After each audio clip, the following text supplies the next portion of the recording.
Welcome in, everybody, to Quarterfinal Friday for the girls 18's, Semifinal Friday for the girls 16's. This quarterfinal match of the girls 18 singles at the 2026 USTA Billie Jean King Girls National Championships. Please welcome our number 4 seeded player, Janae Preston from Henderson, Nevada. Janae's opponent today is Annika Penakova from Campbell, California. Good luck to both competitors and have a great match. And there you heard the announcements from your PA on Stadium Court here. Not exactly sure how the court assignments are made, but interesting that top-seeded Julieta Pareja not drawing the Stadium Court. But we'll give you a rundown, and we've got the scores and court assignments up on your right-hand corner there as we have begun the 5 minutes of warm-up here. Your four quarterfinal matches featuring all seeded players. No unseeded players remain. Had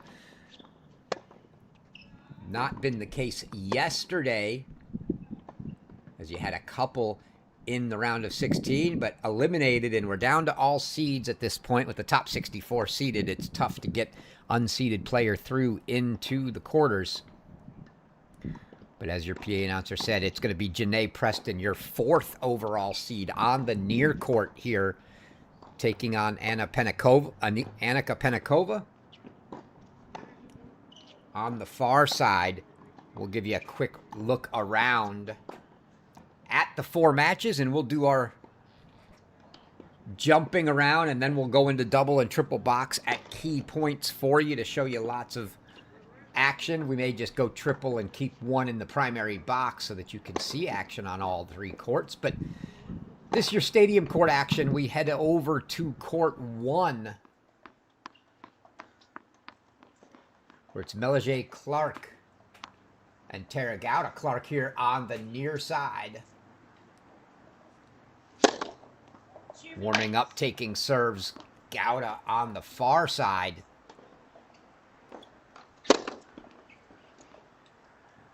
Our 3rd quarterfinal going to be down here on Court 10. This your top-seeded Julieta Pareja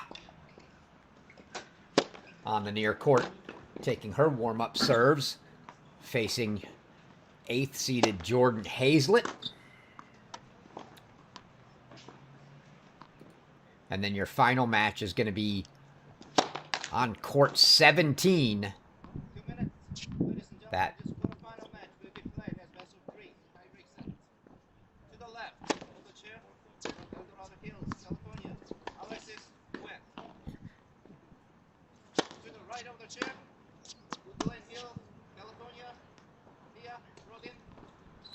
and there you hear the chair giving the announcements. Alexis Wen and Tia Froden here in your final match. So these your 4 quarterfinal matches. We'll try to start out keeping one up and the scores from the other 3 in your top right, so you're always aware of what is going on in all the matches. If you've got a favorite that you want to see, by all means, let me know in the chat. Do our best to accommodate you. I'm sure everyone's going to get their share of time today. But for those of you tuned in, certainly like to let you have an opportunity to see the folks you're here to see.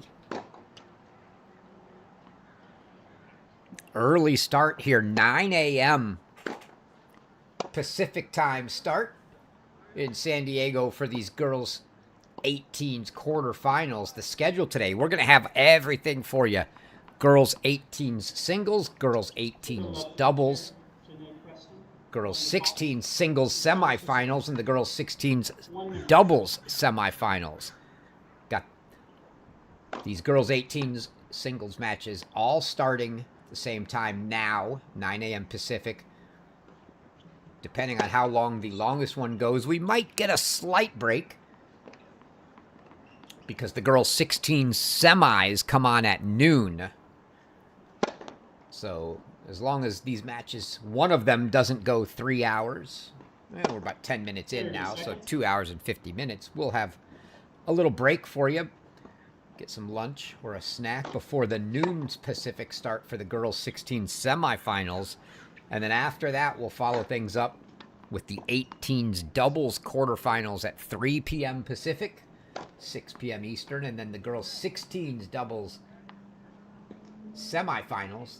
I don't know if I said semis or quarters. The girls' 18's will be quarterfinals doubles. And then the girls' 16 semifinals doubles at 4 p.m. Pacific, 7 p.m. Eastern. So we got a long day. We're here now, 9 Pacific, noon Eastern, up until probably about 7 p.m. or 6 p.m. Pacific, 9 p.m. Eastern, a 9-hour or so day ahead.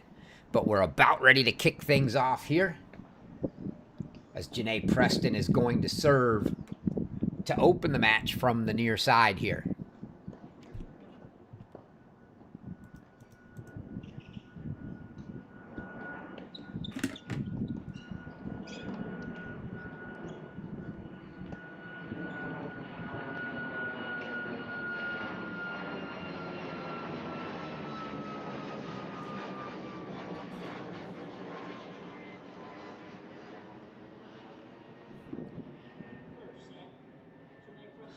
Mentioned Preston, your 4 seed overall.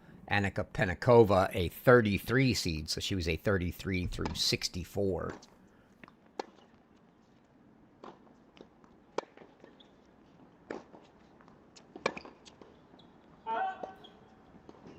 Penakova draws the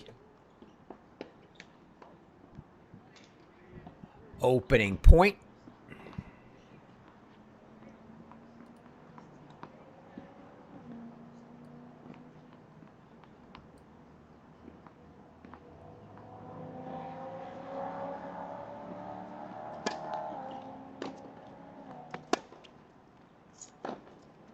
Out. 15 off.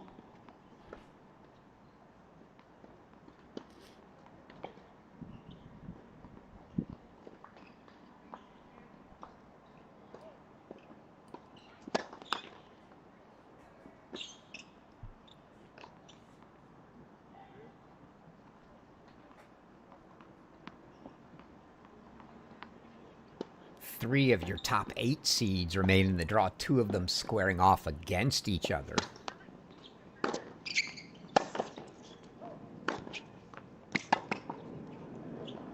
Good ball down the line from Penakova. She comes out firing.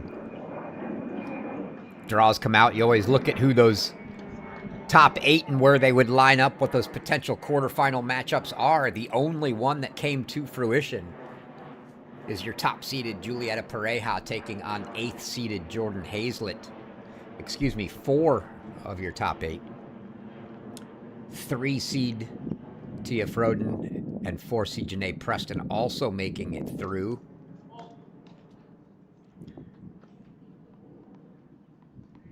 Your other 4 top 8 seeds did not make it through.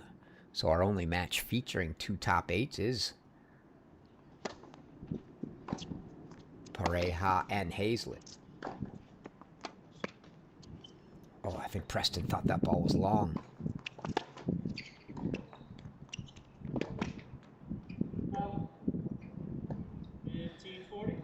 And now a couple break points to open the match here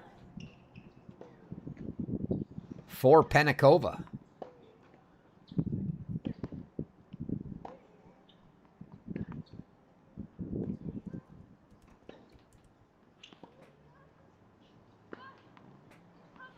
Heard the PA announcer say Penakova from Campbell, California. She's a rising senior this year.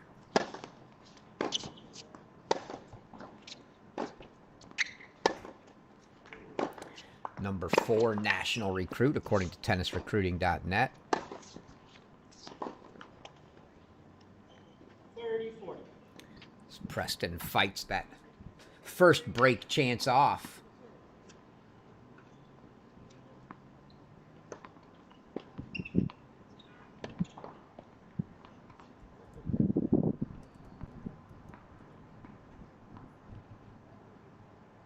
Preston, a rising junior from Henderson, Nevada. She is the #1 recruit in her class.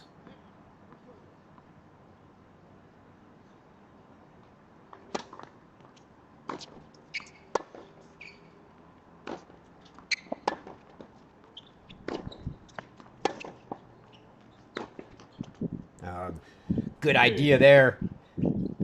As you see Penakova trying to go forehand line, but the lefty finds the bottom of the tape there.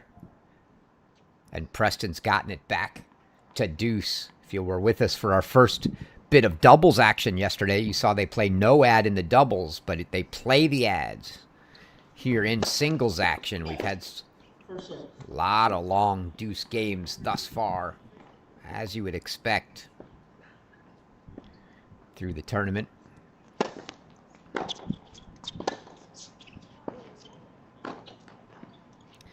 Another errant forehand from Penakova, and Preston now from 15-40 and 2 break chances down finds herself with a game point.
That'll be break chance #3 for Penakova.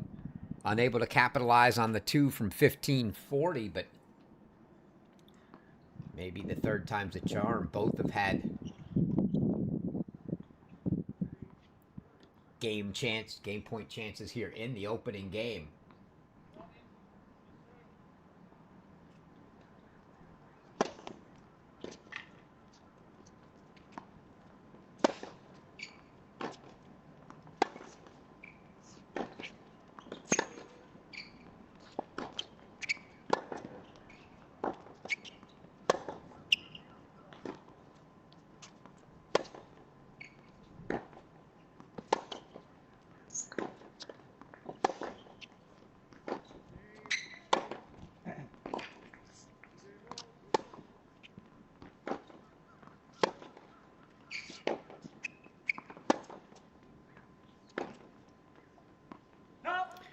And Preston forces the error from Penakova there.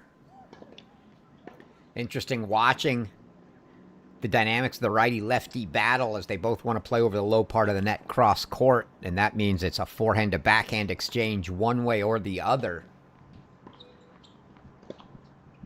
Early on, first game, more errors have come off the higher ball on the Penakova forehand, so look to see if Preston tries to go back there. And a wide open court, well set up by Janae Preston. Didn't go for the crazy good drop shot winner, just hit a drop shot to the side. Pulled Penakova in and left a wide open court that she just put it back into. Smart play from Janae Preston there. This still an opening game here. They're already 3 games in over on court 1.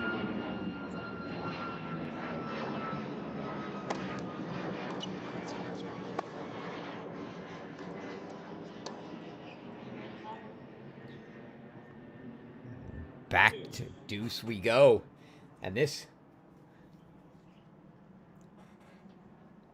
not a slow match because of the pace. Both girls putting plenty of pace on the ball. We're not pushing high moon balls back and forth. They just haven't been able to close a game out.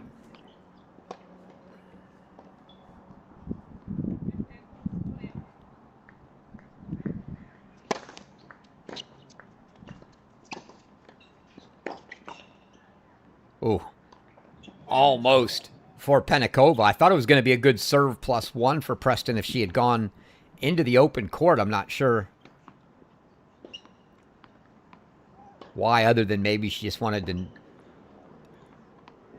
avoid giving Pennikova the forehand on the run. She went back into the backhand, worked out as Pennikova missed. So another game point for Preston here. Net. First service.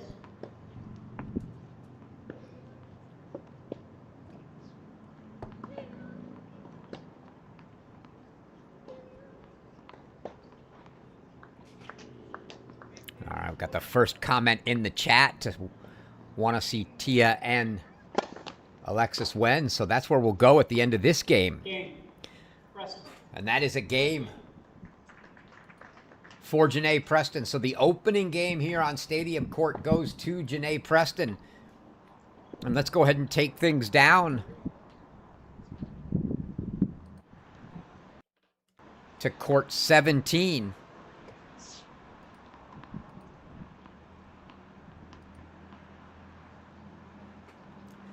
Tia Frode and Alexis Wen.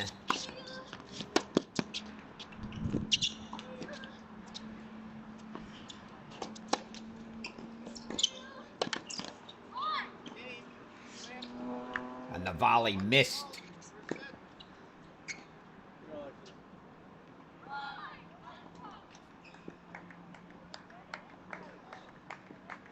So right back on serve here at 1 apiece.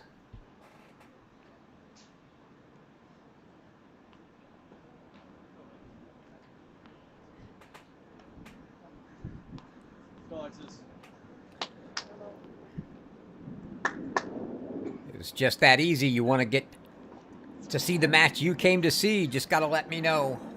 We're going to give everybody time. So it's just a matter of the order we go in. But thank you, Pia Imardino, in the chat for chiming in and asking to see Tia and Alexis here. You ask, you receive.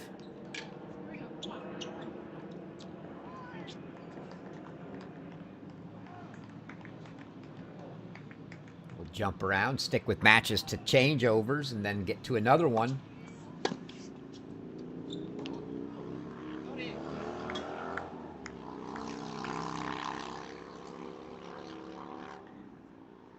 Froden didn't look like she liked the call. I'm not sure if it was the call she didn't like or just the fact that she hit the ball long that she didn't like. She didn't put up too much of an argument. But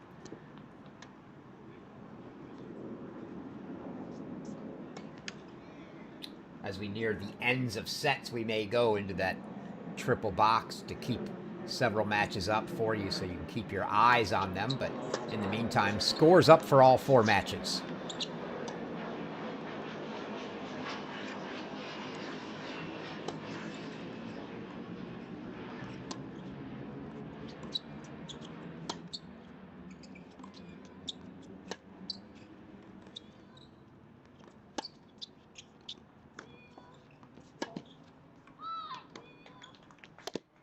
Ah, beautiful. Don't think Froden was expecting that one. She was cheating back over into that backhand corner, and Wen goes up the line. One more look at that backhand. Not really right on the line, but close enough over there that Froden couldn't get to it. And now game points for Alexis Wen.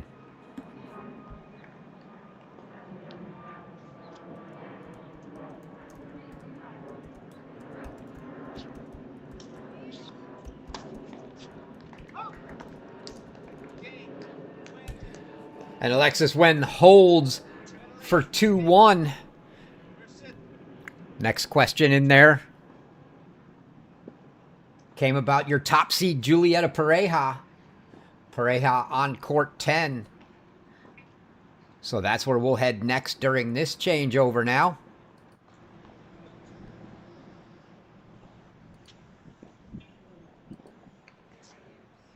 As you can see, Pareja now up an early break.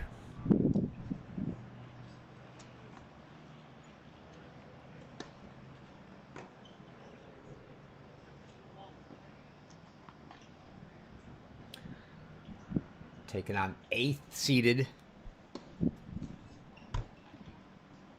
Jordan Hazlett.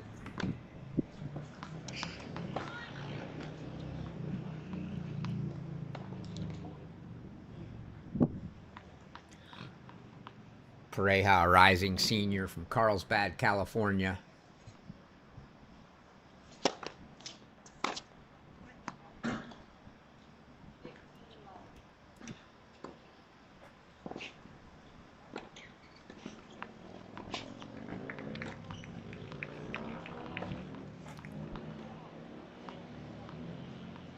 Jordan Hazlett from Henderson, Nevada. Rising junior.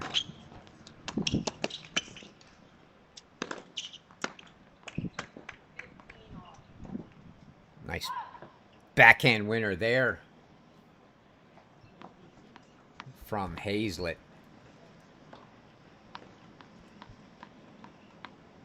It's got to be a heck of a place to be for rising juniors in Henderson, Nevada. You got Hazlett and Preston, both quarterfinalists here. Rising juniors from Henderson, Nevada.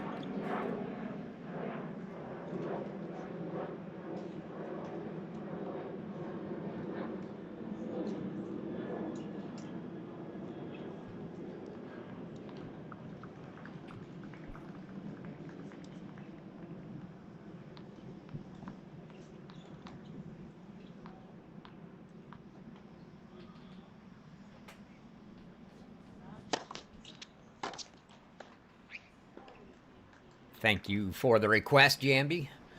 Wanting to see Julieta Pareja.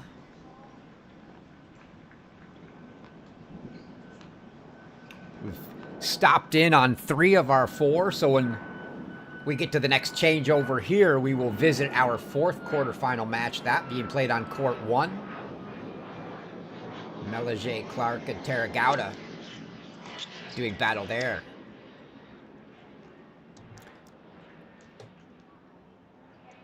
Looks like our scoreboard just slightly, ever so slightly ahead. We'll slow that down a bit, try to keep it from being the spoiler.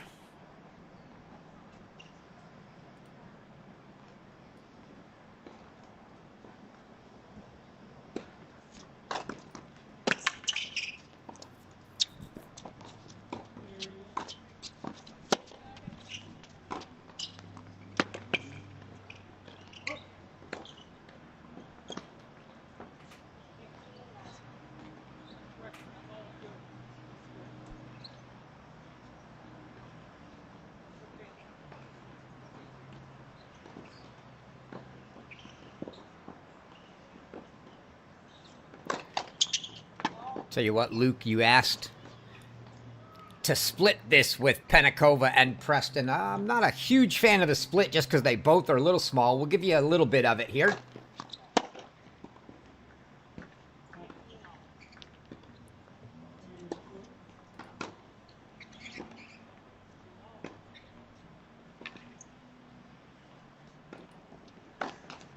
As you can see here, that's what our split looks like. They get a little small, a little better in the triple with one of them big, where you can kind of see the action on the side. We'll utilize that more than we will the split screen here. Unless we get down to just 2 matches, then we will stay, obviously, either in a single or a split.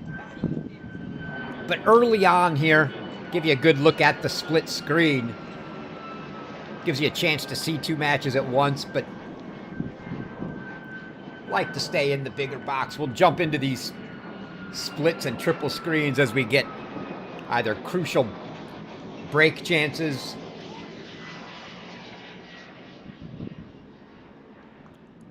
or for set points, but let's get back to full screen here on Pareja and Hazlett, and then we're going to jump over to our other match, as I promised, that we haven't seen any of yet, in Clark and Gauda. As Pareja misfires on the return, and now game points.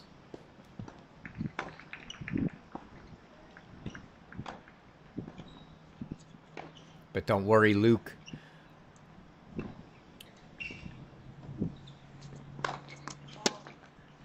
We will get back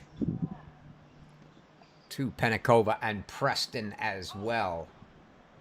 Going to give everybody plenty of time today, especially when I see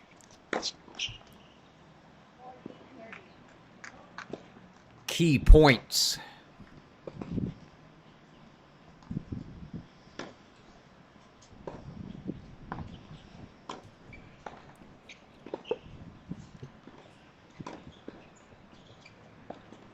Keep your eyes on those scoreboards in the top right. Again, we'll keep the scores from all 4 matches, the one on your screen and the other 3 not being shown in the top right, so you're well abreast of what's going on. Clark, game points up a break right now. Chance to consolidate and go up 4-2 over on court 1.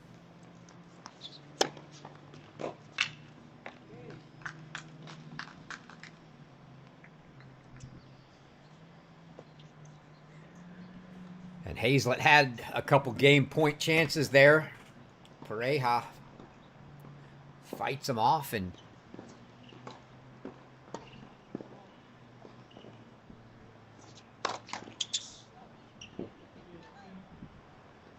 gets it back to deuce. Clark holds to go up 4-2 on Gauda over on court 1.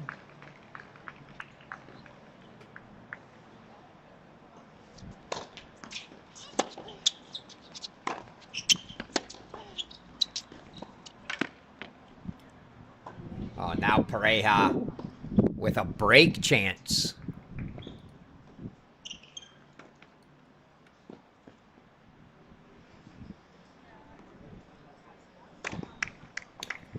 This to go up double break and really take control here.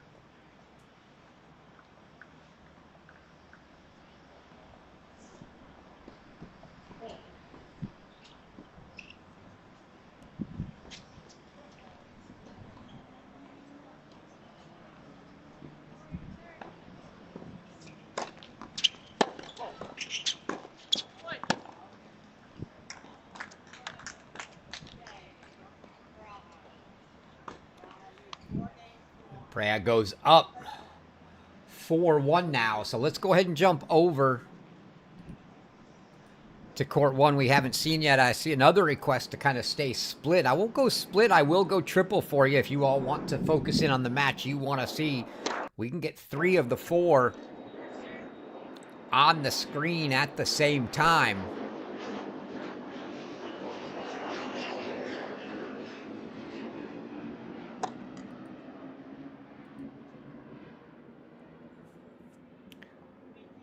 And I've got requests for Pareja and Penacova Preston, so we'll put those in the other 2, and we'll keep 3 matches up for you if that's what you folks want to see.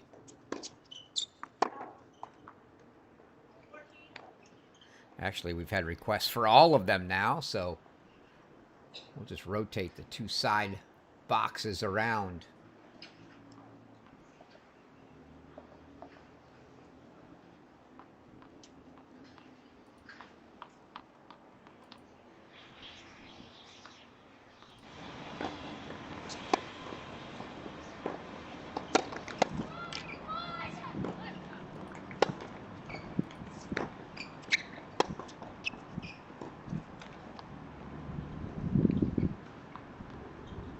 Love 15.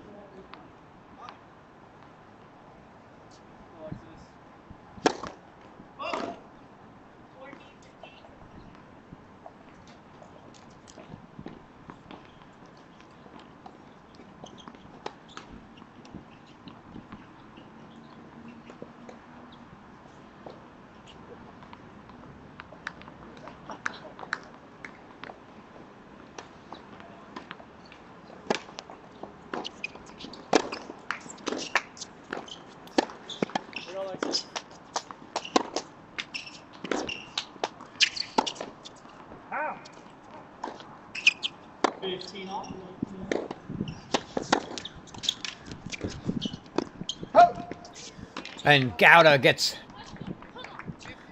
the hold here to make it 4-3. So that's your first look in at that one. And we'll start rotating these around. Who's in the big box? You all asked to see multiple matches at once, so let me know how this is working for you. I don't like the split because they're all small, but I realize you can see some of the more technically adept of you can zoom in on the one you want to see.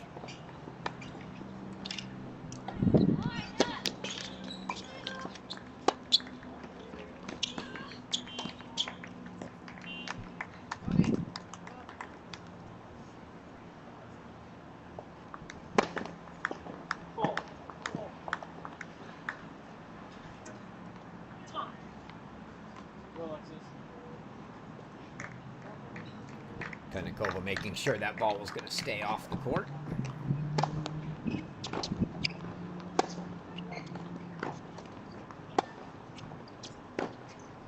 Out.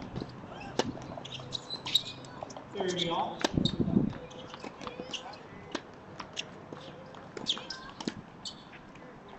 Nice volley, lower left from Tia Froden. She goes up 40 love, looking to keep that one on serve. She's serving at 2-3, 40 love now. The one match not on your screen at the moment. Bray has still a 4-1 lead over on court 10, your top seed.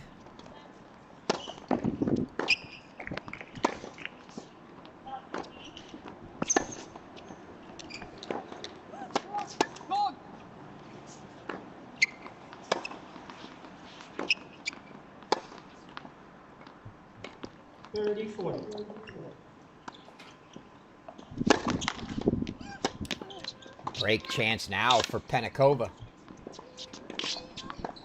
to go up double break on fourth seeded Janae Preston.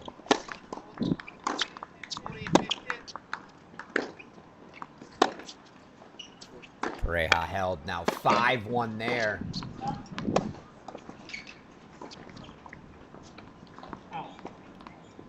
Make sure we don't try to make sure we don't make any mistakes here and miss set points.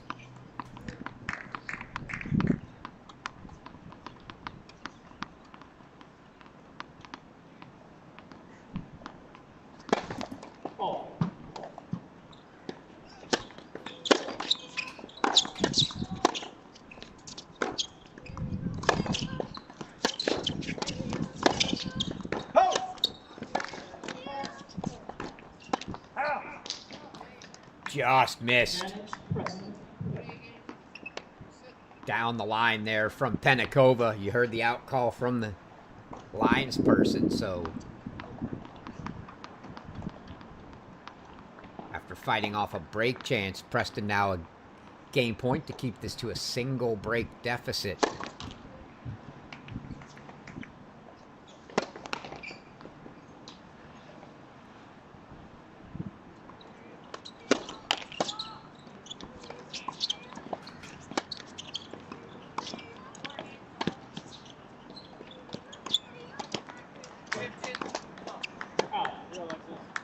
Great inside in forehand there from Alexis Wen, but Janae Preston does indeed get the hold. So we're going to rotate things around. We'll bring Pareja back in.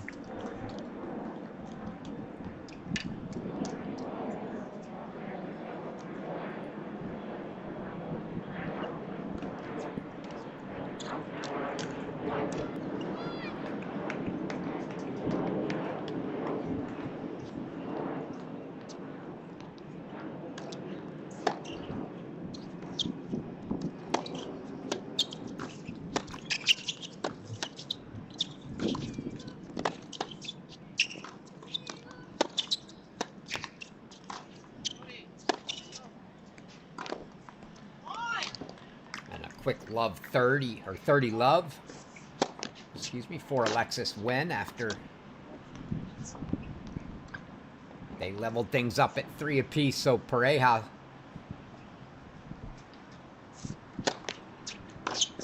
5-1. The other two matches on screen, on serve. And then the one not on screen on Stadium. Penakova still a breakup on the Stadium court, 3-2.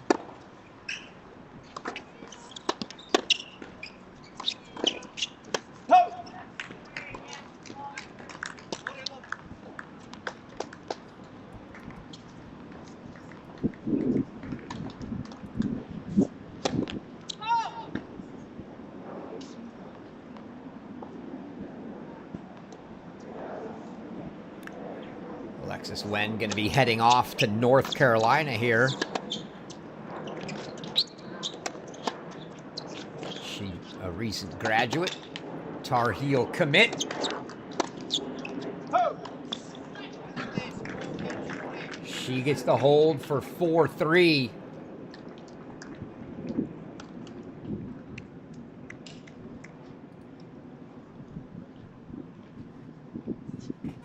Bring Hazlett and Pareja back in here. As 2 points away is Pareja from the opening set on court 10.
Long from Pareja, so Hazlett gets the hold, and it's 5-2. They'll change ends.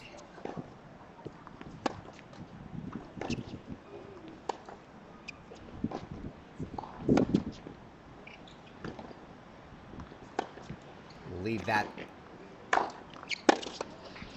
up in the lower left as they're going to come out with Pareja serving for the set. 40-15. And we'll get Froden and Wen back in here momentarily. The end of that game in the top left between Clark and Gauda. That's now 4-all.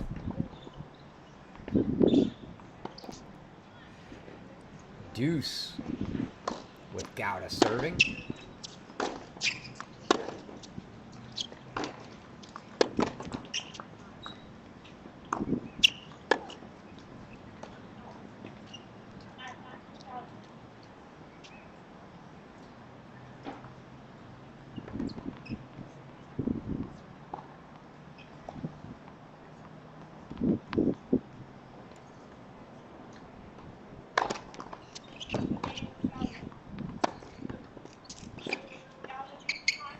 Gauda holds for 5-4. We'll use that as an opportunity to bring Froden and Wen back in.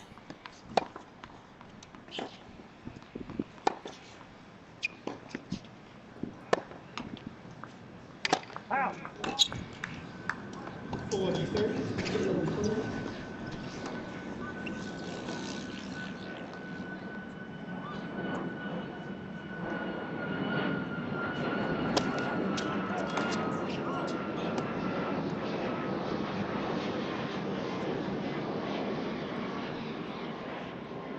Game point chance for Penakova to keep that break lead.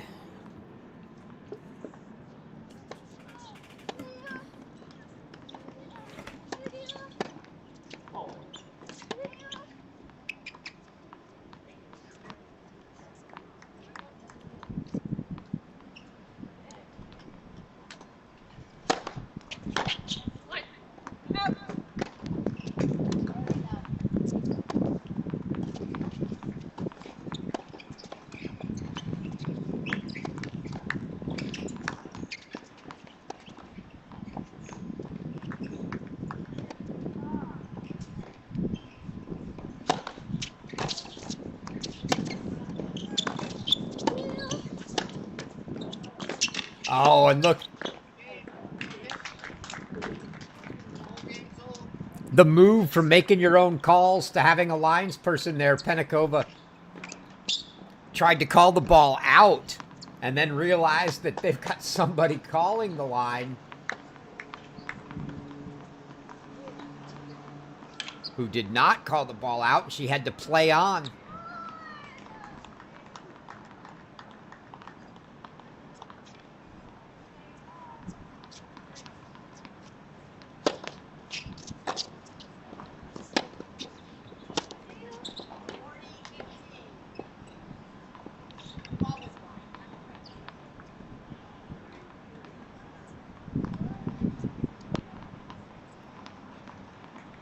So deuce here, set point for Pareja. So let's put that one in the big box. Set point, Julieta Pareja.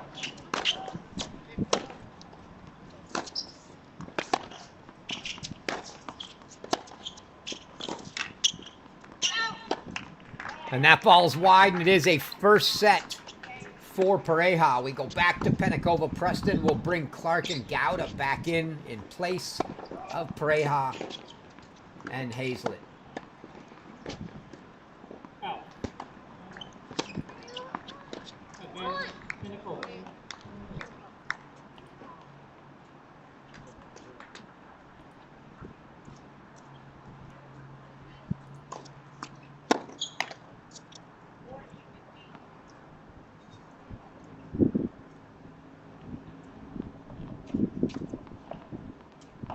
Again, we'll have first ball to last ball the rest of the way out here.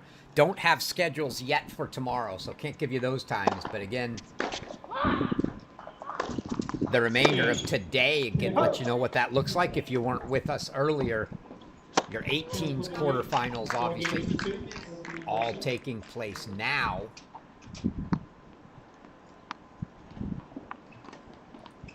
Let's put Froden and Wen back in the big box here for all.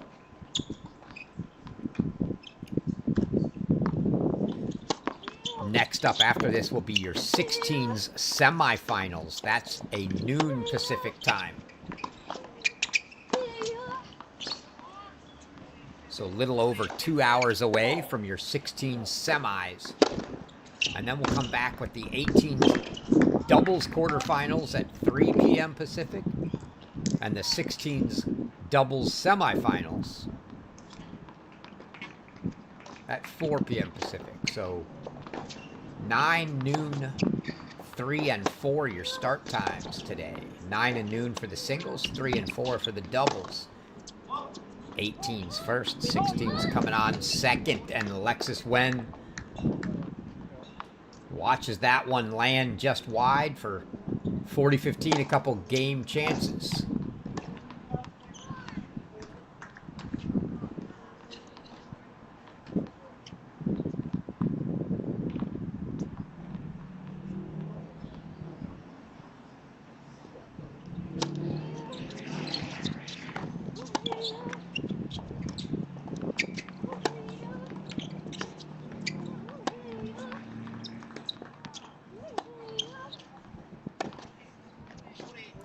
Backhand floats long from Alexis Wen. Out. 30 up.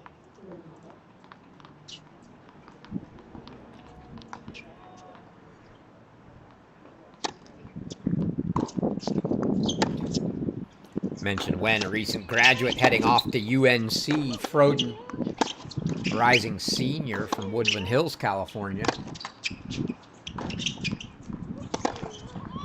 There's a forehand winner from Wen as she takes a 5-4 lead. 30-15.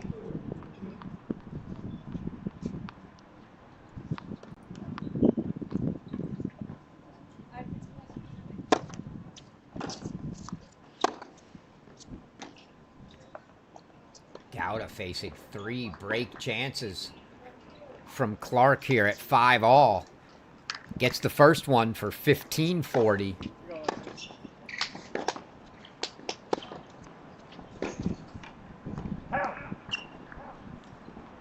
30 all. Penacova and Preston continue to play long games behind all three of the other matches.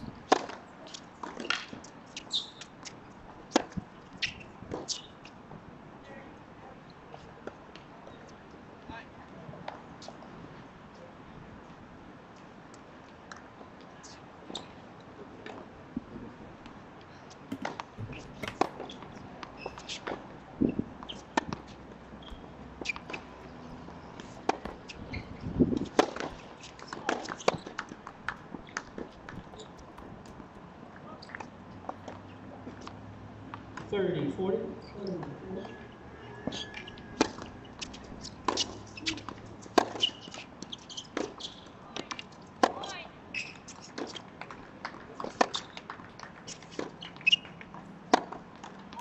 See, Pareja opened with a break in the second over Jordan Hazlett, so she's now a set and a break up.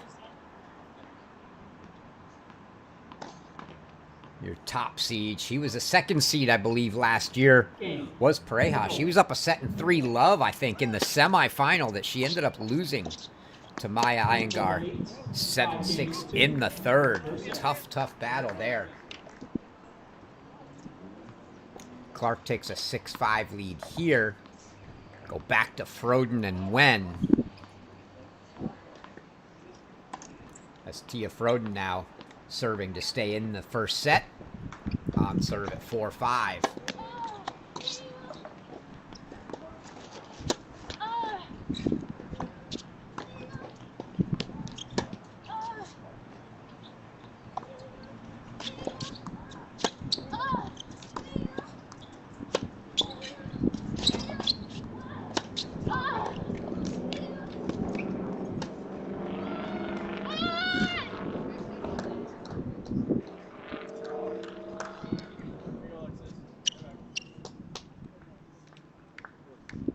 Time.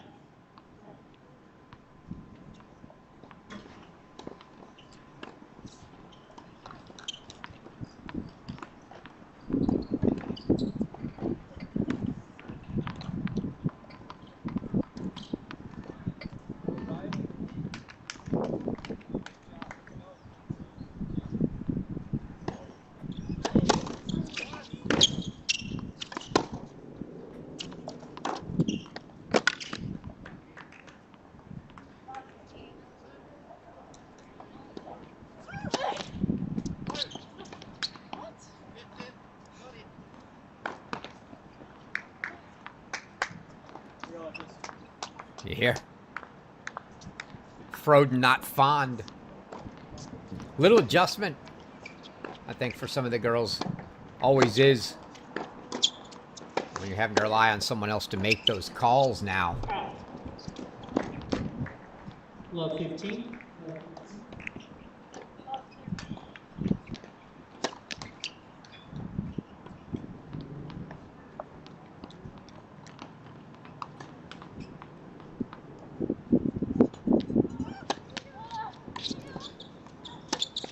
Keep your eyes lower left. Penacova serving for the set against Janae Preston down there. Also keep our eye on Melage Clark serving for the set in the top left, 6-5, but she's now love 40. And Froden now 15-40, set points around. Set point here on 17 for Alexis Wen. Excuse me, and just break points up in the top left to get to a breaker for Gouda.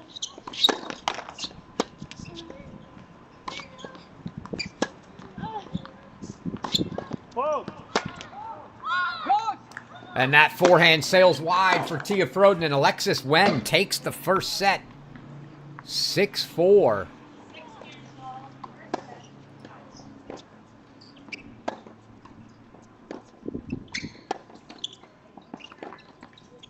And now we'll go to the rare split, the two matches in which the first set still remains. Penacova serving for it on the stadium. And Gouda and Clark playing a breaker here on court 1. We'll go to the split screen. And then we'll bring the other matches back in after these first sets conclude.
Forehand into the net from Pennikova off the forehand wing. Seems to be where she's gotten more errors, although Pennikova, after an early start with a few of those, has been pretty good.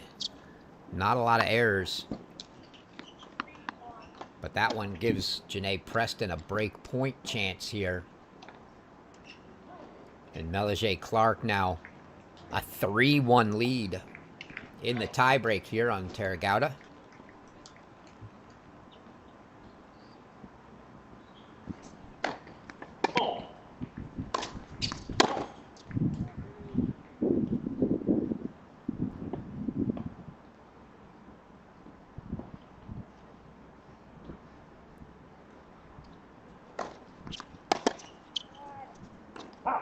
Good serve. Into the body from Pennikova. Preston couldn't get into position to hit that back.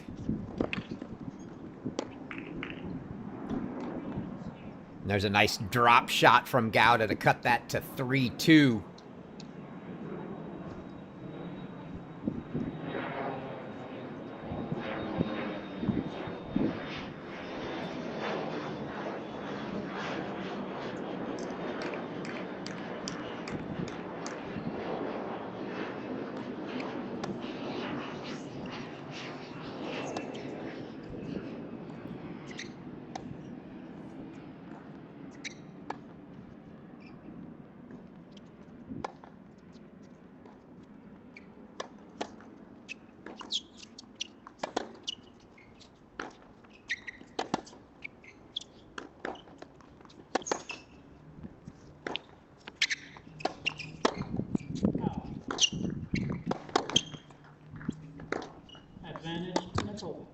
And now it's going to be a set point for Pennikova here. As that backhand from Preston was just long.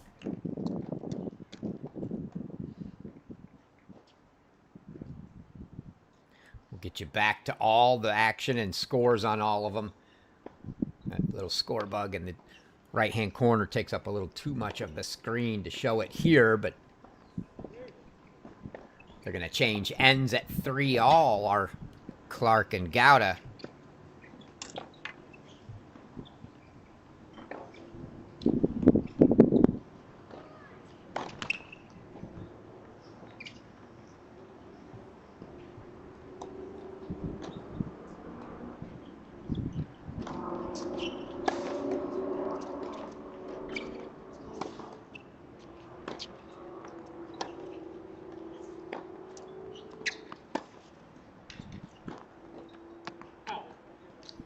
Not to be yet for Pennikova. The forehand sails long. Preston gets it back to deuce.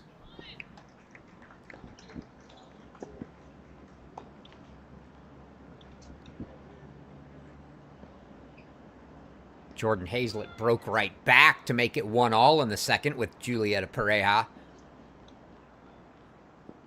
Over on court 10, the other match not seen right now. Alexis Wen took the first set 6-4, yet to start the second, still there, so you're not missing anything.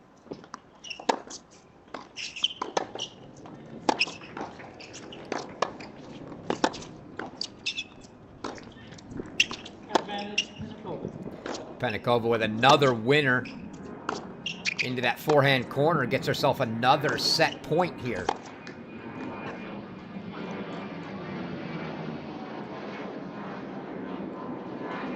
As Gauda from 3-1 down has run off 3 straight to take a 4-3 lead here now, but set point on the right-hand side of your screen for Annika Pennikova.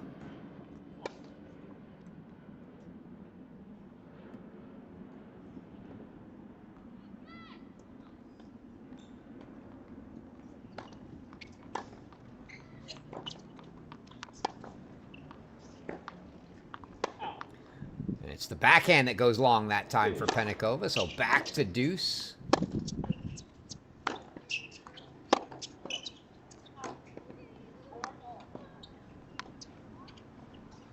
Unforced error from Gauda makes it 4-all.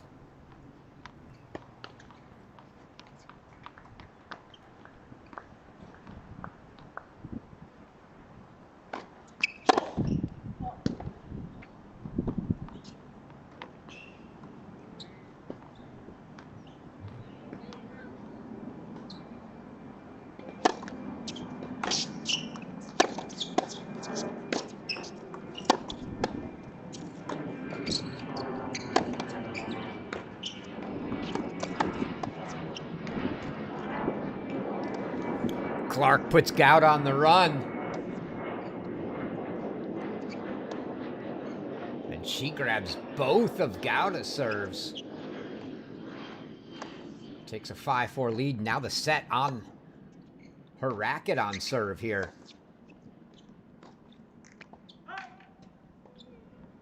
That one misses wide from Pennikova. Preston now with a break chance to get one of the 2 breaks back.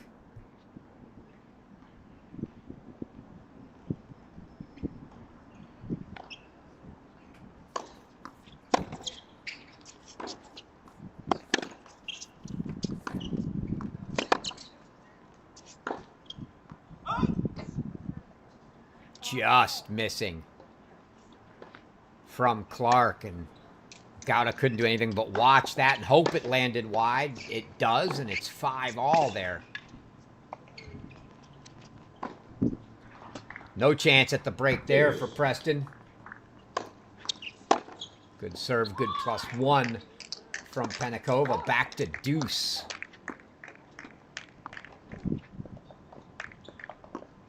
And now set point for Melage Clark. Left side of your screen. 6-5 in the breaker.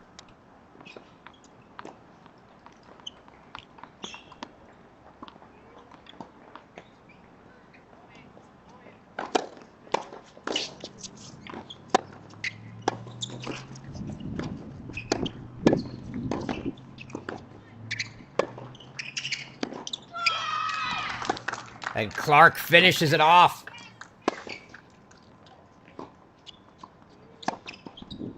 (7-5) in the breaker, so the first set to Melage Clark. And that leaves us with just one remaining first set here between Pennikova and Preston.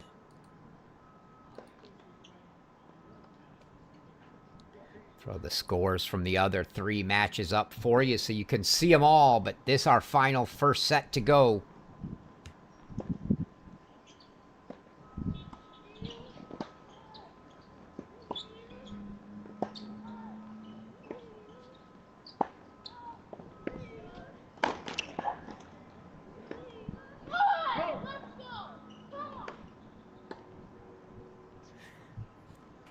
can hear the action from other courts. Audio leaking over here.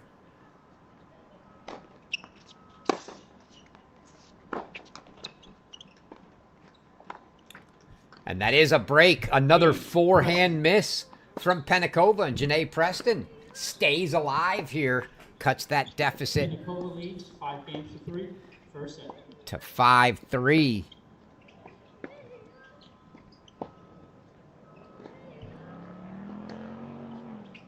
Let's go back into the triple because we see got a long opening game here between Froden and Wen, a deuce game.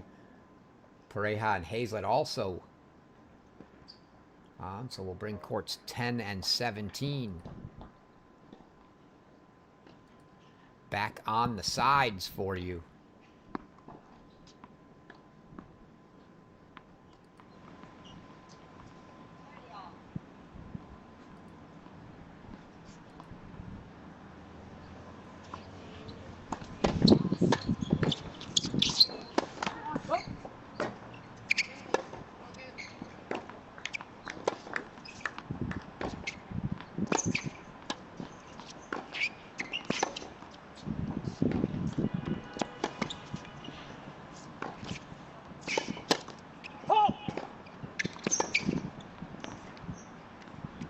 Oh, beautiful.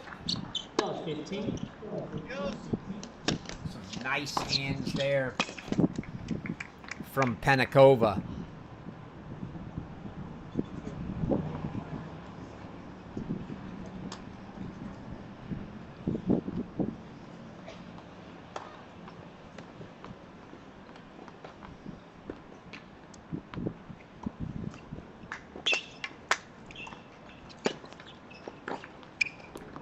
It's been 3 breaks in a row to start the second set on court 10, and Pareja's facing another break point to make it 4.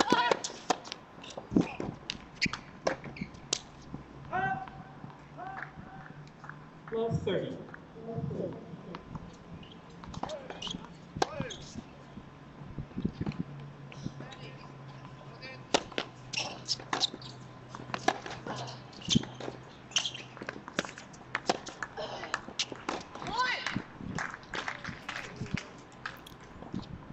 Pareja fights it off for the moment anyway. Gets it back to deuce.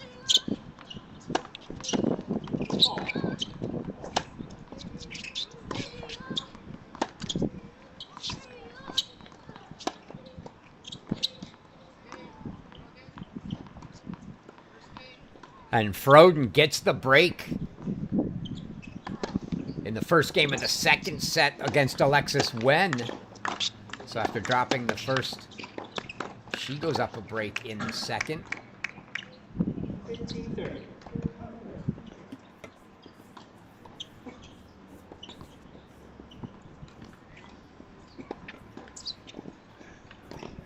Hazlett with another break chance now on Pareja.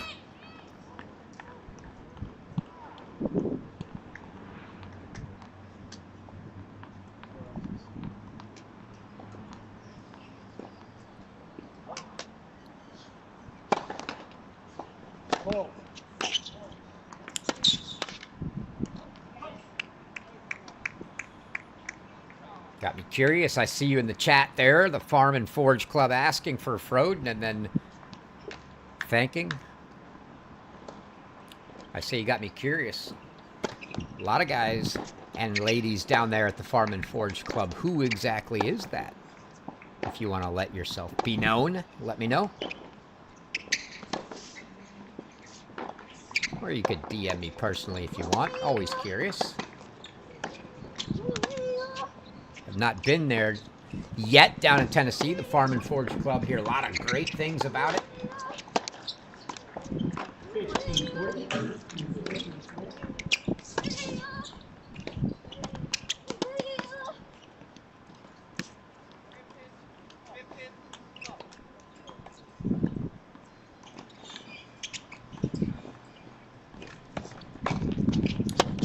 Set point now yet again for Penakova. This one on the return. She couldn't get it on her own serve. Let's see if she can find a break of Janae Preston.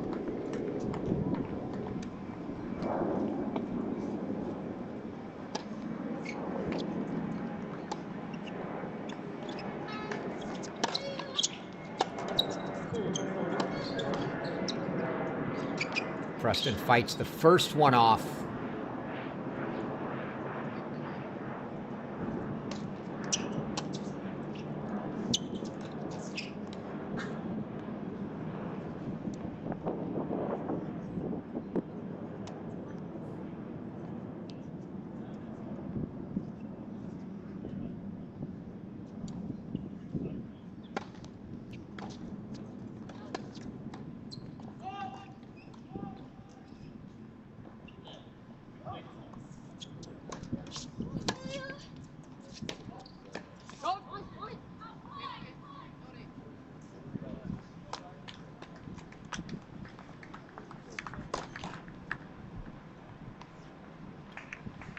And it was indeed another break for Hazlett to go 2-all, and now Pareja 3 more break chances. So let's just say they're on break there. On court 10, 4 breaks to open the match and 3 points to make it 5. And indeed, Pareja does just that. So 5 breaks in a row to open the match open the set on court 10. But it's Penakova who finally gets our last first set here on the stadium court. She takes a 6-3 first set over your 4th-seeded Janae Preston, and all first sets now in the books.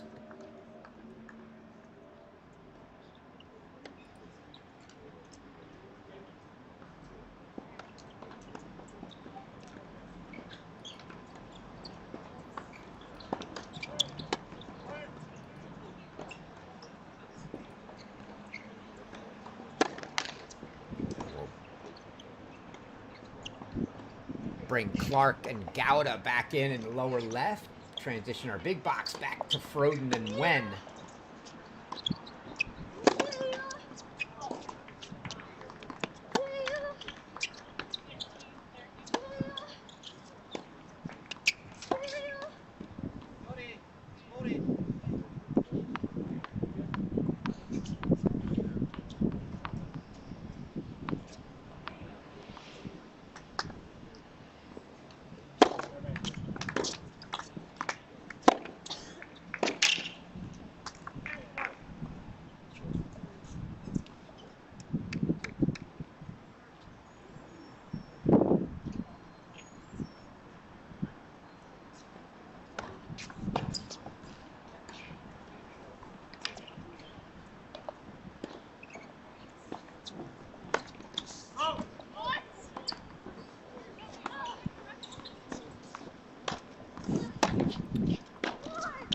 Froden hasn't been a fan of a lot of the calls today. Don't think she thinks things are playing out quite fairly for her.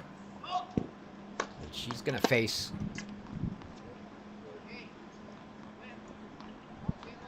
that was another break chance, and Froden is broken, so opening breaks here.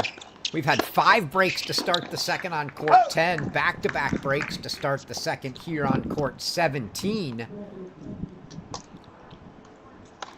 And a break to open the second on court 1. So your 3 matches on screen right now have played 8 games in the second set. All 8 have been breaks. Nobody's held serve in the second set in any of these matches. Not going to find that often.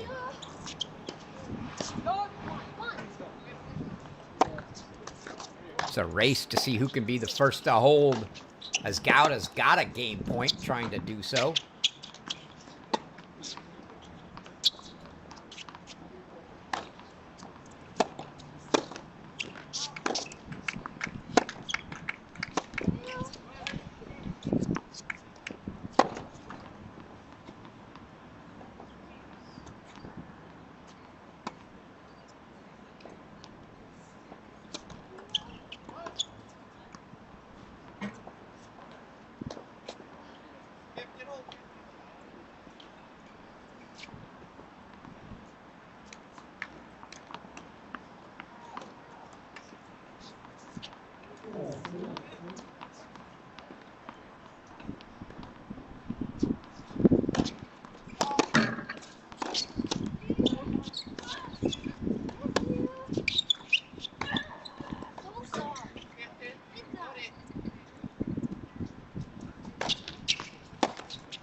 Got another game point.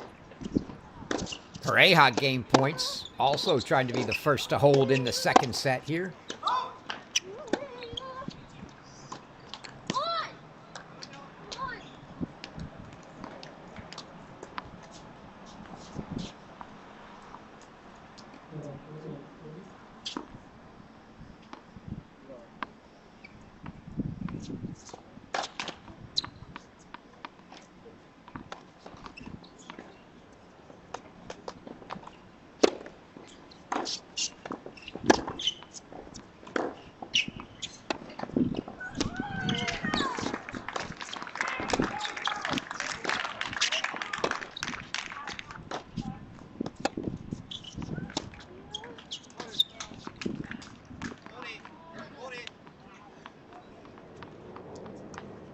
And now, break chance to continue the streak for Clark. But Pareja on the board with the first second set hold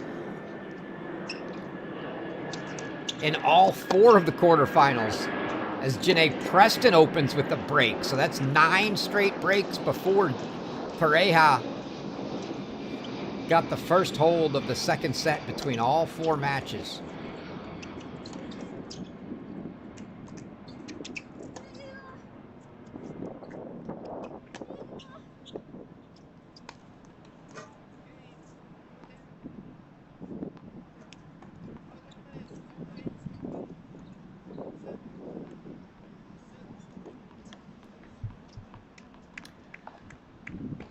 And it's another break for Tia Froden. A break for Clark. So Pareja, and we'll go back to that one.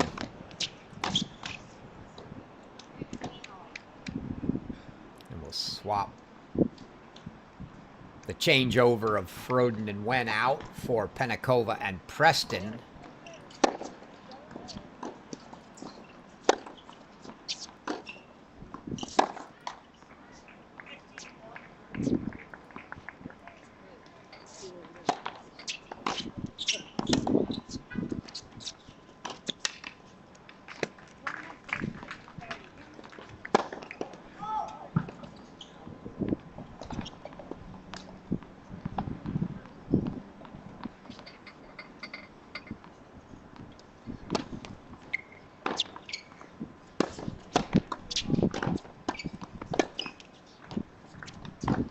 Oh. 15 love.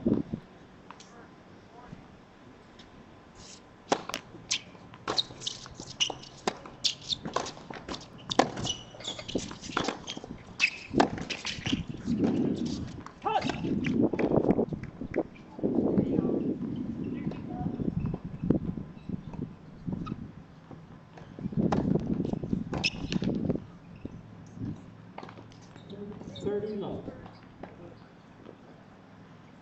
If Pareja can find one more break here.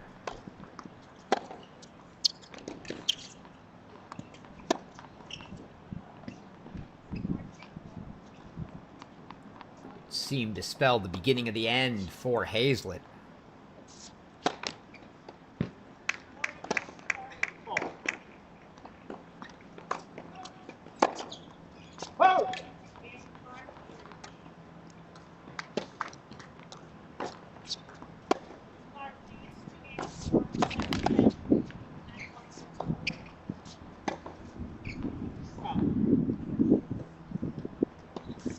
30-15.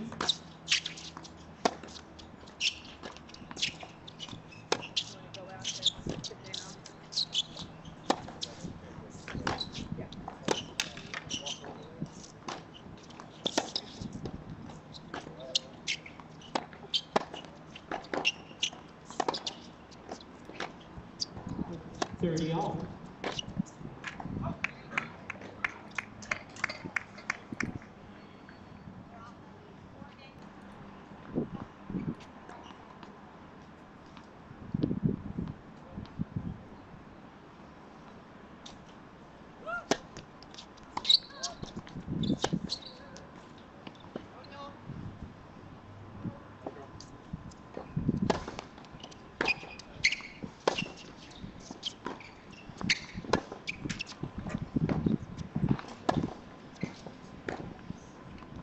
So Pareja unable to get the double break lead, but she'll come back and serve.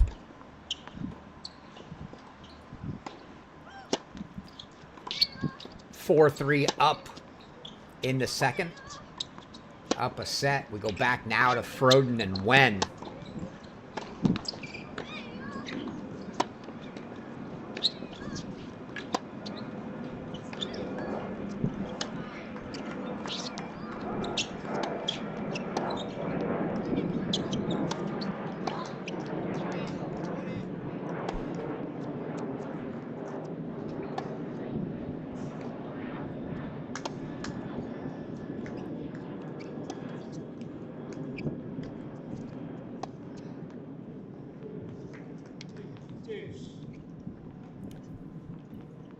Froden, clearly frustrated with that last miss, is giving Alexis Wen another break chance here. It's been all breaks in the second here. And Wen looking to keep us on break.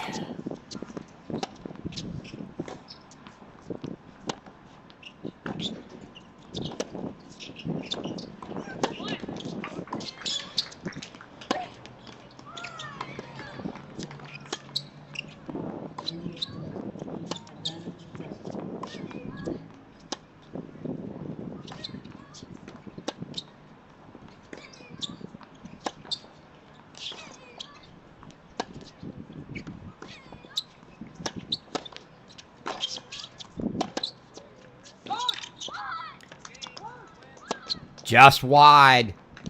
And that right leg looks to be hurting a little for Tia Froden, as she limps a little as she gets broken for 2-all here in the second. I think a little bit of that's frustration as well.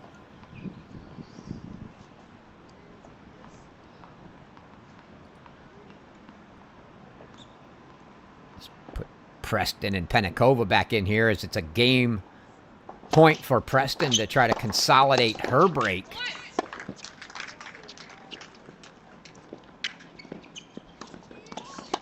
Good anticipation there from Janae Preston. She covers the backhand volley from Penakova into the middle of the court. Puts it back in the open court. She takes a 2-love lead in the second.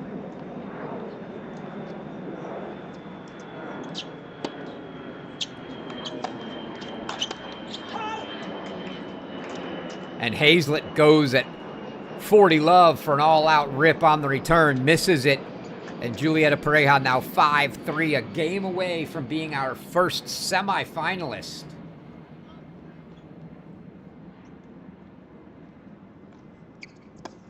Stay here as she'll have a chance to break for the match. Again, your matchups tomorrow.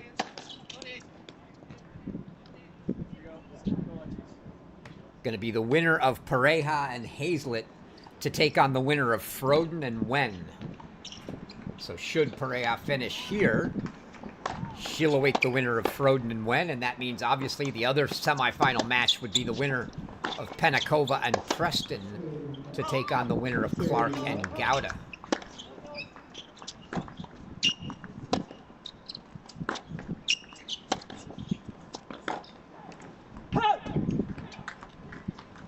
First ball. Sails wide from Hazlett.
And Froden continues to keep us on break on 17, so they open with 5 straight breaks.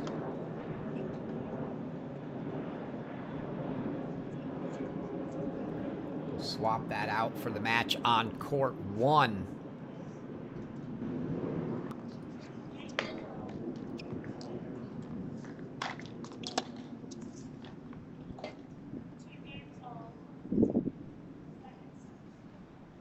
It's Hazlett serving now.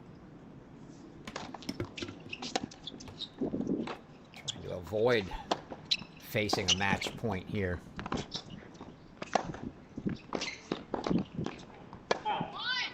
Smart play from Pareja. She catches the volley and just goes up high over the head, knowing Hazlett's out of position. And that is going to bring up match point for your top seed.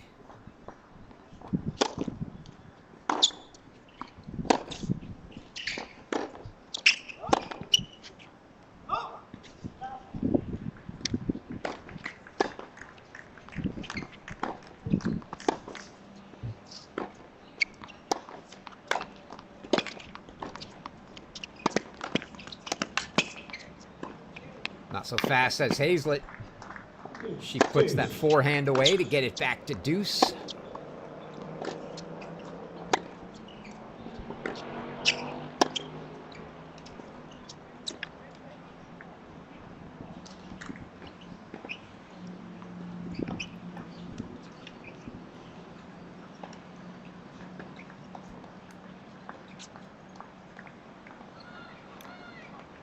So deuce here on 10. Deuce as well for Penakova, serving already down a break love 2 in the second. Preston.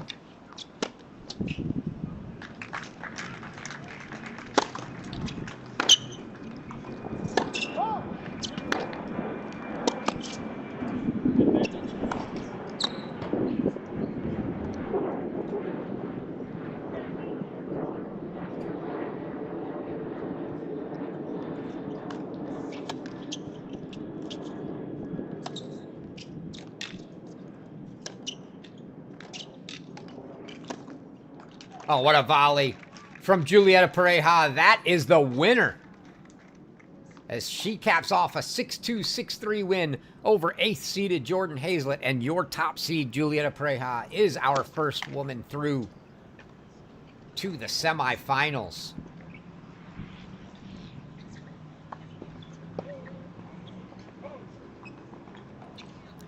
And we will swap that match out now for Froden and Wen.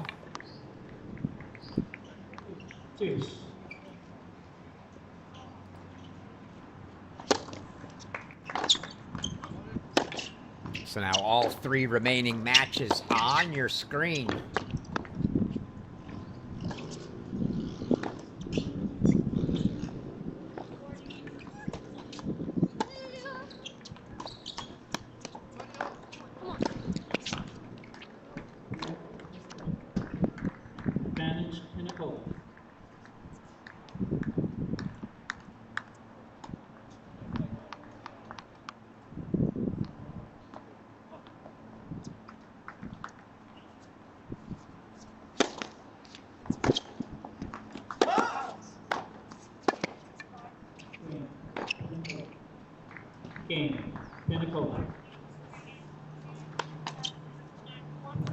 Penakova does eventually get the hold. 2 games to 1. Second set. Keeps that to a single break. Let's go back to Froden and Wen.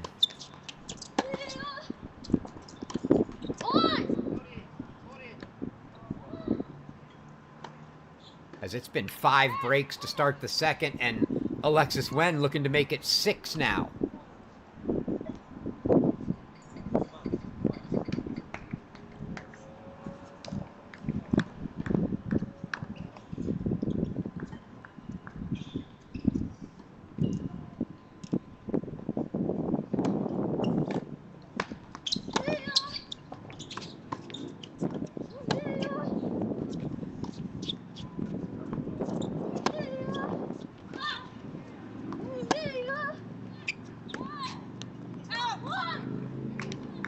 The forehand from Froden misses wide, and it is indeed 6 straight breaks to start the second set here on court 17 as we remain on break.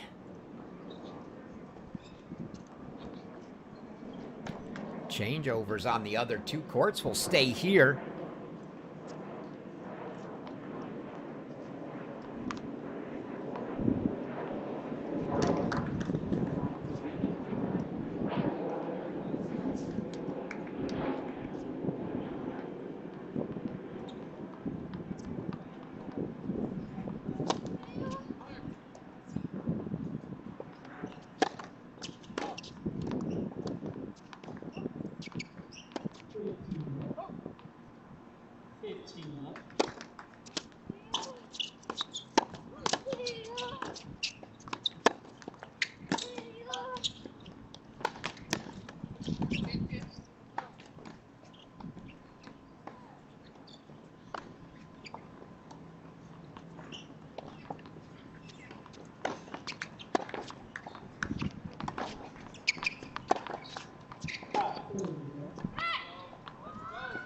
Love.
Game.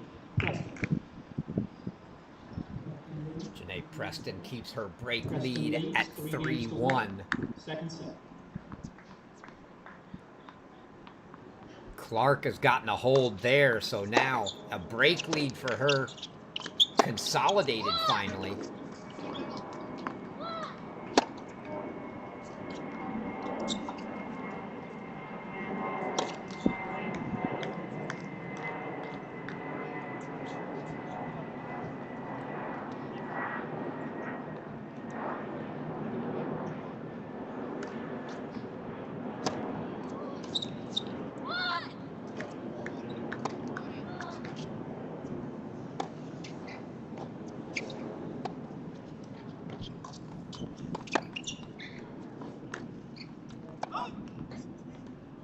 Love 15.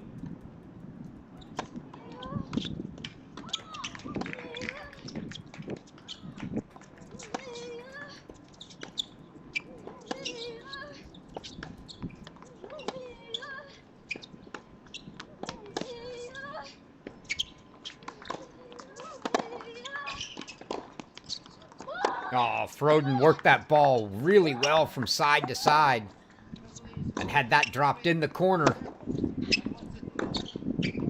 Would have done the same there, but that volley lands long, and it's a break for Alexis.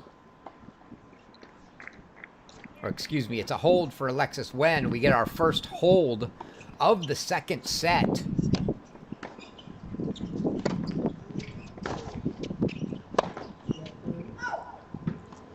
Love 30.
Gouda now threatening 30-40.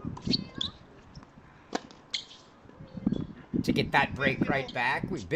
We were on break here like we are in many of the other matches, but it was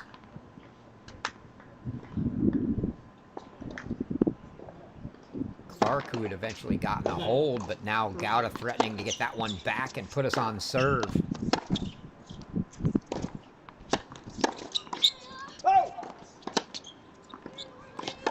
Just missed wide.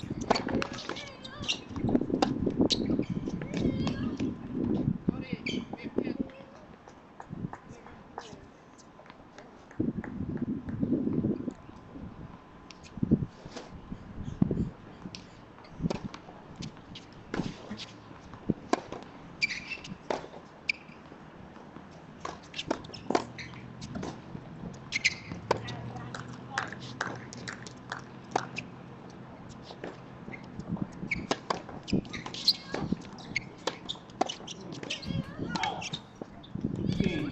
Preston. Preston leads 4-1. Second set. First set. Anybody.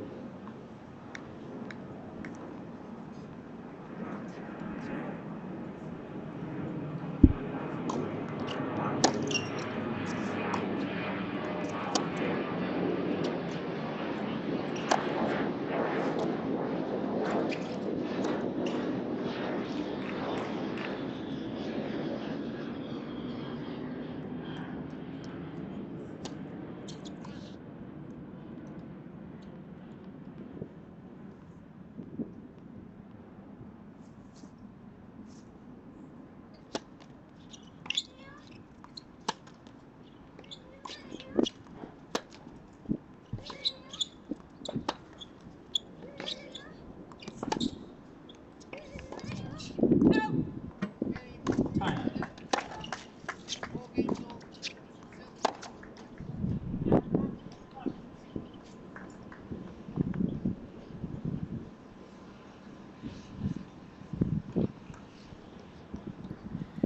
Game point now for Clark to go up a set in 5-2 and get a firm grasp on this one.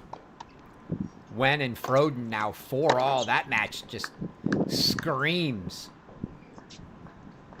tight. If we're going to see a long 3-setter out of any of these, that's going to be the one, I think.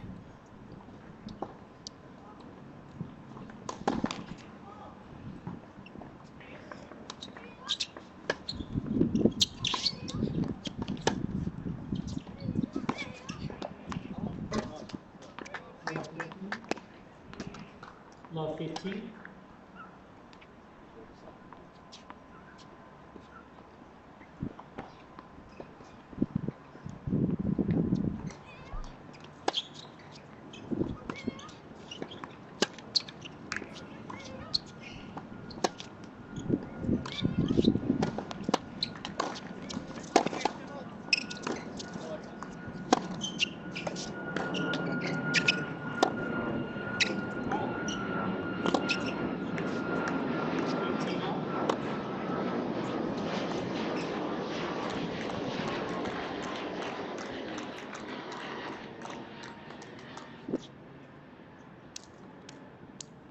Planes continue to fly overhead.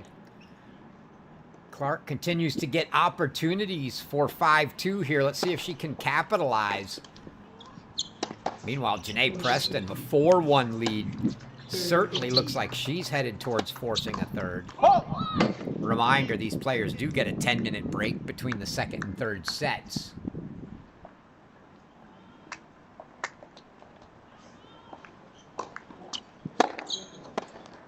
Left. First service.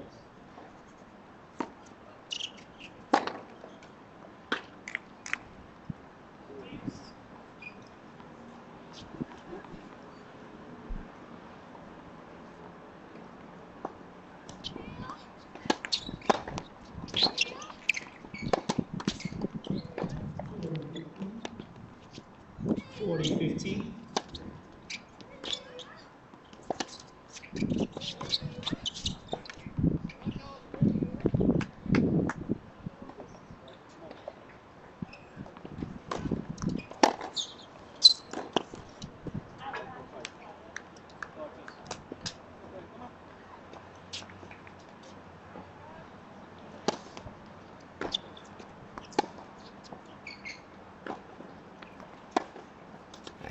Gouda with the break opportunity.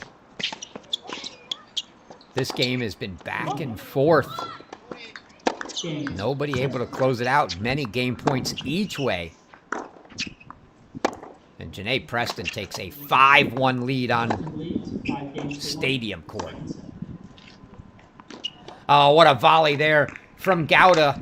And she gets the break to put us back on serve on court 1.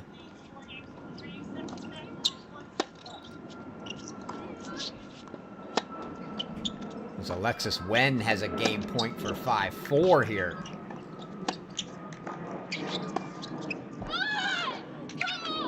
And there's a loud come on from Tia Froden as she gets it back to deuce.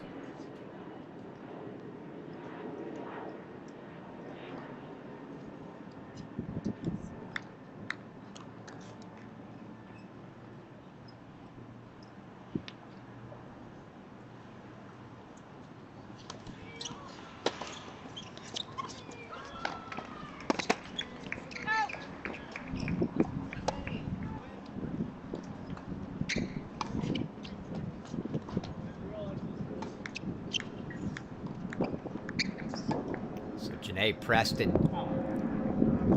looking like she's well on her way to forcing a third.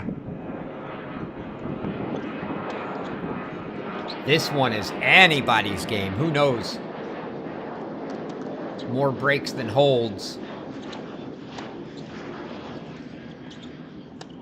On a game point here, and Froden fights off another game point with a 4-hand winner.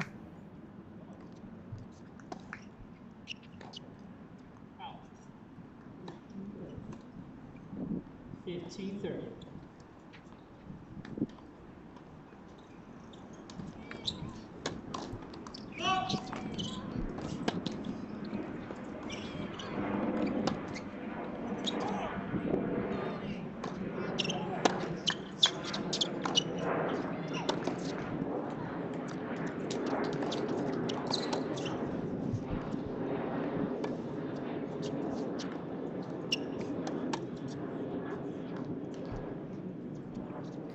Another game point for Wen. Can Froden continue to fight these game points off? No, it's an ace from Alexis Wen, and she takes the 5-4 lead.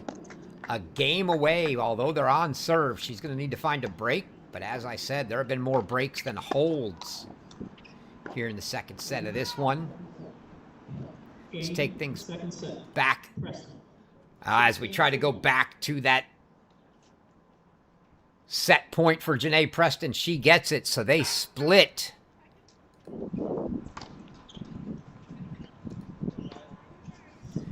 And they will head to a third. Undoubtedly going to see a 10-minute break there. We'll keep our eyes and see if they both elect to take it or both elect not to.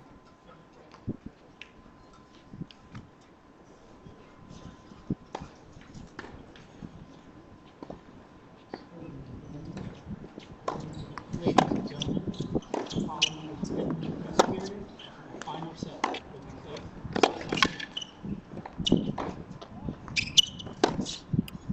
Heard the PA announcer say following a rest period. I didn't hear what he said. It should be 10 minutes, but I thought I might have heard him say 5. We'll keep our eyes up there, but won't be any action there for a little bit.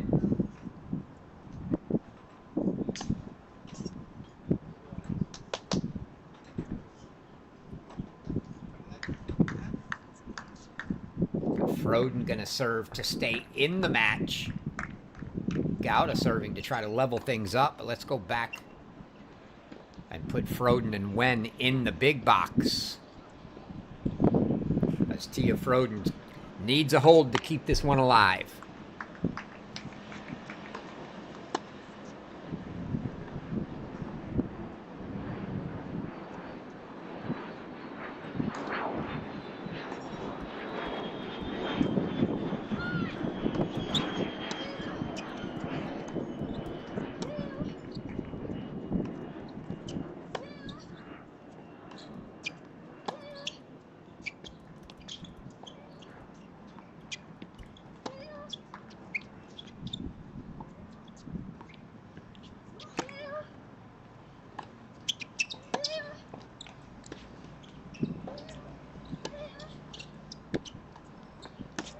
Off the tape, but it didn't disturb the line.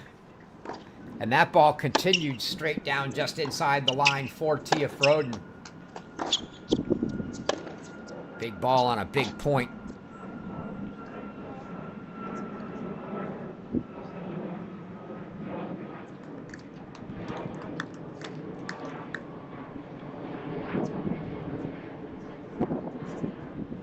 Everything seems pretty big for her right now, obviously, as she's in a must-hold situation.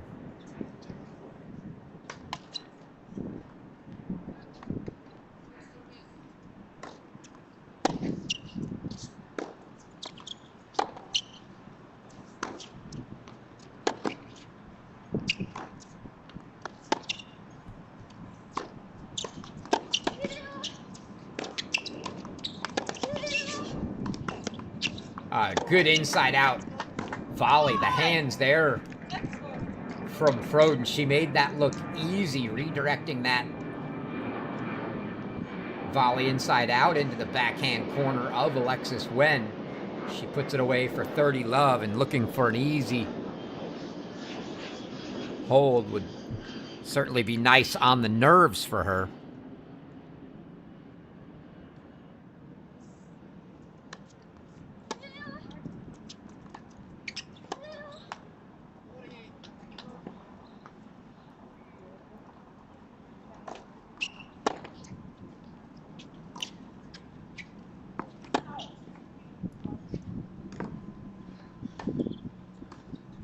Clark takes a 5-3 lead. She's going to serve for the match down on court 1.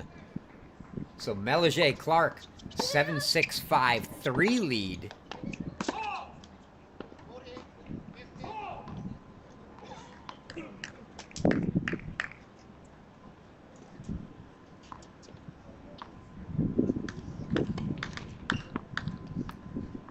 Froden from 40 love to 40-15.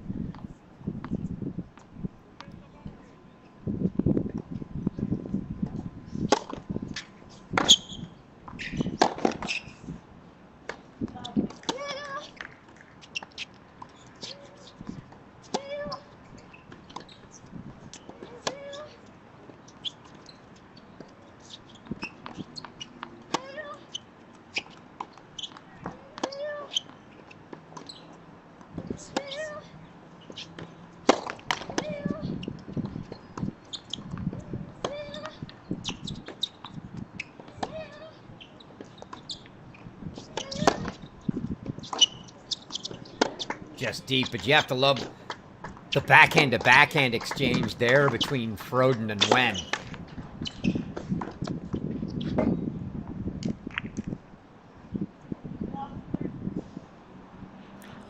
Wen trying to hold her own in that pace department. Clearly physically in stature, not quite the size of Froden, a little tougher for her to generate more pace. But she is holding her own just fine. As these two are not going easy on the ball, that's for sure.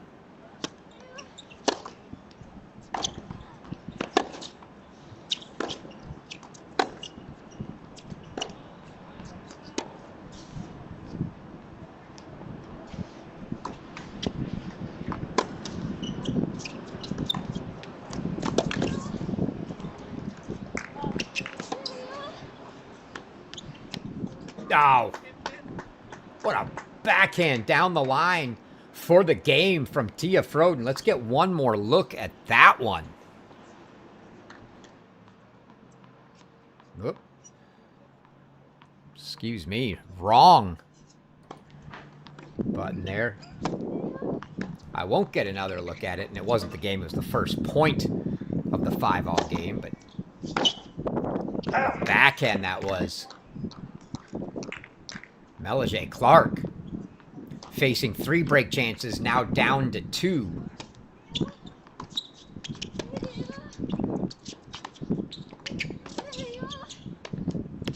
Oh, unfortunate on the missed volley from Froden. You like the play there.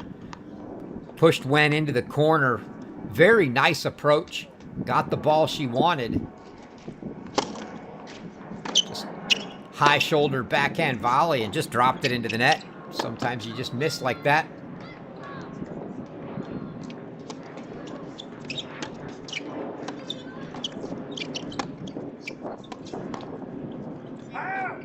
And she gets an unforced error from Alexis Wen, and so 15-30, and Froden can apply a little bit of pressure now. And Clark has gotten things from love 40 to 30-40.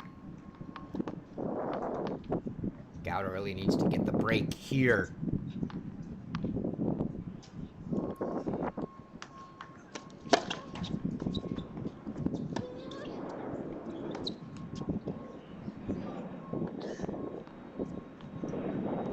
Trading points now here in this game as Wen gets it to 30 all.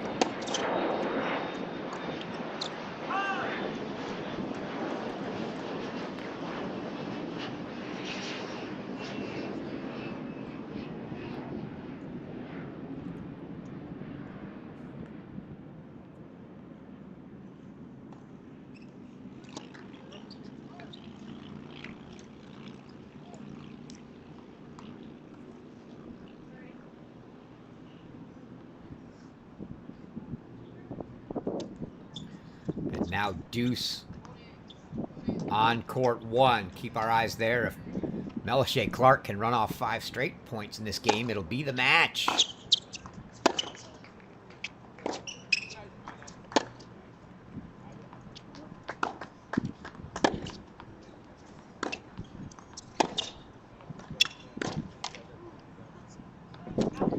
Gonna have to bring that one into the big box as it is. Match point coming up here for Melissa Clark. From love 40, she's run off 4 straight points for add in here.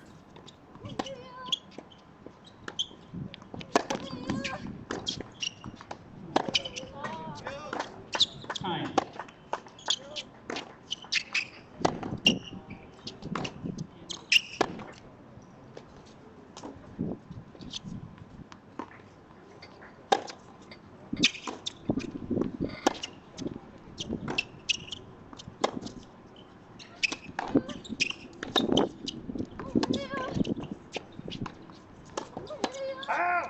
Oh, and she saw it. She saw the match in her eyes. With that big, big line she had open, and she pushed it just wide. Final set. Preston to serve. Back to deuce. Go quickly back to Alexis Wen with a game point.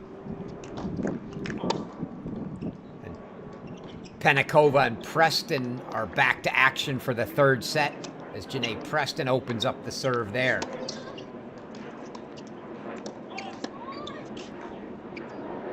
And that ball called wide. You could see the lines person on the far side there indicating that ball was wide. And it is a hold for Alexis Wen, so she goes up 6-5. 12-15. And Melissa Clark gets herself match point number 2 here.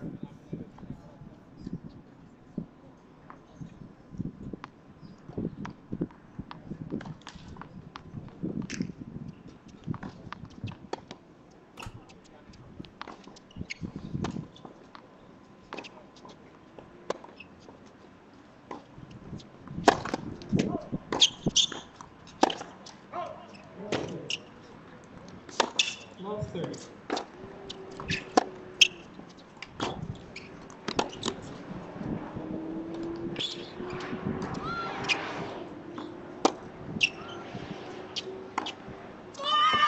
And that'll do it. It was tremendous defense from Gowda, but in the end, Melissa Clark just too much.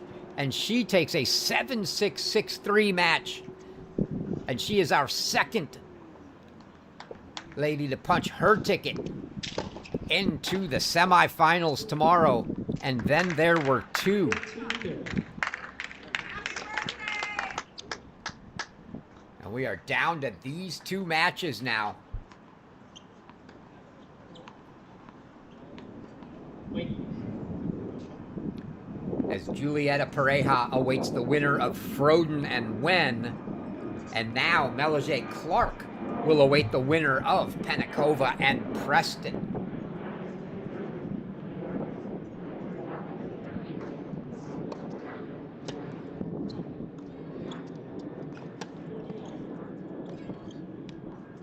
And we've got right at about an hour until our girls' 16 semifinals.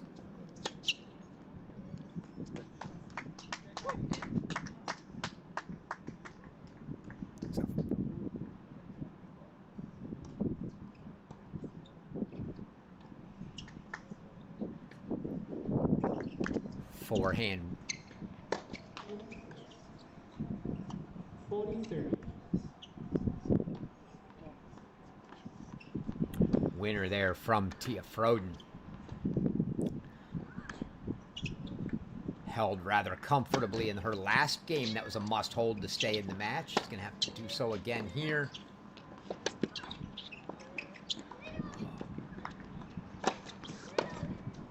Oh, great defense from both players.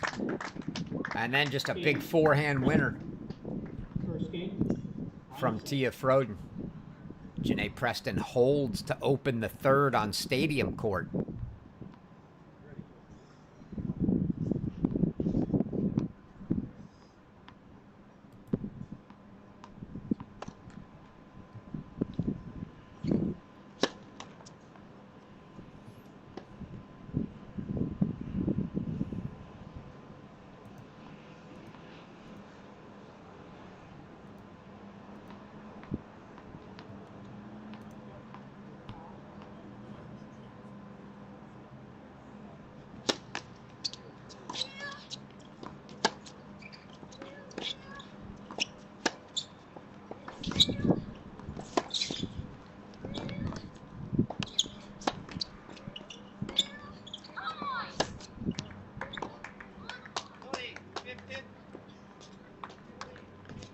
Forehand just sneaks long from Froden for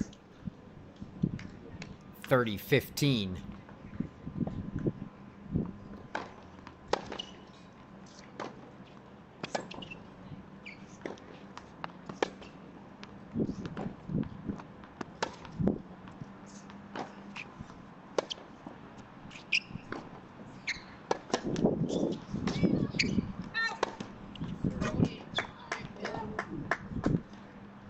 Love 14.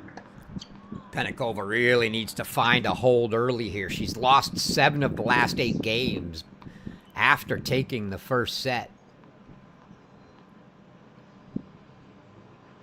And just can't seem to find the combination here. Preston able to just get everything back.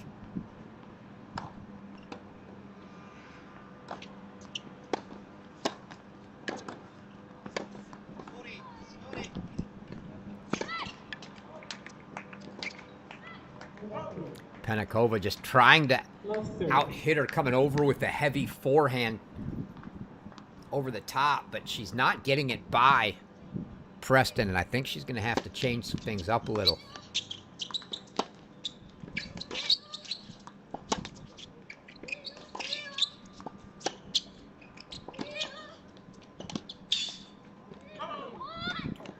Oh, that just misses wide from Froden.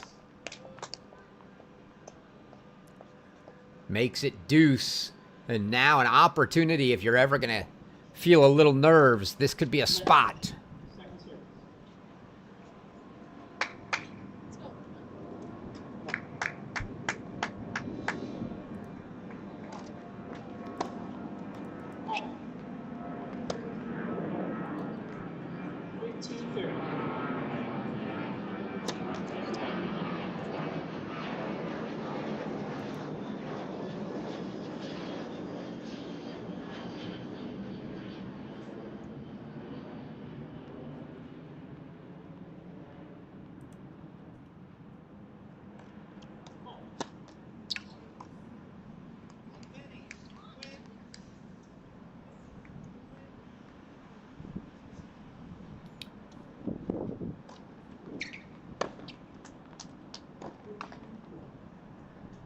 Nerves 15 it points. is. And now a match point here. Let's go full screen to it.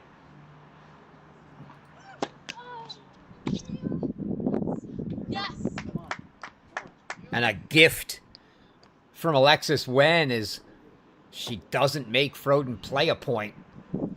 Missing the return and right back to deuce.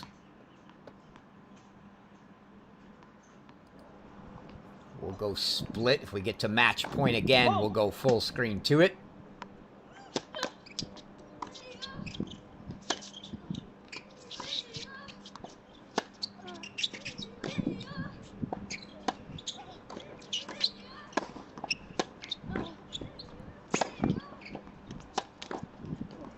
Forehand winner from Froden. Another look at that one. Game. Preston. Took some guts to go after that. She still looks like she's limping a little on that left leg. Not sure, and it's a break for Janae Preston, and now Penakova's really got to be questioning what she needs to do as she's now dropped 8 of 9. And Preston up a break in the third right out of the gate.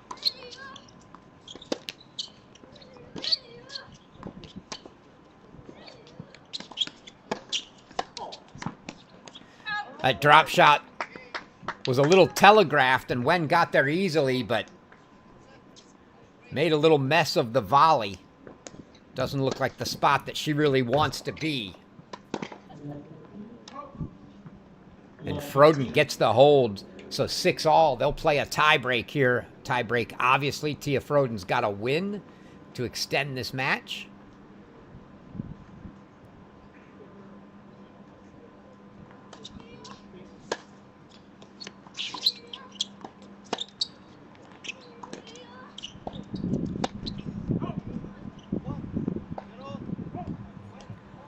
High risk, high reward for Tia Froden as Wen grabs the opening point here.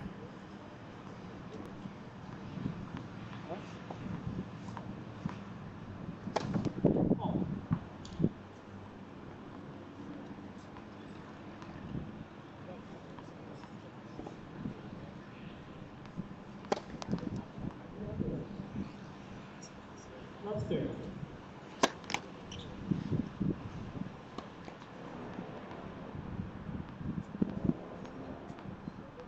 Something maybe for Penakova to try to build on here. She's got a love 30 look at getting a break and getting back on serve. Now it's getting chippy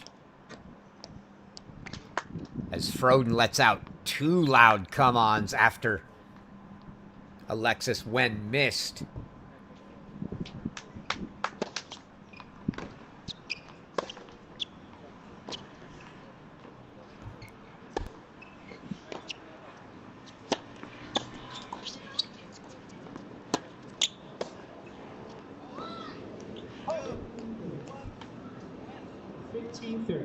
And Froden hits one long, and Wen promptly responds with a come-on of her own. So Alexis Wen back up a mini break.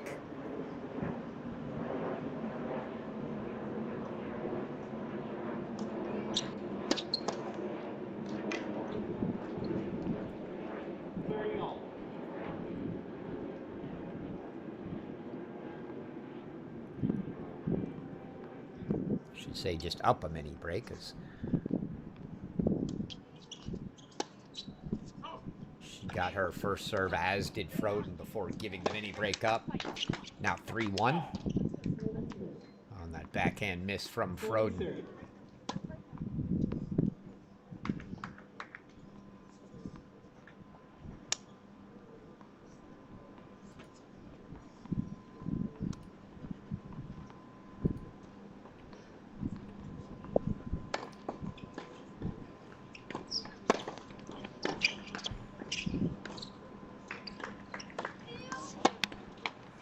And Janae Preston from love 30 Game. Preston. puts 4 straight points on the board, gets the hold. takes a 3-love lead. Love. Final set.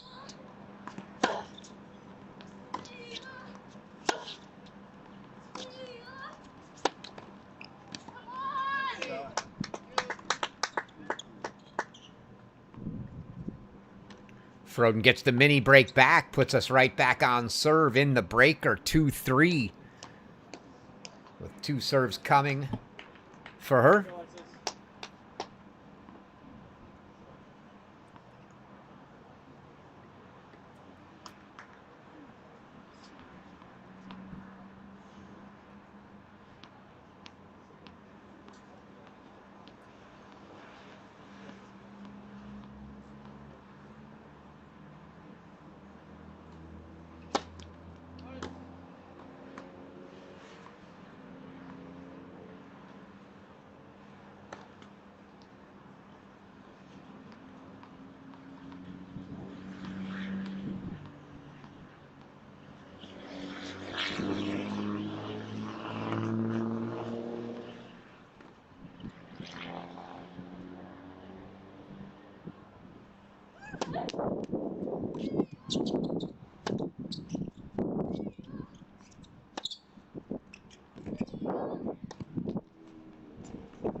Well done. Good close there from Froden. You saw her accelerate right at the end to meet that ball higher rather than letting it drop and having to make some sort of tough finesse volley. Gets there in time to put that volley past the outstretched reach of Alexis Wen. And so now 3-all at the change of ends. So we're going to have 1 3-setter or 2 is the question. Preston and Penacova in a third. Our other 2 matches finished in straights. It was Meliger Clark 6-3 over Tara Gauda, and your top seed Julieta Pareja 2-3 over Jordan Hazlett. 15 all.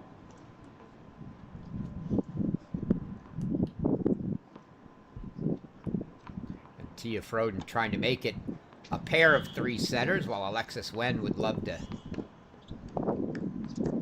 finish this off. Froden to serve here coming out of the change of ends at 3-all.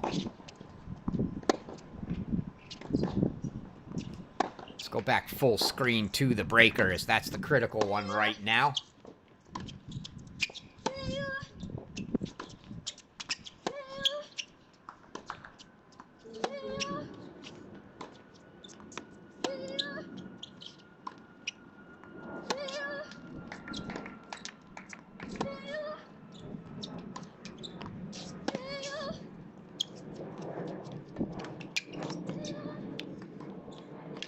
And again,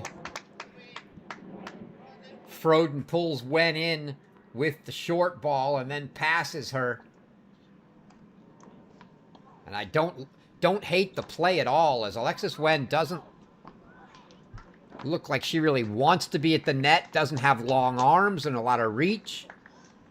Great play from Froden there.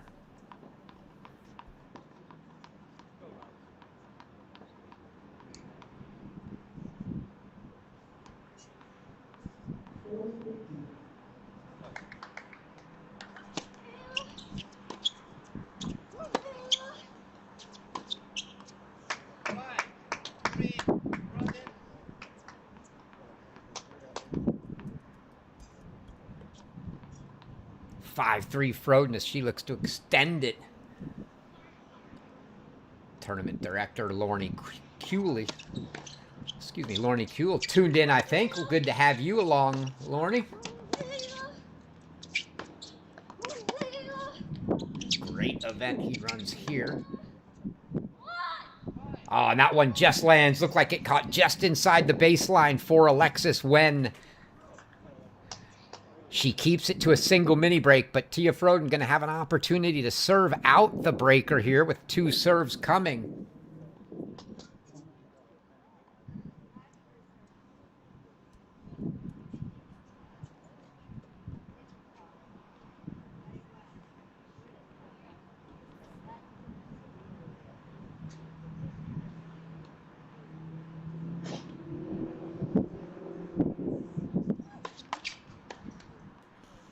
Again, a reminder, about 45 minutes away from our girls 16 semifinals.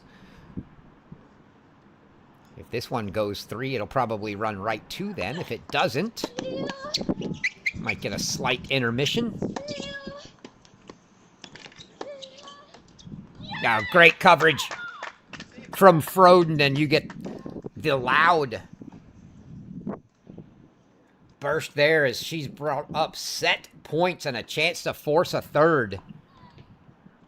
We'll also have all of your doubles main draw action today in the 16s and 18s.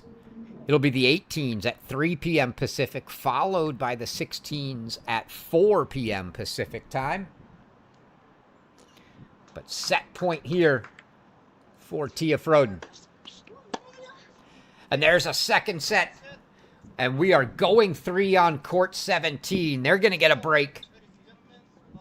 As we head to a third, we'll go back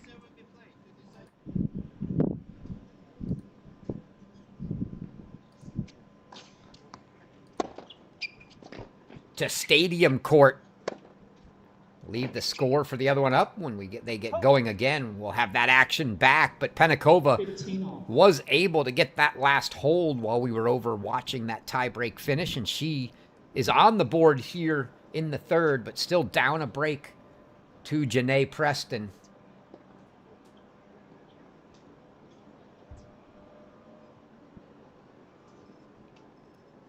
Great day. We're going to have about 9 hours on the day. Started at 9 a.m. Pacific time here, noon Eastern.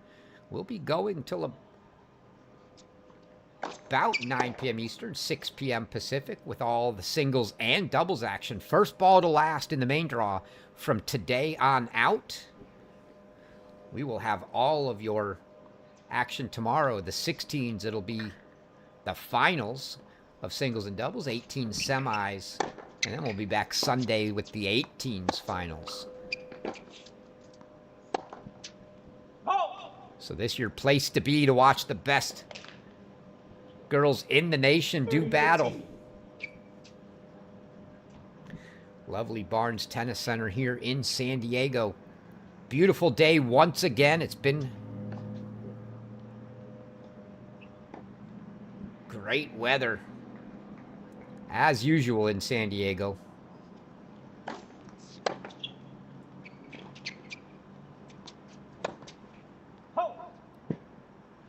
That forehand, you can see the reaction from Penakova. It's just not been consistent enough for her. It's that heavy forehand that she's tried to use to dictate, but just hasn't been able to consistently get enough of them in the court. After the first set, obviously you saw she had a 6-3 first set, but it's been all Janae Preston since. Game Preston. And the missed return there makes it 4-1 Janae Preston. Preston leads 4-1. As they head to the changeover. No action to be shown, so we'll give you a view of both courts now, as they've got the break in between the second and third sets over on court 17.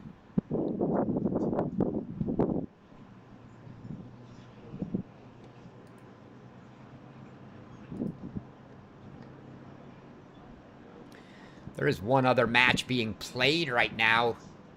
It's a girls 18's consolation round of 16 matches. Riley Rhodes is up 7-6-5 love on Yael Safar. That match on court 16.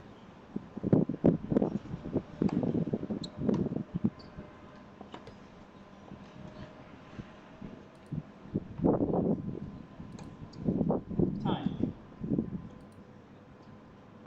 Maybe we'll take a look and see.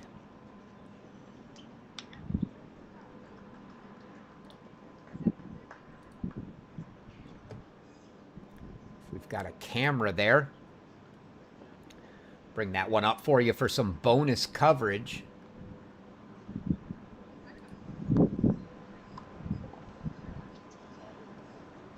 These the only 3 matches underway on the grounds right now.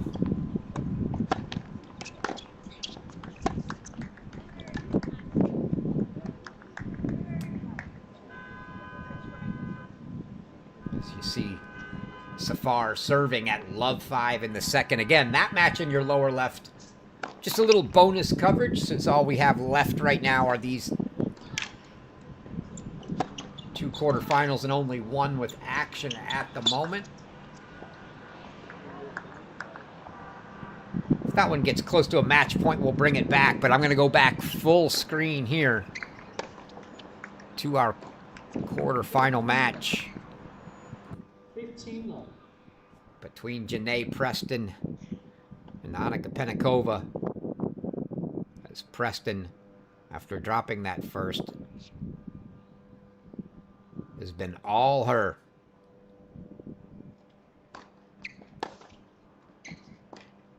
She is her, the young ones might say.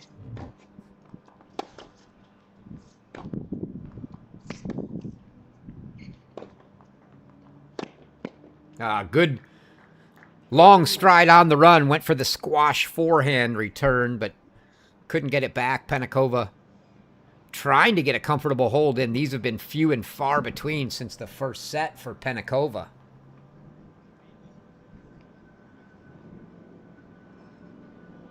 As Preston has showed us why she's the number 4 overall seed here.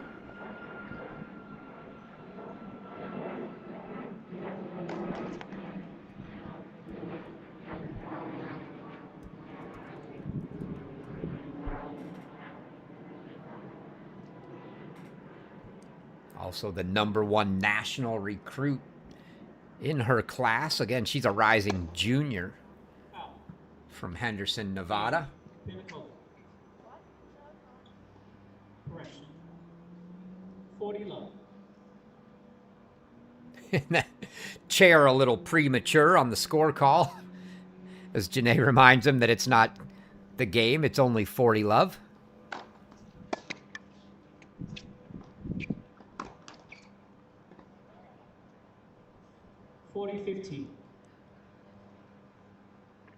In a silly sort of way, that had to feel a little nice that she got to overrule the chair for once.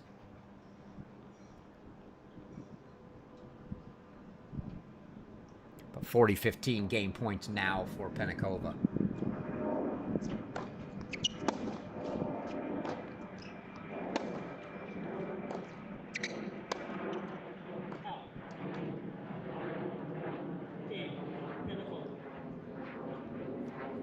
And Pennikova does get the hold, so keeps it within reach. Single break here as Janae Preston will serve at 4-2.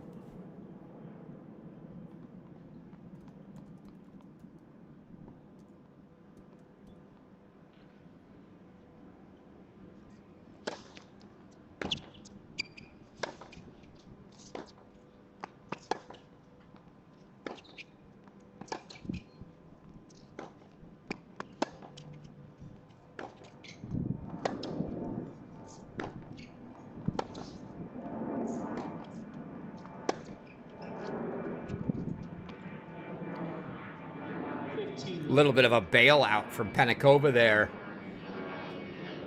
as she goes for the drop shot. Not particularly close. Preston didn't need to take more than about 2 steps to realize that one wasn't making it over.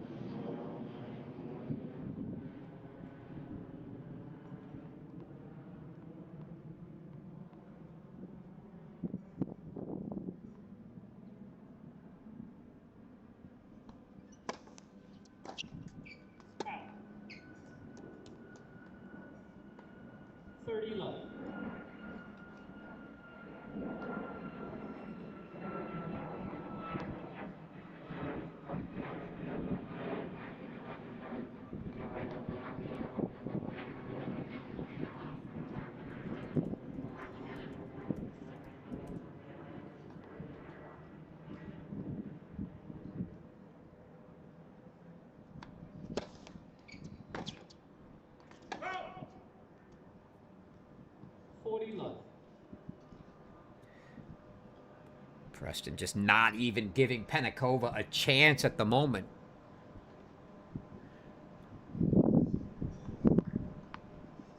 If you're a Pennikova fan, you're just looking for any sort of opening to try to think you can get a break back here. Preston not letting that happen right now. Oh!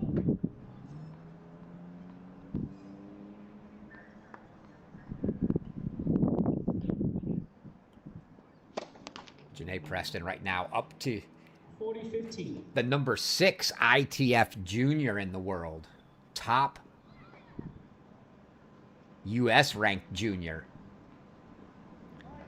So certainly has to be considered one of the favorites here this week, along with Julieta Pareja.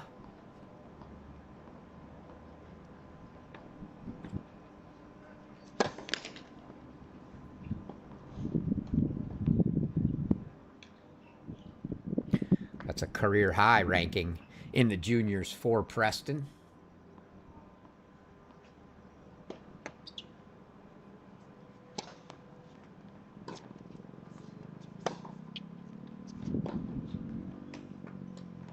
Game. Preston.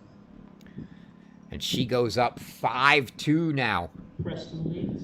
A game 5 away. games to 2. 4 junior Final titles for Preston this year. All J300s, Roehampton, Lima, Salinas, and San Jose. The nice thing about that for Janae Preston, it's 3 different surfaces. She's got 2 hard court titles, a clay court title, and a grass court title, all in J300s. Quite the resume she's putting up this year. Last year, she had a couple J100 hard court titles.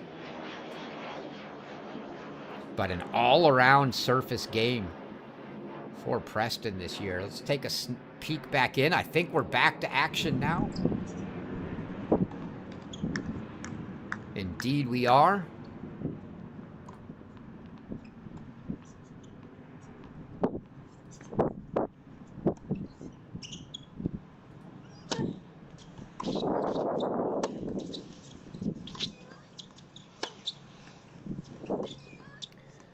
So we'll go full screen here while they're in the changeover.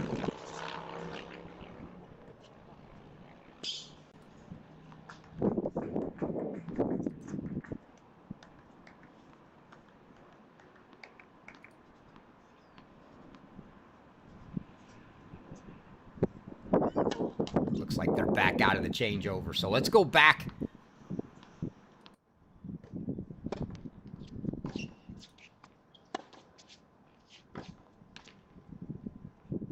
Low.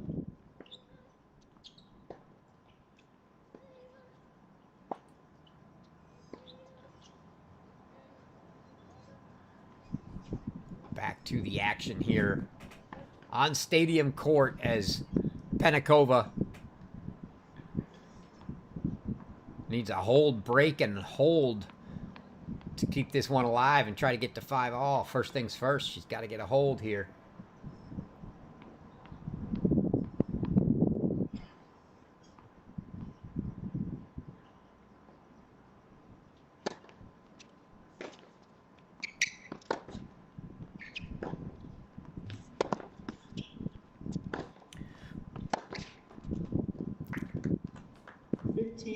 Preston made it after that title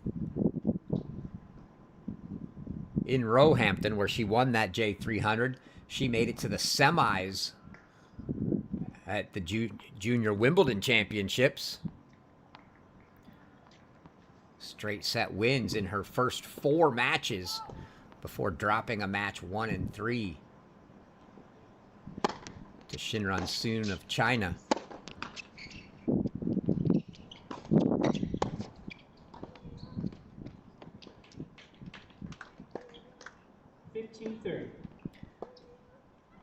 Now a little trouble here for Penakova. She's 15-30.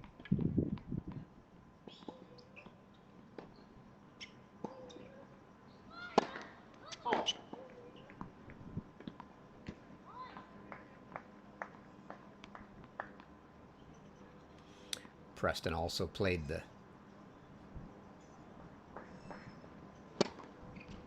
Roland Garros Juniors this year, making the 2nd round there. 30-all. Tough 3-set loss to Zoldakova from the Czech Republic.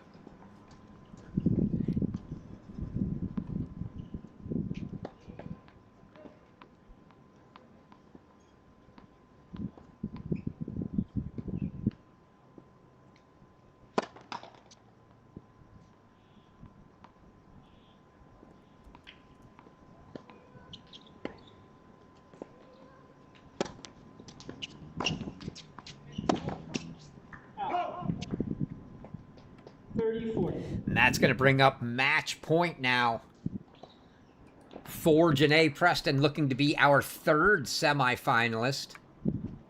Been talking about Preston Penakova. Right now, ranked 202 in the ITF junior rankings, career high of 16 back in March of last year.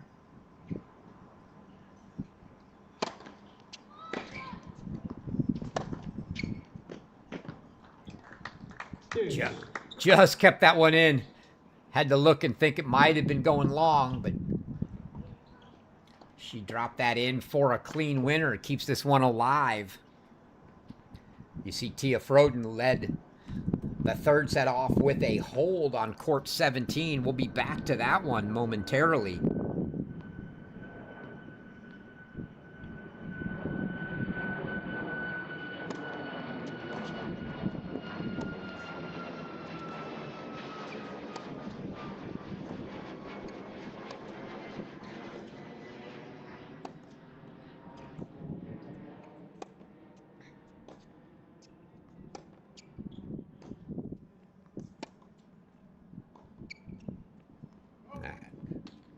Backhand slice sails wide from Preston, and Penakova's got a game point now. Best junior results of the year for Penakova.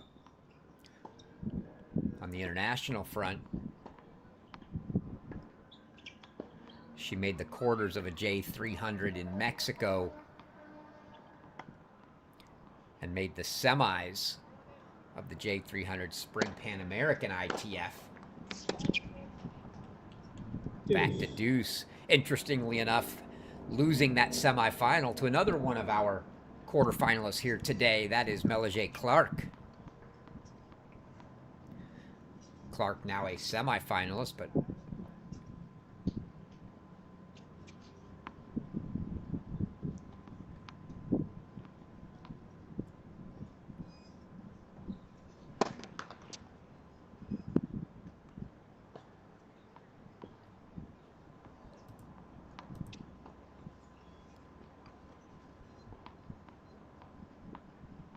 having to walk that one off. A long wait for the second here for Penakova.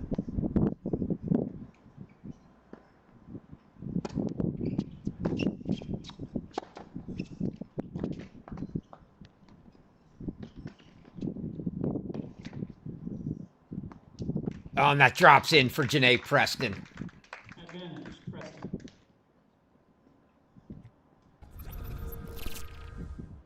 See her chase this one down, up and over, and oh, just about a foot inside the baseline, and she just walks it off like it's all business. And it's match point now for Janae Preston.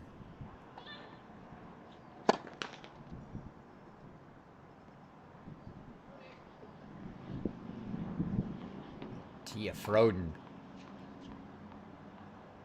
has gotten the break on Alexis Wen to start the third, so 2-love serving for Froden. We'll be back there.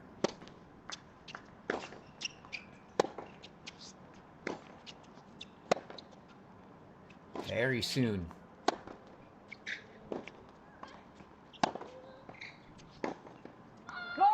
Oh, just missing by inches was Preston there.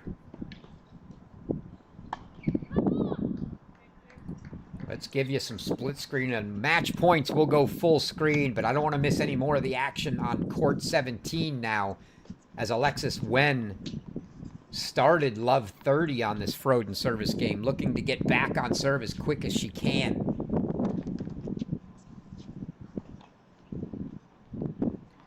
Doesn't look like we're going to get much of, if any, of a break between these 18s and 16s main draw matches.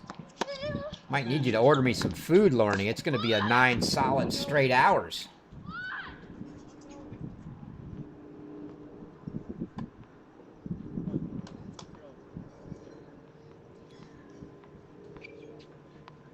But Preston now.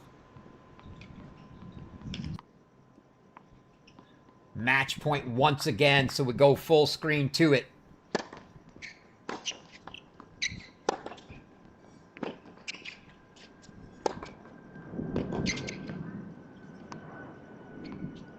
Oh, and it lands in. Or does it not? It does land in. Penakova can't believe it. There was no call. 6-1, 6. And Janae Preston, 3-6, 6-1, 6-2 is into the semifinals. They're still looking, both of them looking at the chair as they give each other a hug. Let's see if we caught any of that on the replay. No, too late. But you can see the reaction from Penakova. She's looking for the call. It never came. And Janae Preston is through as our third semifinalist. And now we'll go back to our final match. As Tia Froden from love 30 in that service game as we cut away at 15:30 gets the hold. She consolidates the break and takes a 3-love lead in the third.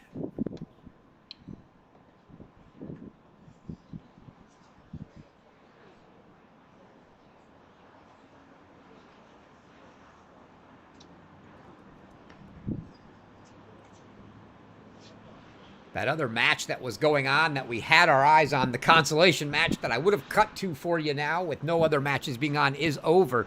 Riley Rhodes, 7-6, 6-3 over Yael Safar in that match.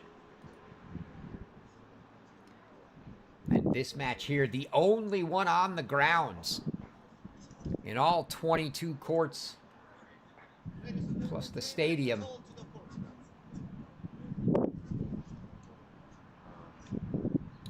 Oh, did I miss? The chair said something. Did someone call for a trainer?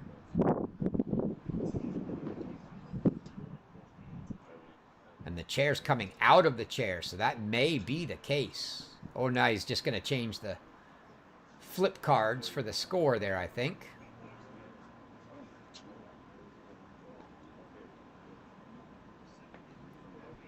But if indeed we did have a call for a trainer, it would be unfortunate as there is no other action on the grounds right now. So you're going to get full view of everything that happens here.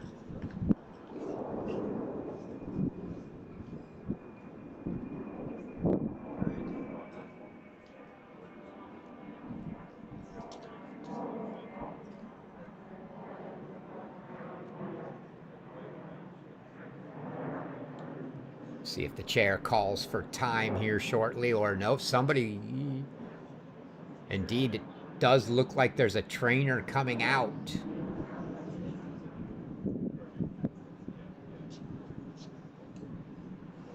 So going to get, it would appear, some medical attention here.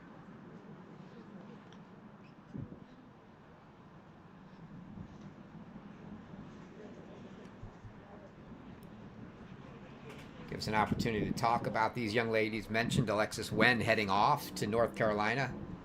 Going to be incoming freshman for the Tar Heels this year.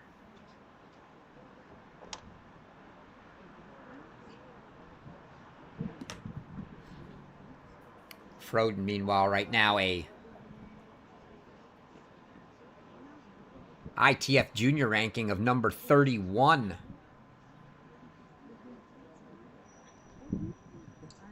In the world.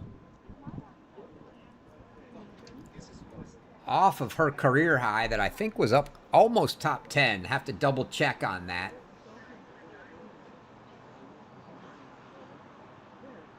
Froden will be a senior this year, so she's got 1 year left before we see whether she's going to go that college route or just try her hand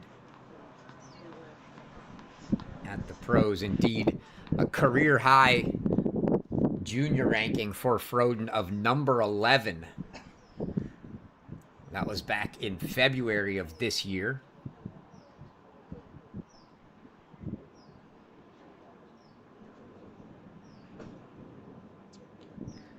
She's going to try to stay warm while the trainer gets time for evaluation and then treatment. So once they do the evaluation and determine what's wrong, they get time for treatment depending on what that is.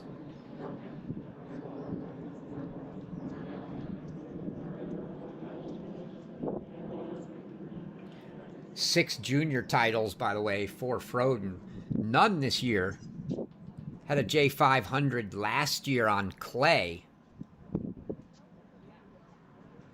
A J200 in Santo Domingo back in 2024 on the hard courts. And then 4 titles. 3 at the J100 and a J30 back in 23.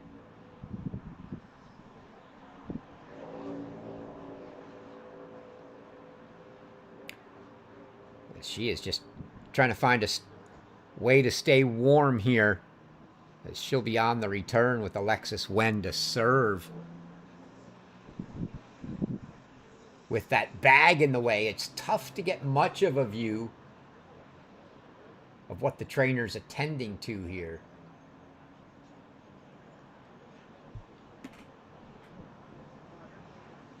Looks like the wrist.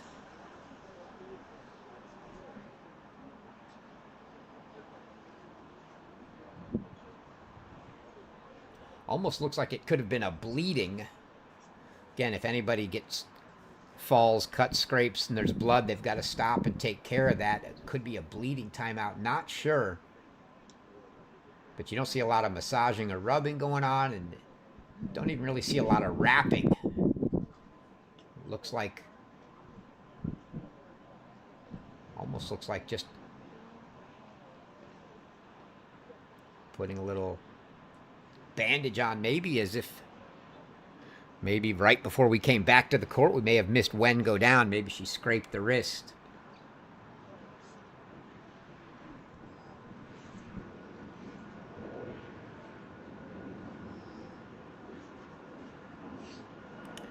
Froden made the 3rd round of Junior Wimbledon this year, losing to the same player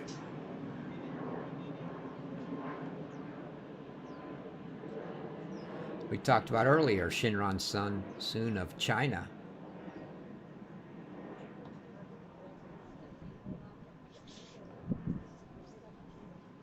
Froden also played the other 2 major juniors. Dropped the 1st round match at Roland Garros, but she made the semis at the Australian Open as Wen is up and out of the chair. So it looks like we're going to get going here, but great result for Froden down under.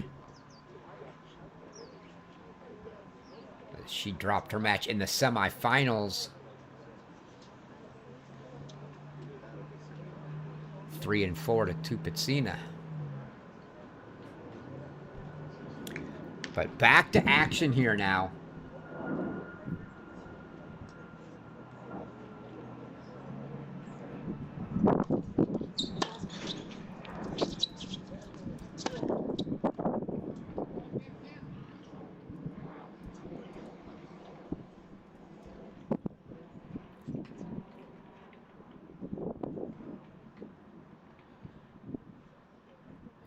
See how she responds coming out of that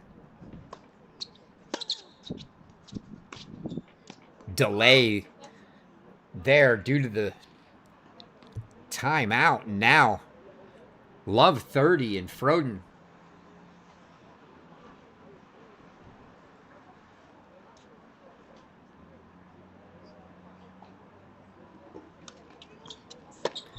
An opportunity to take firm control here.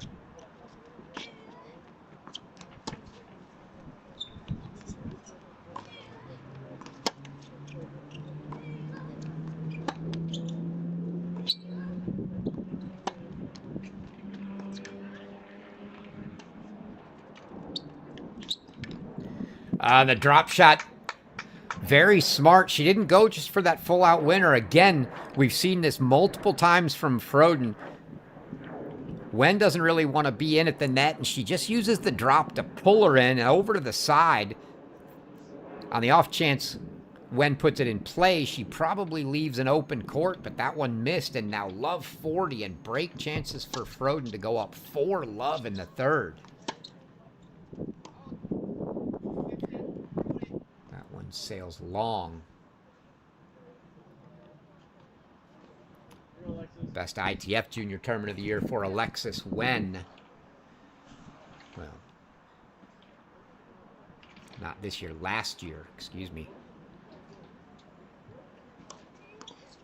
She made the finals of the J300 at Indian Wells last year, 2025. That one played in March. And another miss from Froden. I like it. She tried to take it early on the rise. She's establishing some court positioning there to really make it tough on Wen. You see her really trying to get up on top of that baseline. Was a little late on that last one, but...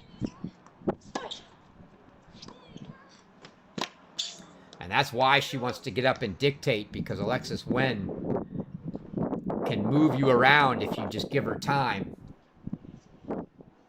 As she did there. So from Love 40 to deuce.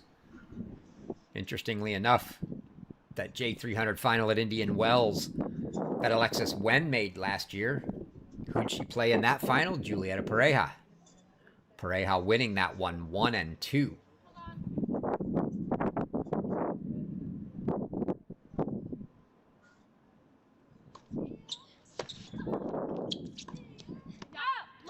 Just wide.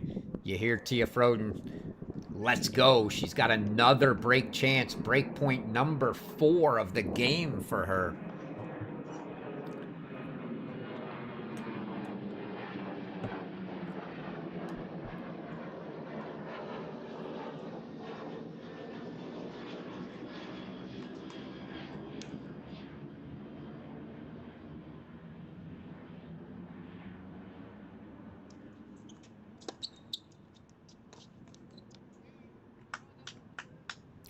Appreciate the comment in the chat from the Farm and Forge Club. Thanking us for the coverage. The Farm and Forge marketing team. I like it. Gonna keep me guessing who it is down there, huh?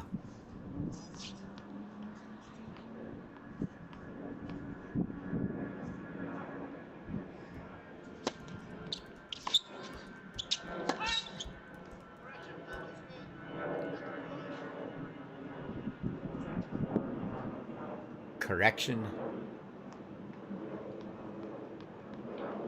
Ball's good. So 4-love Tia Froden now.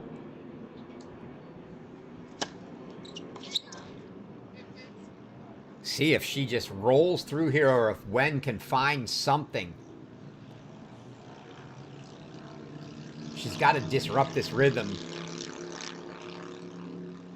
Look, Froden just trying to play quick now. She feels it. She wants to go. Wen needs to try to slow things down here.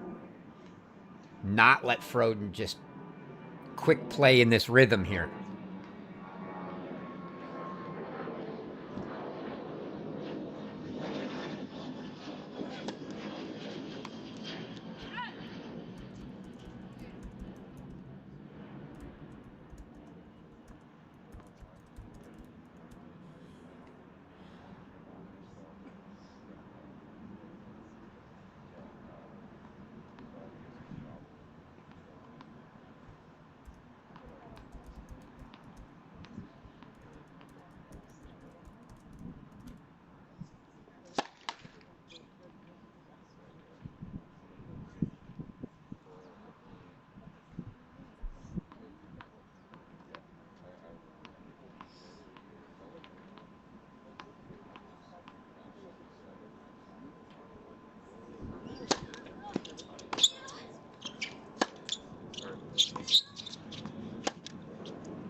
Is it deep? I didn't hear a call. That ball clearly looked deep. Both players with arms out looking at the chair because they both wanted the call. I certainly thought, oh boy, and it's going to be called good. It looked deep to me. Alexis Wen can't believe it. Froden put her arms out like, what was it? Indeed, it's good. So 40-love. 3 points for a 5-love lead here. And there it is.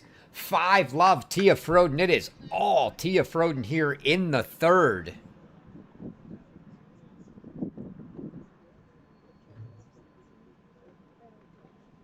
And again, we are now about 10 minutes out from our semifinals in the girls' 16's.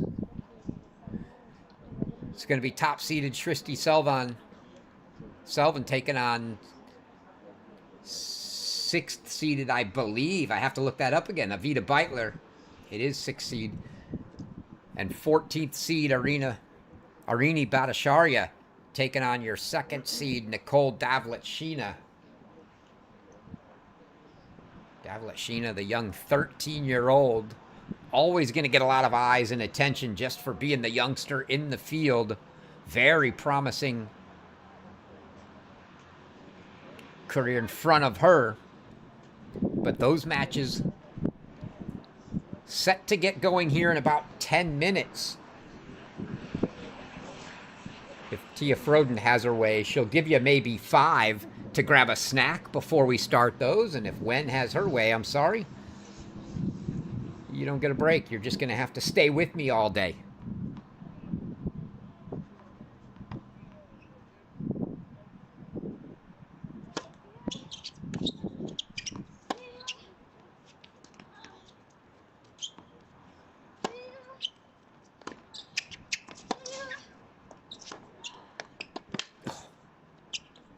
Froden is definitely feeling it. That backhand cross court was absolutely laced. And then a very athletic overhead on the run coming towards the net to make it love 15. And Wen just looks, she is playing too quick now. I know it's love 5. Stranger things have happened, though. Gotta slow this down.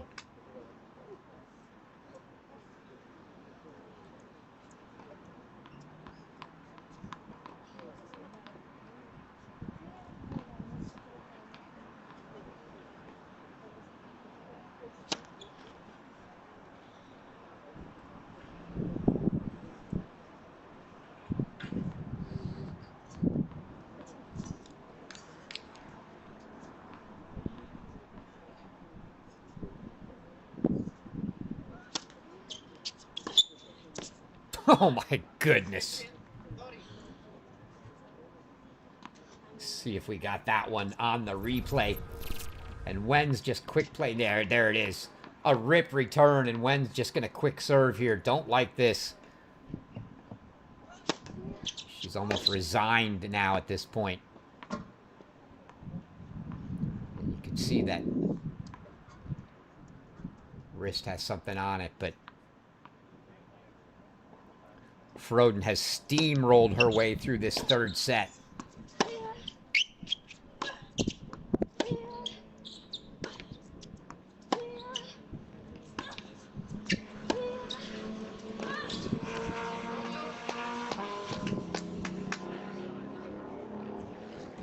Not sure if her...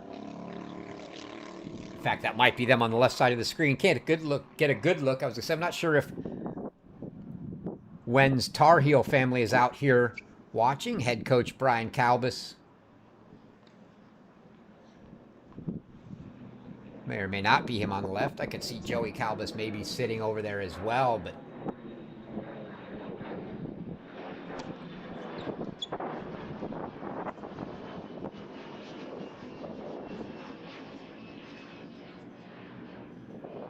I am sure Coach Kalbas is more than excited to see Wen come in this year. He's not excited to see that as Tia Froden just rips another Second serve backhand return, cross court winner.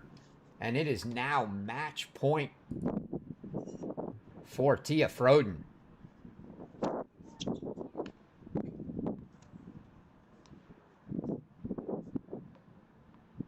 have a feeling you might see Froden tee off on another one here as she steps inside the baseline. She does go for a little extra. But Wen gets it back to deuce, and she's just quick playing at this point.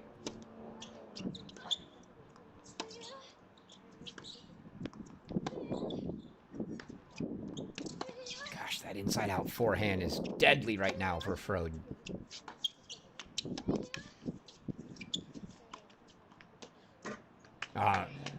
Inside-in forehand down the line brings up another match point for Tia Froden.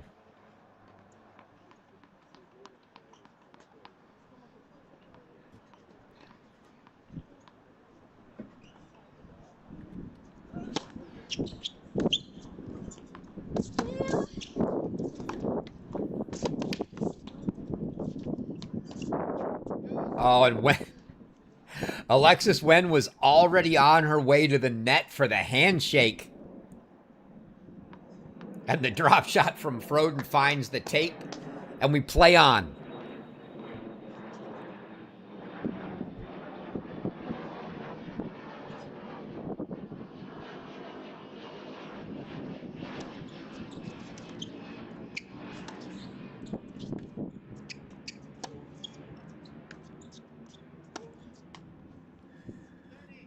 Unforced error.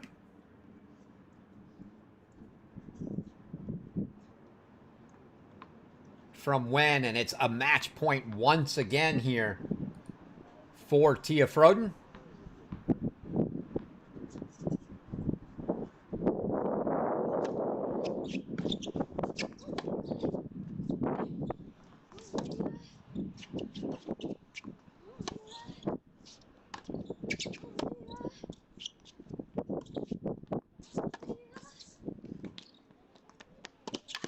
And too good from Froden, as Alexis Wen can't chase it down, and Tia Froden makes quick work of the third set, 6-love, and she is our fourth and final semifinalist as she knocks off Alexis Wen here.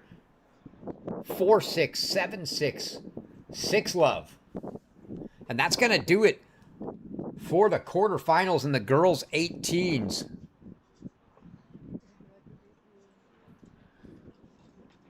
Few minutes before your girls' 16s will be taking the court, but just a reminder now of what your semifinals will look like tomorrow. It's going to be Julieta Pareja taking on Tia Froden. What a match that will be. That's one semifinal. Your other semifinal, Janae Preston and Melige Clark. Times now posted for those. Those will be 12:30 p.m. Pacific time matches tomorrow. So 12:30 p.m. for your girls' 18's semifinals.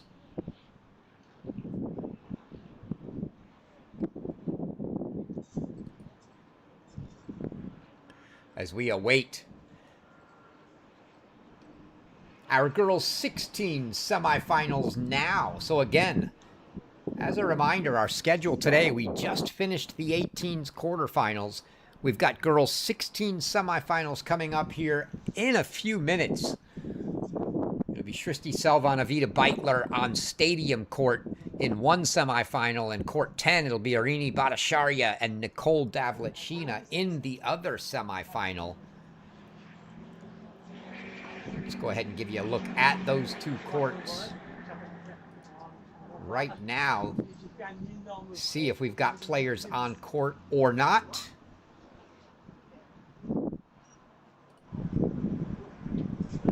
They're just making their way out there.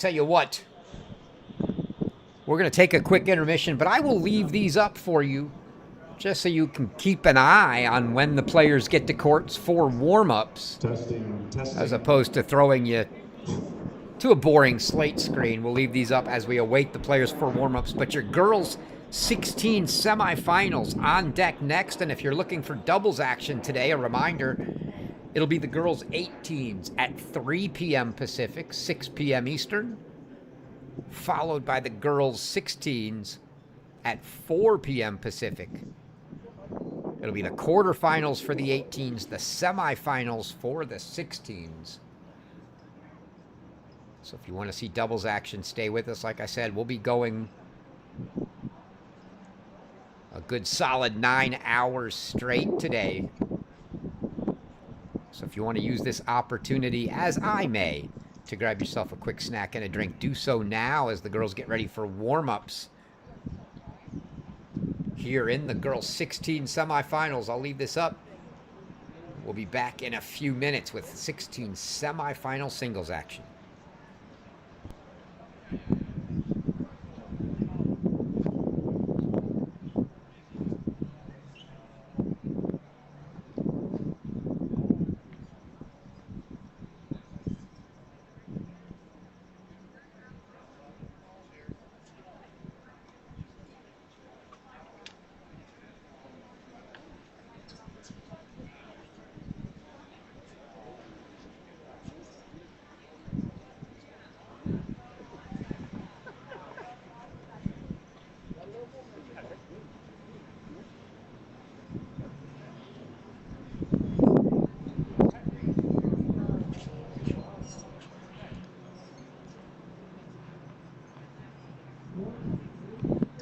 Welcome, ladies and gentlemen, to this semifinal match of the girls 16 singles at the 2026 USTA Billie Jean Girls National Championships. Let's first welcome our #1 seeded player, Trissy Sullivan. She is from Monroe, Maryland, and won the East Coast Singles and Doubles in March. Please next welcome our #6 seeded player, Anita Beitler from Scandia, Minnesota. Good luck to both competitors and have a great match.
Three minutes.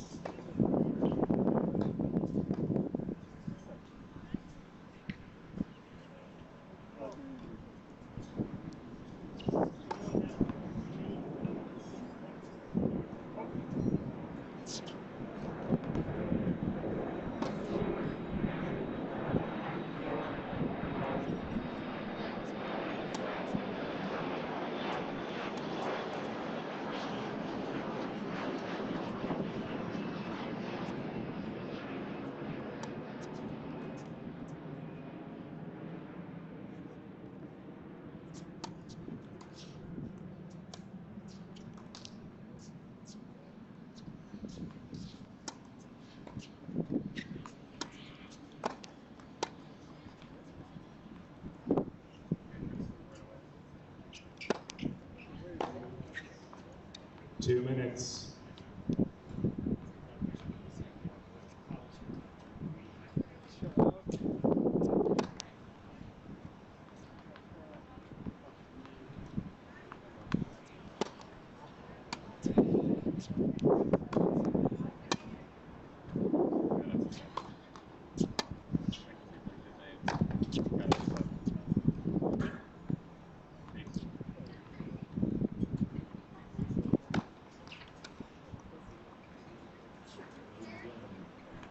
Ladies and gentlemen, the semifinal match will be best of 3 tiebreak sets.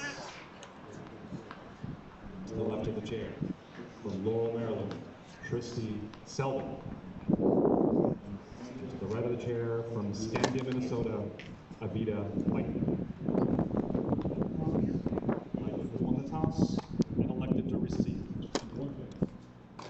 1 minute.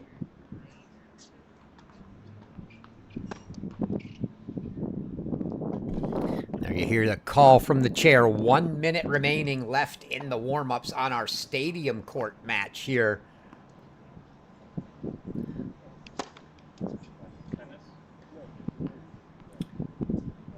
Again, your matchups here. Top-seeded Tristy Selvin taking on 6th seed Avita Beitler. And 2nd seed Nicole Davlechina taking on 14th seed Arini Bhattacharya.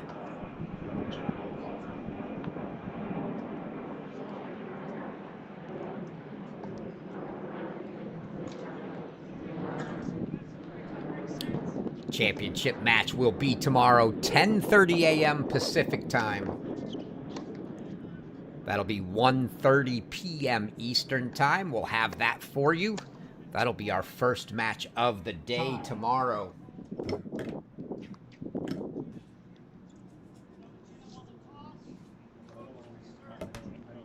As the girls' 18 semis will follow.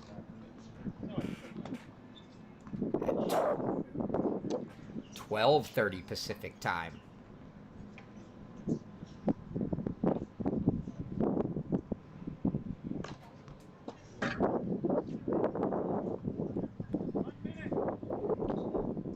A minute left in the warm-ups on court 10, but they've already called time and ready to go here on the stadium court.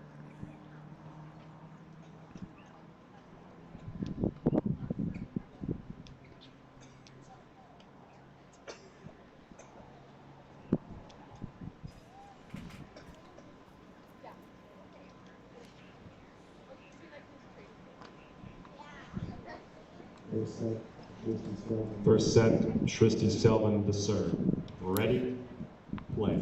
So Selvin to open it up. Beitler won the toss, elected to receive. Time. 15 left. And we are underway here in your girls' 16 semifinals.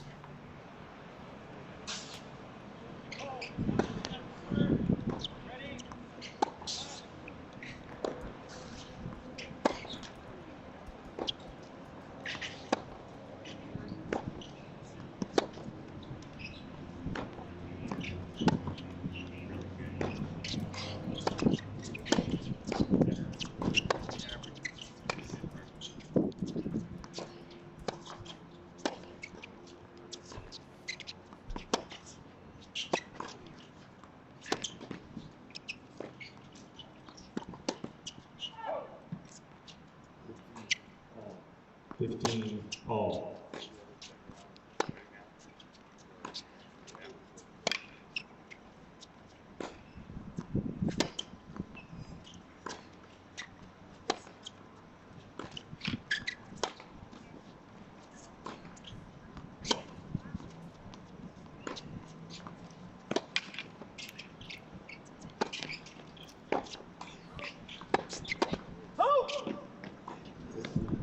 Didn't talk about it earlier. It'll become more important tomorrow as we're down to the semifinals of the 18s tomorrow. But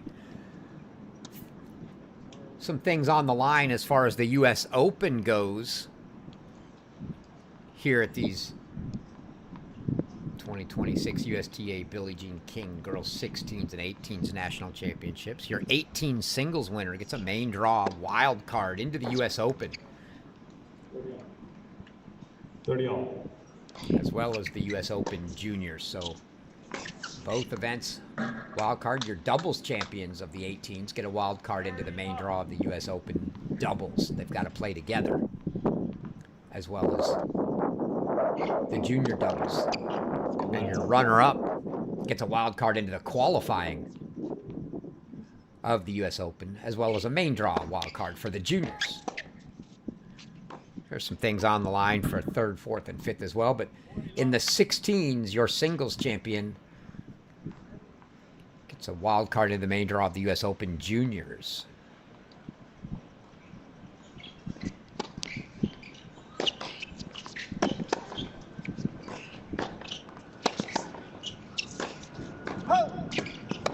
Davletsina long with the forehand. You see Davletsina, the lefty, mentioned she's a youngster, 13 years old in the girls' 16s here.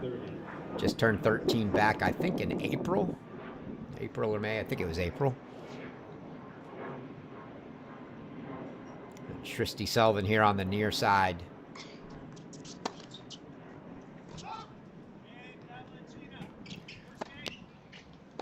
Davletsina holds to open the 1-love lead on court 10.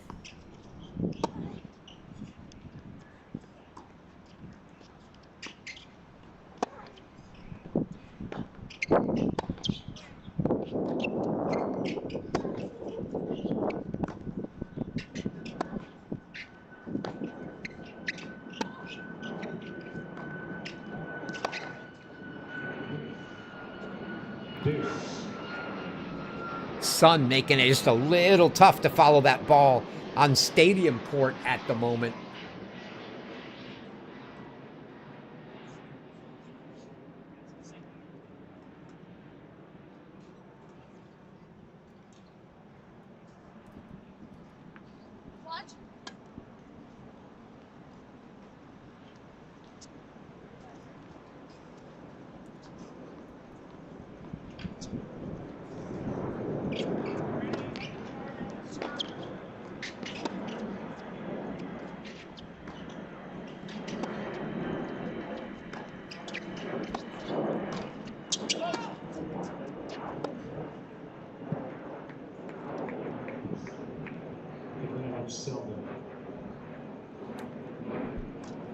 Game point now for Selvin. Selvin, a rising junior from Laurel, Maryland.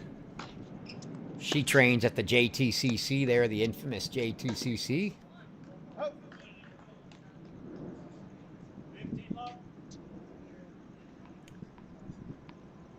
She's ranked 14th on the tennisrecruiting.net national rankings for that rising junior class. First game. And she gets the opening game here against Avita Beitler. Beitler, also a rising junior from Minnesota. 13th ranked prospect in that rising junior class. So these two, the 13th and 14th ranked prospects, I expect we're going to see a very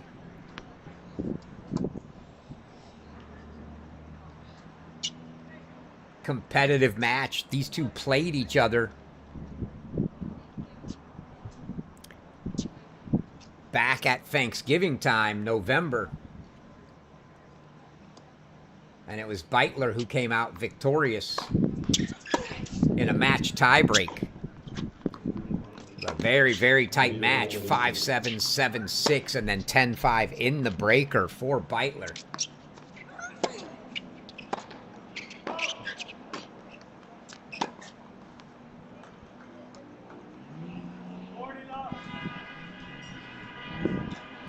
On the flip side, obviously, we've talked about Nicole Davletsina, just a rising 7th grader. Not going to be any question that she's the top ranked recruit in her class.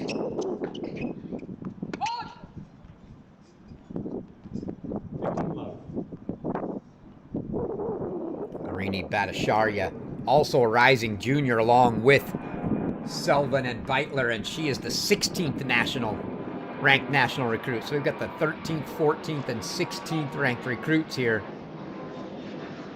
of that rising junior class in the 16s semifinals. Obviously, many of them playing in the 18s this week. These are some of the younger rising juniors.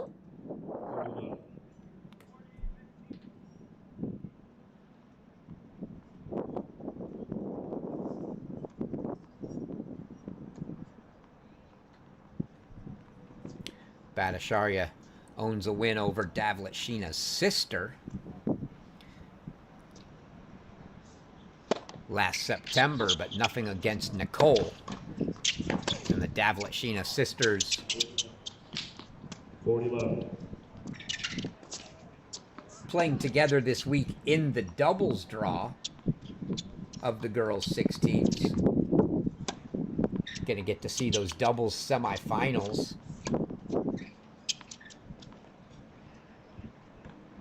Later today, where the Davletshynas will be featured.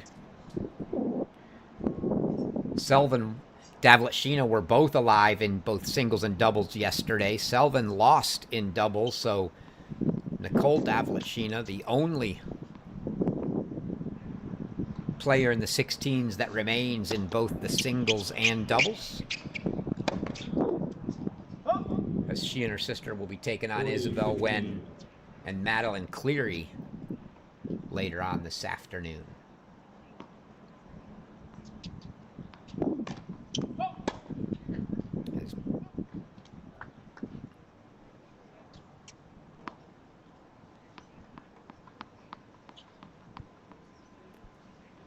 Beitler now game points.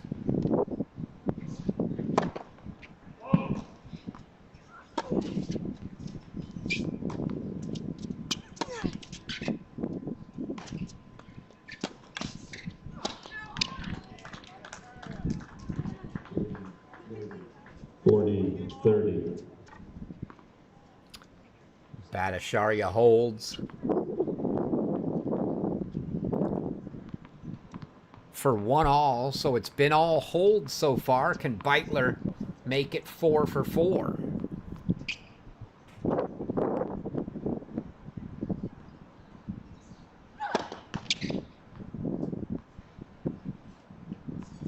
Very sort of slow motion, service motion for Beitler as she gets into that toss.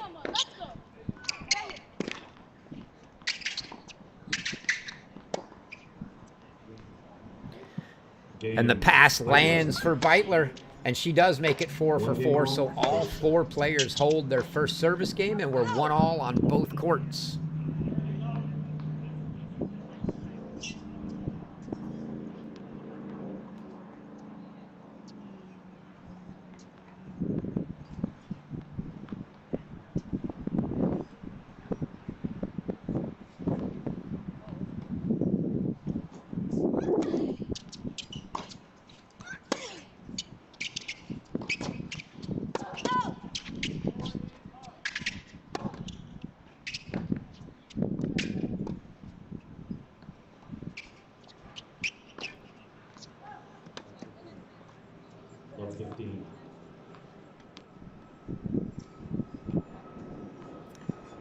If you're just tuning in now for the 16s and you weren't around for the 18s, by all means, drop your comments in the chat. Don't really need any comments on who you want to see because we're going to, with only 2 matches, we'll leave them both up all the time.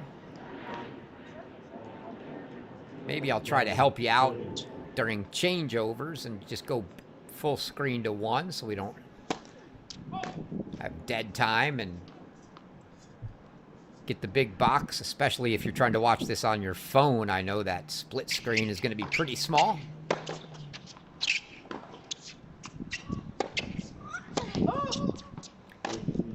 If you're at work right now watching this on your phone, trying to hide it from the boss, props to you. Thanks for being with us.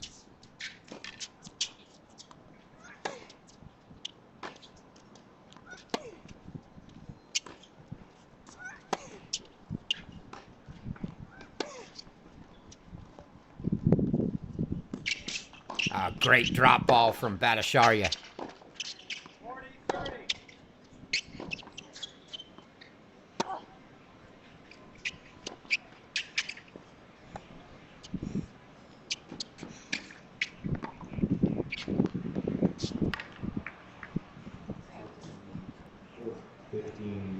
15-40. And now break chances coming for Vida Beitler here.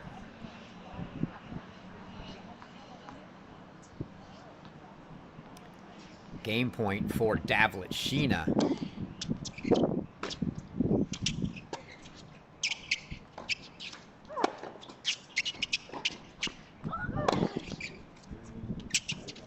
Game Beitler. Beitler gets the break, and so 2-1 first set. as we opened with 4 holds, Beitler the first to break the streak. She gets a break. And as they change ends,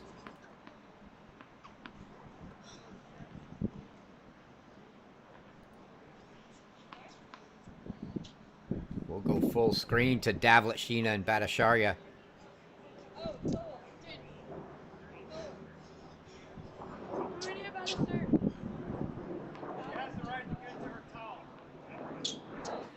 You see Davletshyna expressing a little frustration that she was ready to go and Bhattacharya wasn't.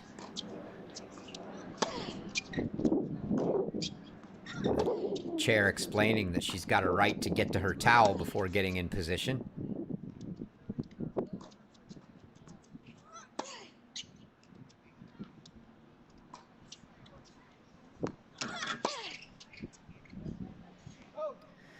Seen that quite a few times this week. The high topspin balls, if you put enough under it, there's not enough room behind the courts to get back to the fence, especially for some of the shorter players, and that can be a weapon. And Davletshyna is going to need to take those on the rise instead of letting them bounce and come down.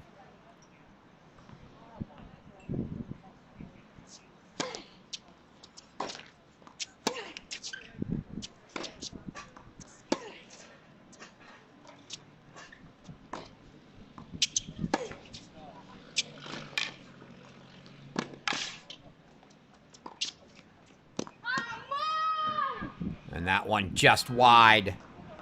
30-11. As Davletshyna gets it back to deuce there. Couple things we've seen from Davletshyna, if you're tuning in wanting to see the youngster play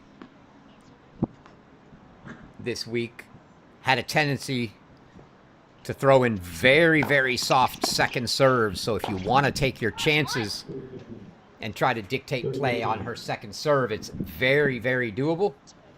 And the other thing is every once in a while she'll, for some reason, just drop into hitting some soft, easy topspin on the rally ball and hit soft, easy forehands. And here goes Bhattacharya with the high, soft rally ball. And that has, on occasion, allowed her opponent to come in. If you want to take those balls early, you can get in, take it early on the rise off the bounce, and dictate play. And I think this style of play from Bhattacharya is really going to frustrate Davletshyna. Davletshyna would like to see Bhattacharya going for more, throwing some errors in and just giving her opportunities to sort of counterpunch and look for the opportunity. She doesn't really jump out and take the initiative herself right away. Just like that, she gets the miss from her on the return. I think those long extended rallies that include some of those high, heavy moonball type balls from Bhattacharya that she likes to play are going to frustrate Davletshyna, and she's going to need to spot that and get in and take those early on the rise instead of letting them bounce. Well, let them bounce, but not let them bounce up and come back down.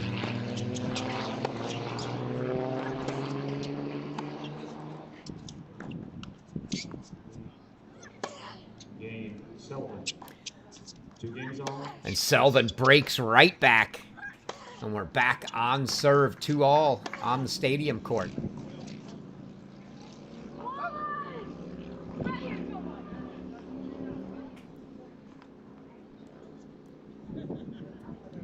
Davlashina outlast Bhattacharya that rally. Bhattacharya and Smarty played a long match yesterday that, thank goodness, did not go 3. As if that one had gone 3, we would have been there a while. They were playing some very, very long rallies. As Davlashina is not going to be quite so willing to sit back and just play the high, lofty topspin type rallies, but that was Smarty's game.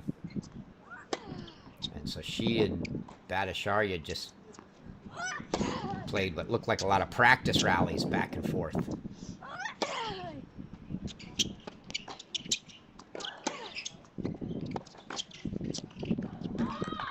And there, Bhattacharya gets the forehand winner down the line.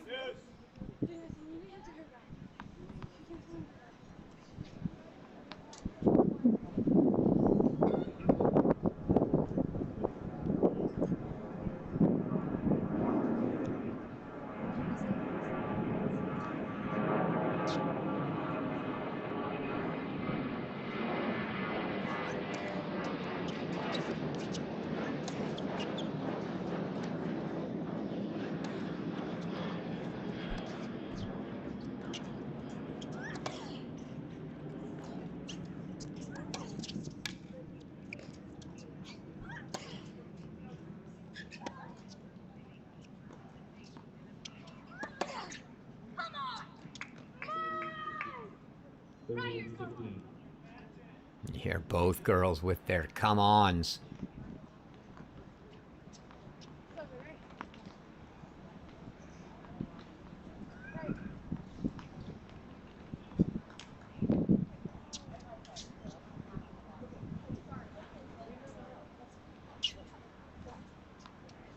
Davlashina game point once again on her serve. Selvin 30-15 as they traded holds, then breaks on stadium court.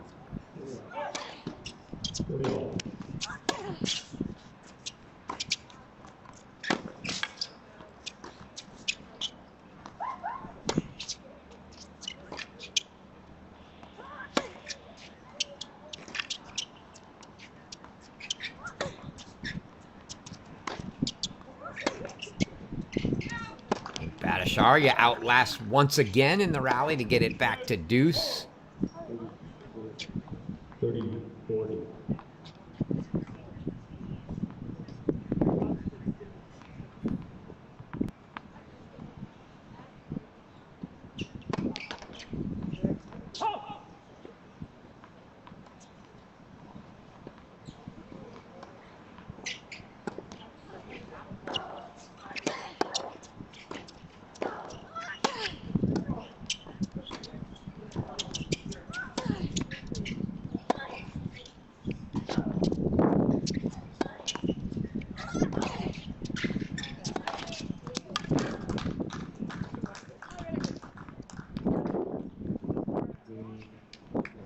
Game, Beitler. Beitler leads 3 games to 2. First set.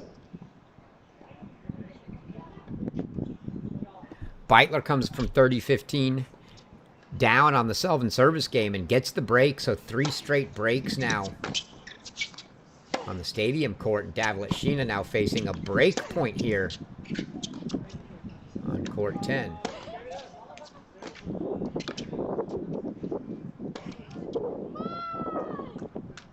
And interesting there, Davlashina, who's got to be able to handle herself at the net because she is in the doubles semifinals, got that ball at the service line and was more apt to retreat than she was to follow it in. And so she gets that break point opportunity erased and back to deuce. Oh, let's go right here. Just wide as Bhattacharya tries to go for the forehand winner down the line. And you're going to hear Davletshyna, I'm sure, on occasion today, get multilingual and toggle back and forth between English and Russian. You heard her say, let's go right here at that time, but you're going to hear a fair amount of dave, dave, dave, which is let's go, or come on in Russian.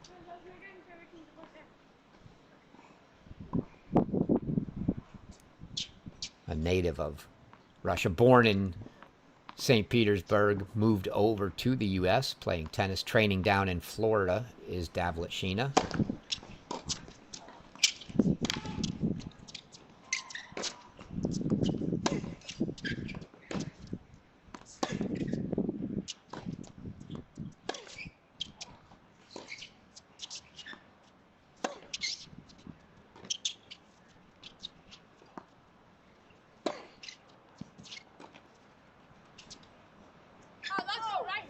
That's something she's going to have to grow into. You saw she got that ball halfway in between the baseline and the service line, put it deep in the corner, a ball that traditionally you ought to just follow in. A very good ball to approach on.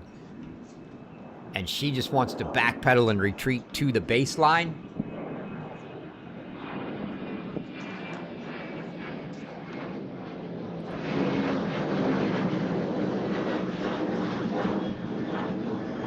They are playing some long games. Still just 1-1 there as we're on to game number 6 on our stadium court now as Beitler, the 3-2 break lead after we've had 3 straight breaks. And Bhattacharya fights off another game point. We're back to deuce.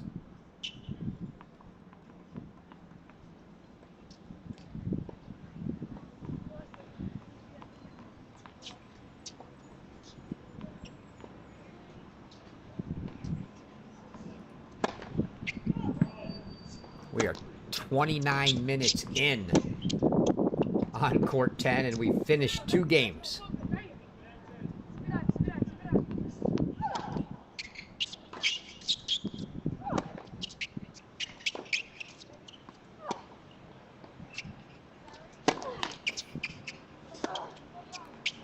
have a feeling the chair might have hit something slightly early, as I don't think we're quite 29 minutes in, maybe 25. Oh, Bhattacharya, that is exactly what we talked about. That is a very soft second serve from Davletshyna. And if you've got the guts, you should absolutely step in and rip that second serve. Make her pay for that soft second serve. Bhattacharya did.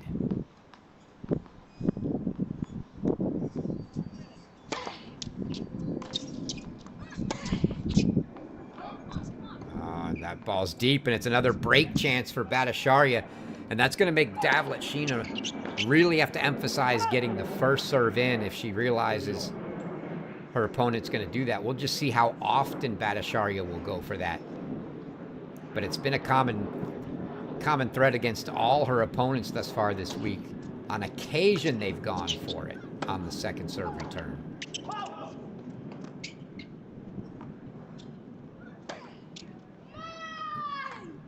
Clean winner from Davletshyna. It's it back to deuce.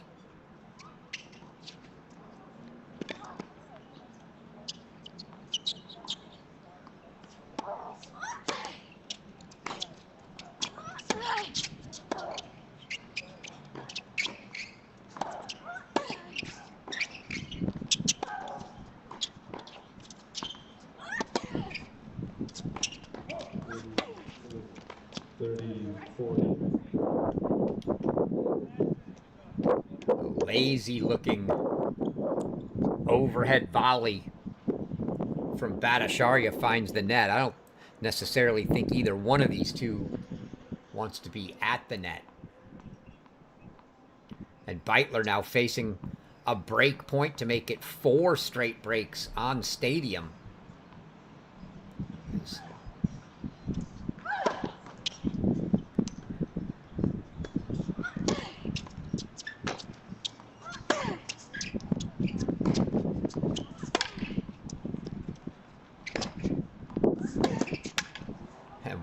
to deuce once again. This is a long game on court 10.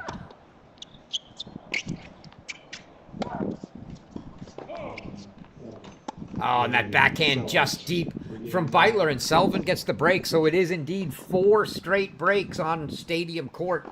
We opened with 2 holds and have since had 4 straight breaks. So it looks like 3-all on serve.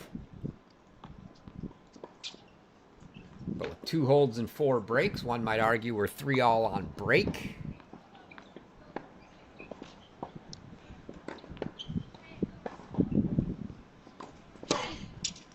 Sharia with another break chance. And now a second serve look here at break point. Does she take a chance?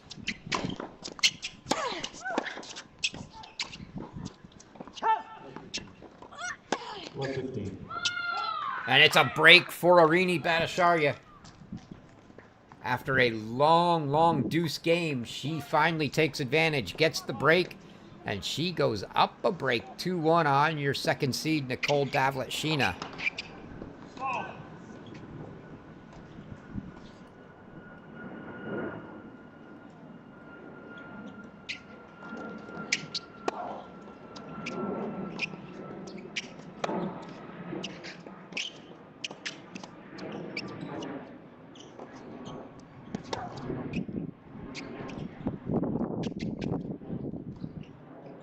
Oh, that was a very tough, little tricky drop volley played by Beitler there. Not sure. I think she had a lot of options. That probably a tougher shot than a few others, but nonetheless, it worked out.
That one deep from Beitler makes it 30-all. We'll go back to the split as they're back to action on court 10 as well right now.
Deuce. Not up there from Beitler. Couldn't get there in time, and Selvin fights off that break chance and an opportunity to make it 5 straight breaks. Be deuce there, and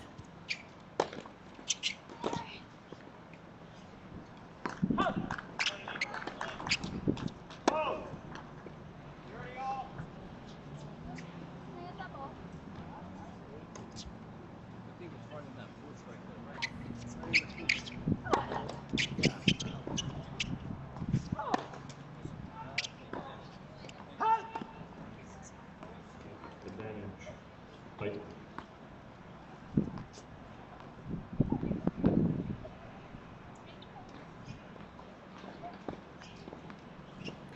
another break chance for Beitler.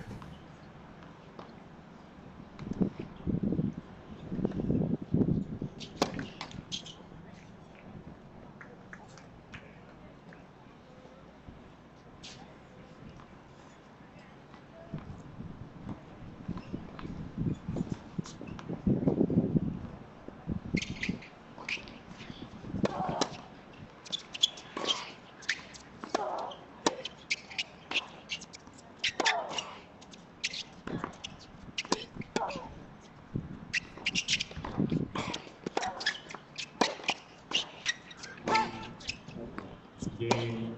Beitler. And the miss from Selvin gives Evita Beitler the break, and it is indeed 5 straight breaks now.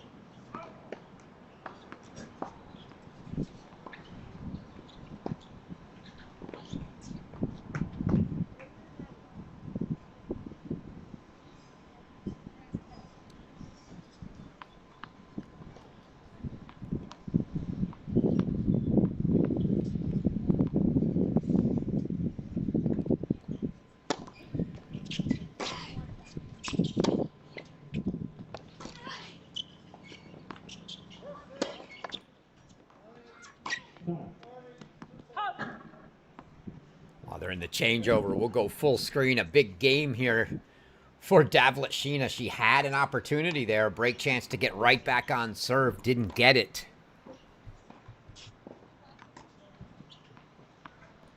We'll stay here for a bit as this one is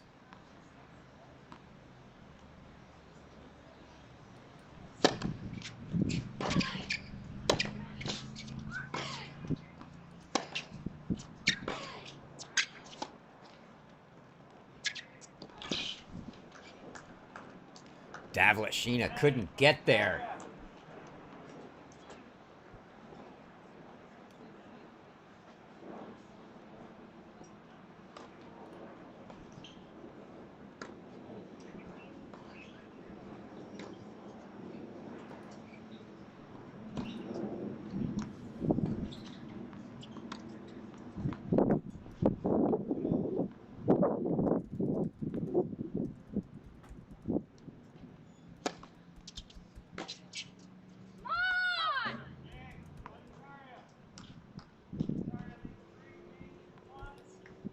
Bhattacharya gets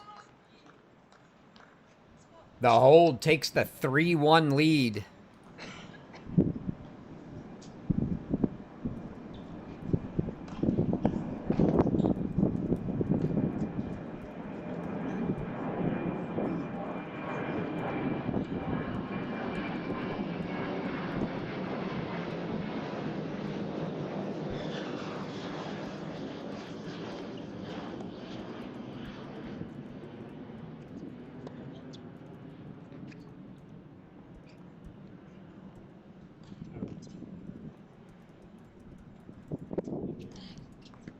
First 15.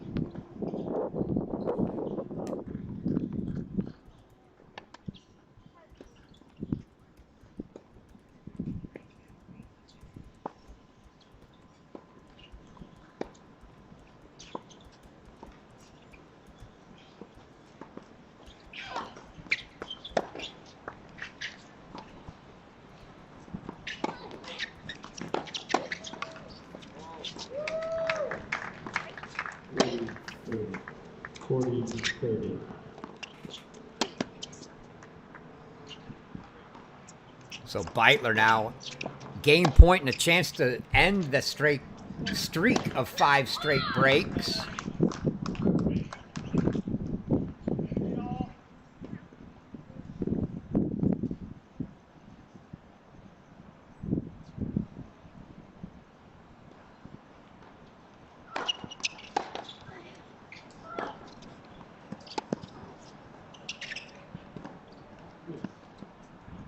Deuce.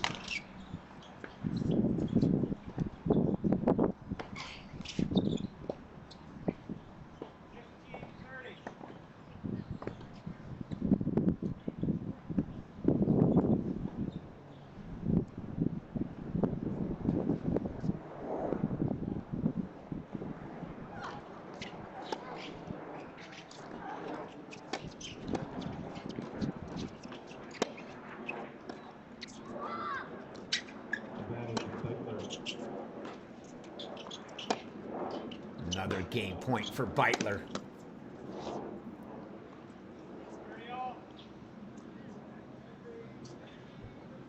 Davletsina and Bhattacharya still just in a war here.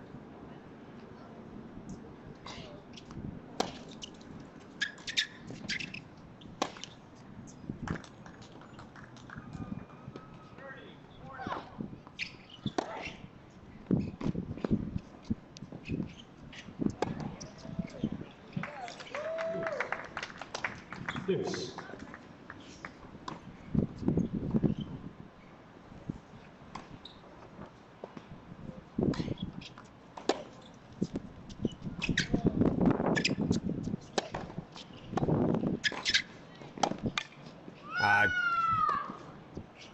Nice backhand from Davletsina just out Selvin.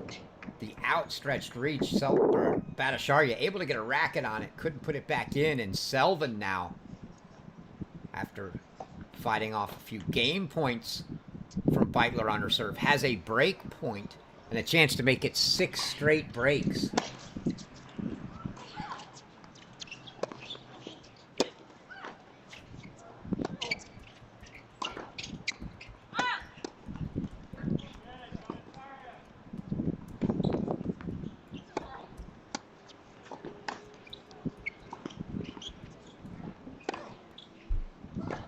Bhattacharya. Break point, but hits the return into the net. Deuce.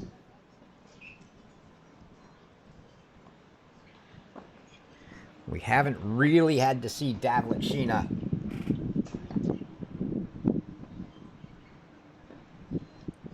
put at a big disadvantage yet this week. Bhattacharya looking to open up a double break lead in the first set here, trying to do that.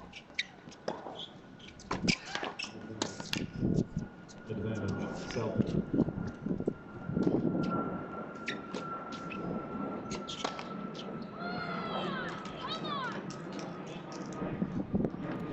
Another break point for Selvin. So a long deuce game on Stadium Court. Critical one at 4-3 here.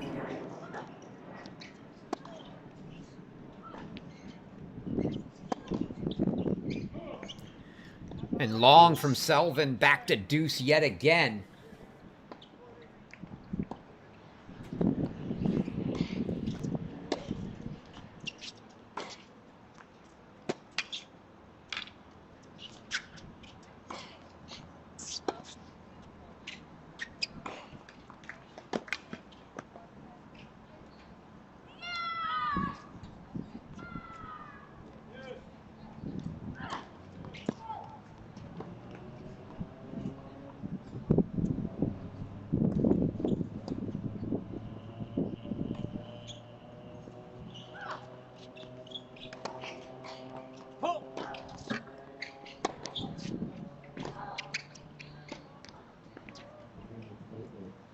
Advantage Beitler.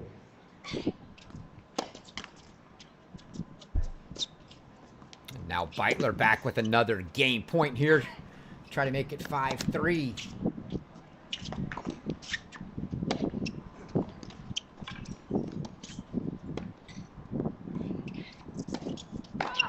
Wow, Davletsina, not the best of form, gets away with it there. I'm not sure. letting that ball drop down. She wants to hit those swinging volleys at the net like a ground stroke down at the knees, and she let the ball drop. Did the same with the volley. Deuce. Managed to get away with it, but certainly not the way you're going to teach it.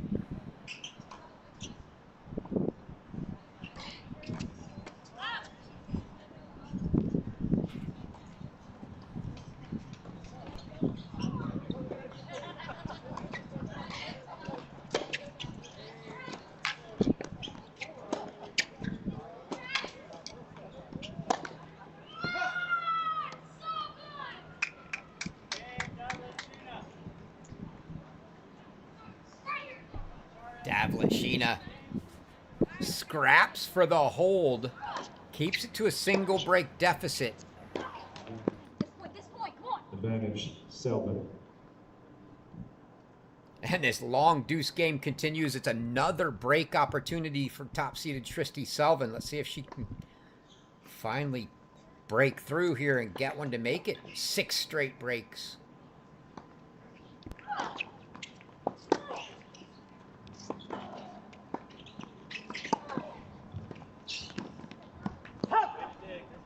Game, Selvin. 4 games all, first set. Selvin able to do just that, so she gets the break. It's now 6 breaks in a row after a pair of opening holds on the stadium court.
All.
Davlashina continuing to stay vocal.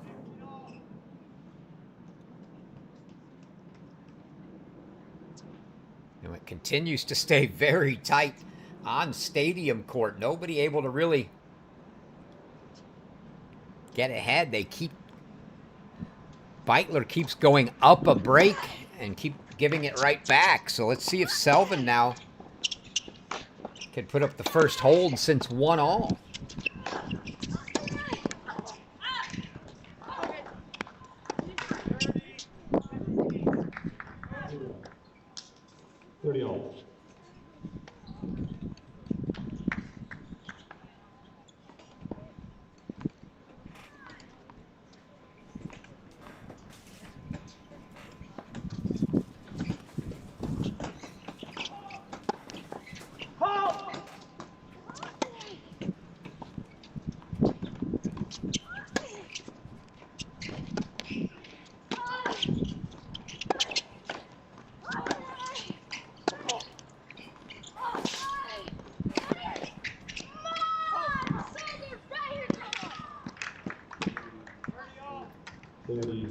Now another break chance for Beitler.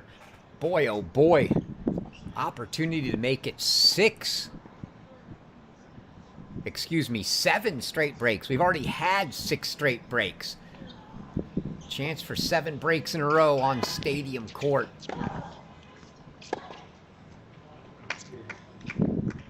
Deuce. No chance, says Tristy Selvin as she puts that backhand into the open court for an easy winner. Bhattacharya gets a game point now. They're trading points. Bhattacharya winning the points in the deuce court. Davletshyna winning the points in the ad court.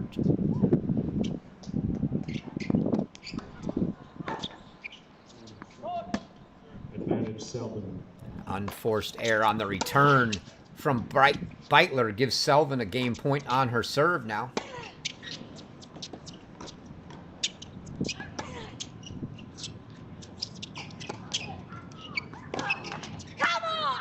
Game Selvin. Dominates 5 games to 4 in the first set. Selvin gets the hold, the first hold since 1-all on Stadium Court.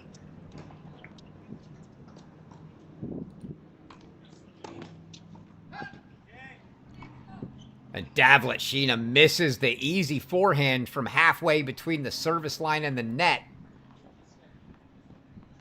I like what we saw from her in that point there, though. You saw those high floating moon balls. Not sure what she's going in for. Maybe a new shoe. She was looking down at her foot. You see an extra official looking at her there. But Davletshyna was taking those high floaters on the rise off the bounce from inside the baseline. The only problem was she was really just pushing them back in the court, not doing anything with them. If you're going to jump in early on it like that, go ahead and do something with it. But she was just content to sort of extend the rally. As you see Bhattacharya take a seat in the back of the court there while Davletshyna does whatever it is she's doing. Trying to get a look at what she's explaining. Let's see if we can see full screen here. She's explaining something to the chair.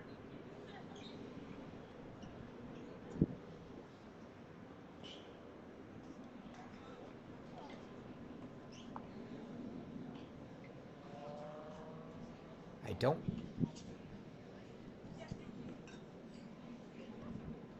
know what exactly that was. But she's back up and out. And Bhattacharya will get up out of the chair.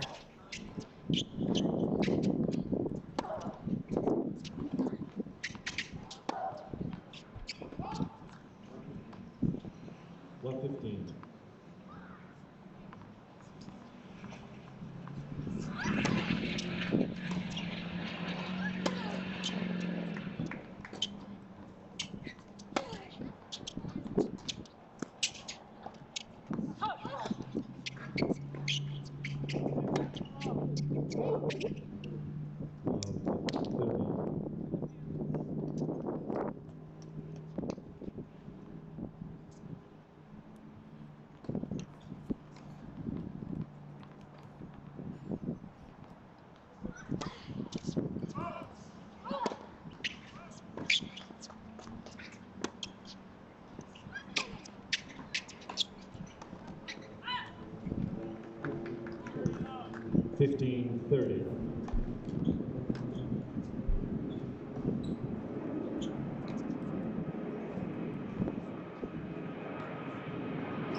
Davletsina turns. Oh, looks like maybe she lost her. Don't know if that was the dampener. See what she's... I'm not sure what it was, and she's out of camera view now.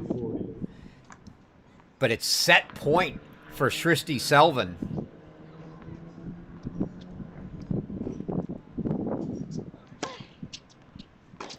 On the left side of the screen, Selvin with set point on Evita Beitler.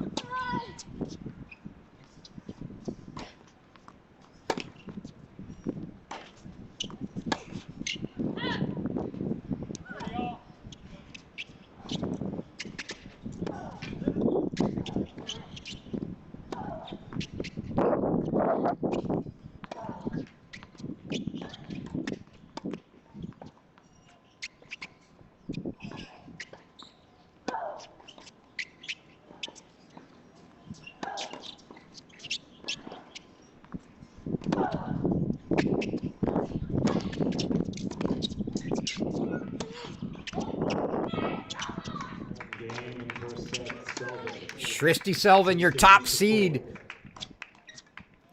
fought back from down a break multiple times in the set, gets the hold at 4-all. And then the break to seal the deal, and Selvin takes the first set 6-4. And that leaves us here, court 10, where Davletsina and Bhattacharya still remain to finish their first set.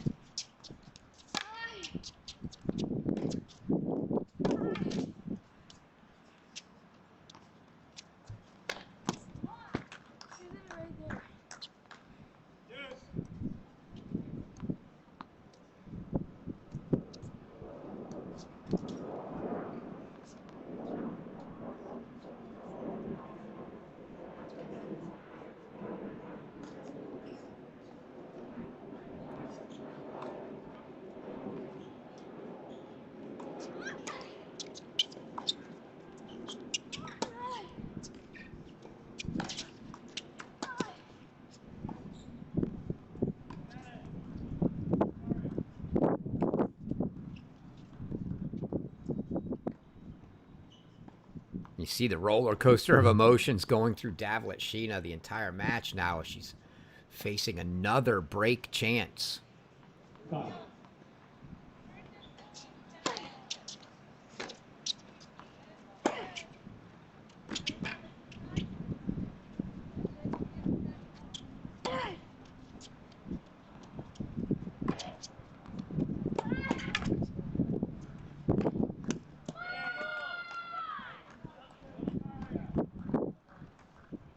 And Bhattacharya goes up a double break 5-2. And Davletsina has not been in this position yet. Second set, Selvin to serve.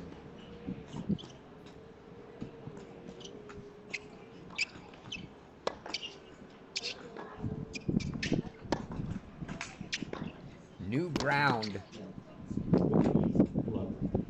for Davletsina this week.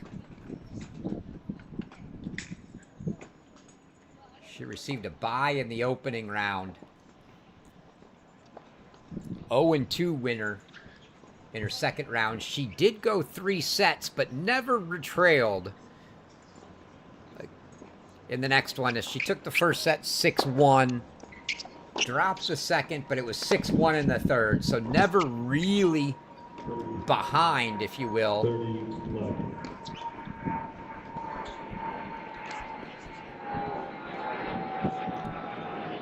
And that was in the round of 64.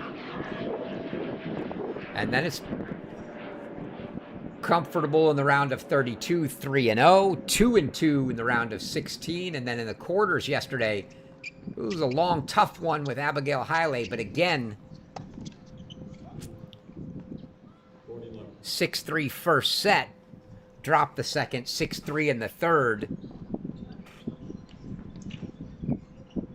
Hasn't dropped a first set yet this week, and certainly 5-2 down's the worst start she's been off to, so...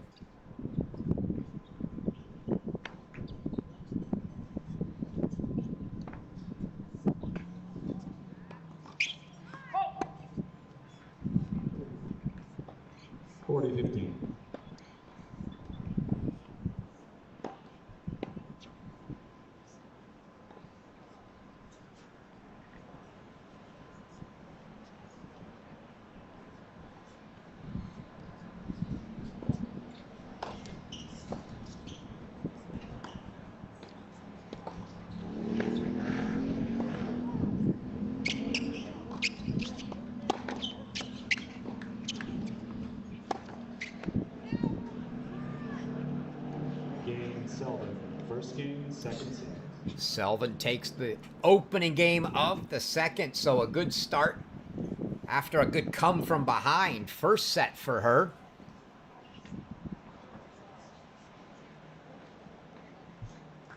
As they head to the quick change, I can't tell what's going on. Let's see if we can get a closer look here. Looks like we've got the trainer tending to Nicole Davlet-Sheena.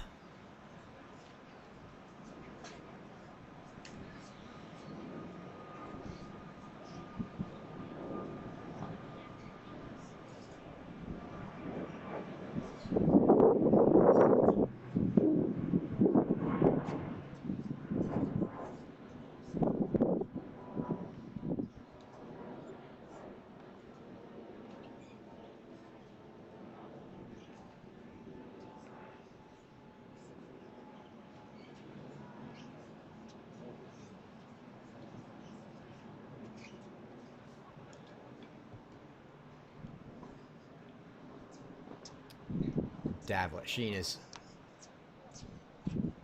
up and out of the chair, so they'll resume at 5-2. We'll go back to the split. As Beitler now serving at love 1 in the second.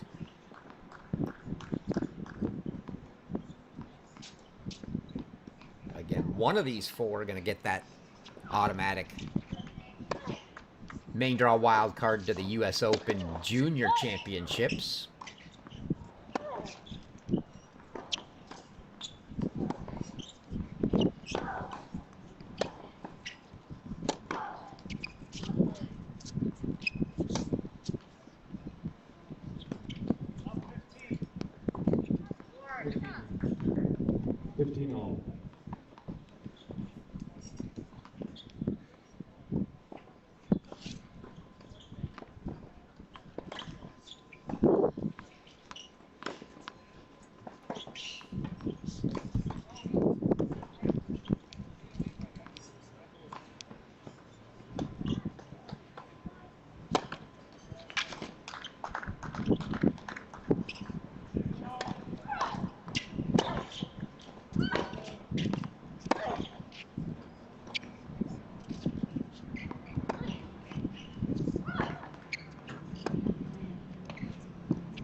Beitler off to a good start in her first service game.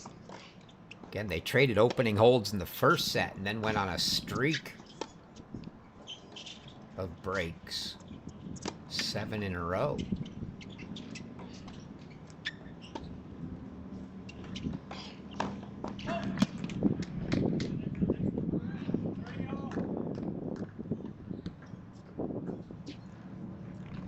Or 6 in a row, excuse me. Before Selvin finally held for 5-4 and then broke for the set. Set getting close to a finish here on court 10, potentially for Bhattacharya. Oh, is that a winner on the return? It was indeed.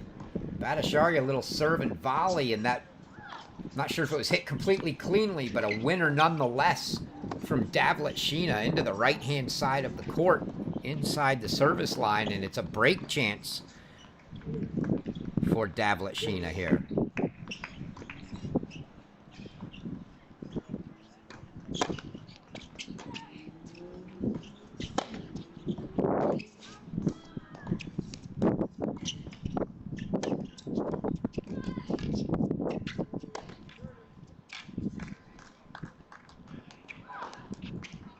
Back to deuce. Deuce on both courts now. Beitler had 40-15.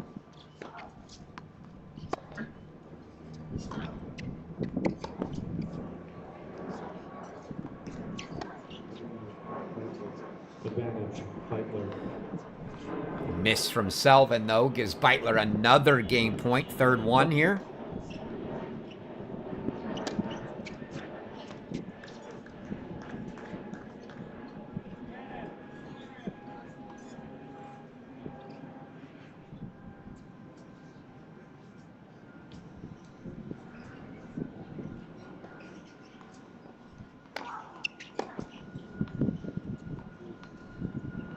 Deuce.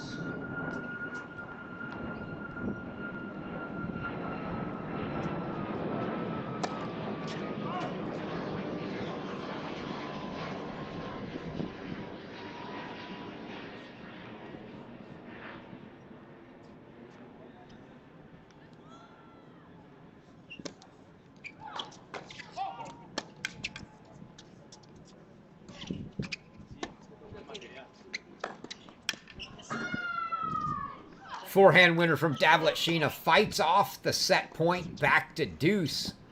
She's trying to encourage herself to get back into this. She's been vocal all match, but has yet to find a level of execution to match that of the vocalism.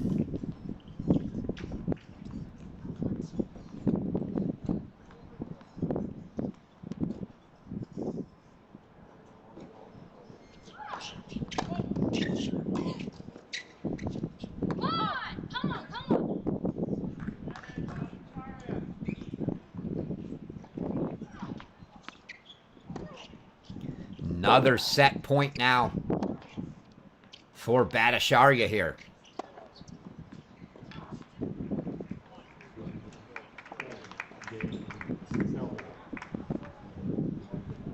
Selvin is 2 games without sets.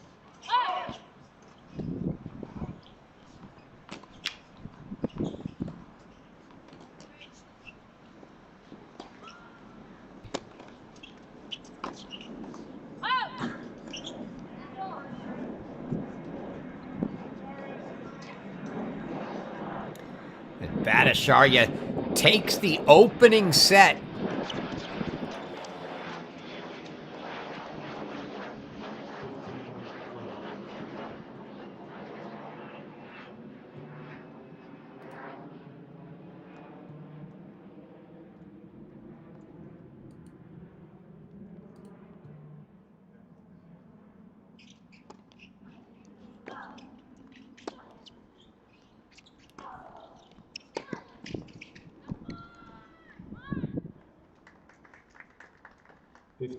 All.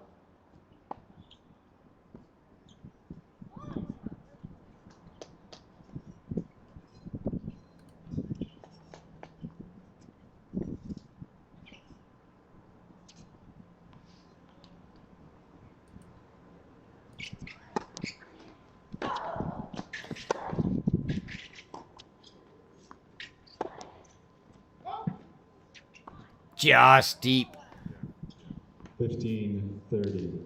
from Selvin as she's got the set and break lead here. Wants to consolidate, but that forehand, she just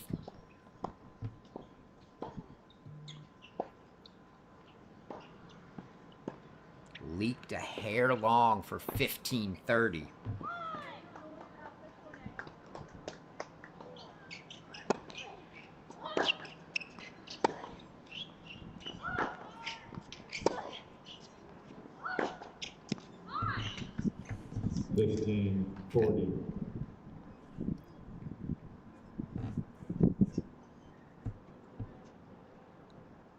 Beitler gets a couple break points right back here.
Selvin.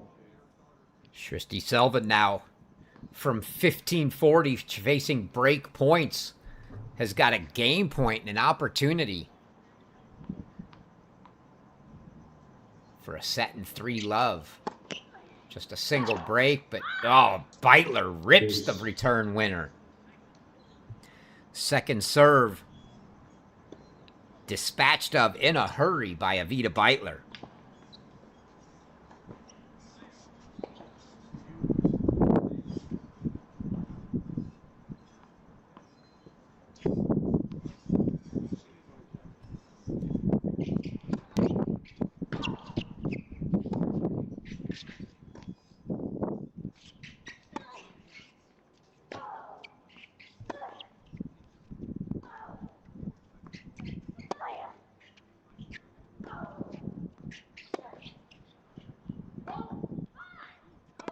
Advantage Beitler. And now Beitler with another break chance.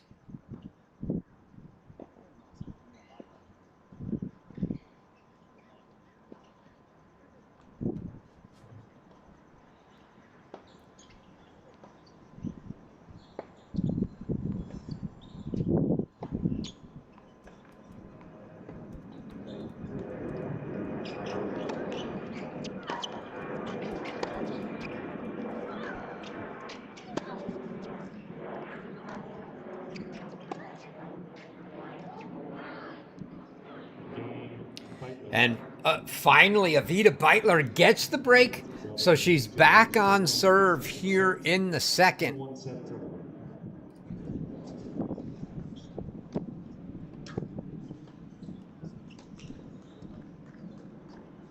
As Davletsina has made it out of the chair here to start the second set.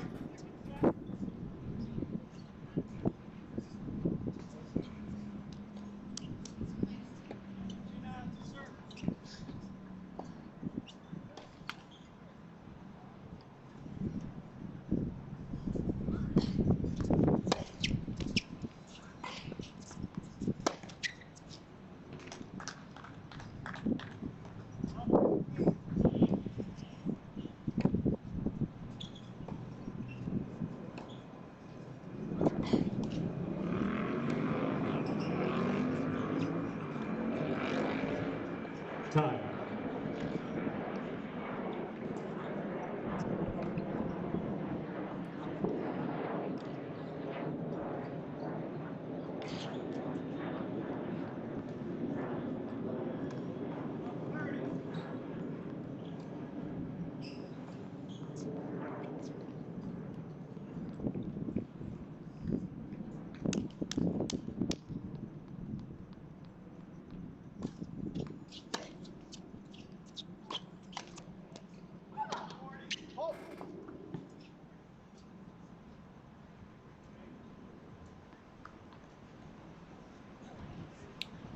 And an ugly start to the second set here from Davletsina. As Bhattacharya. Love 15. Love 40 and an immediate break at love. What's Davletsina? I want to...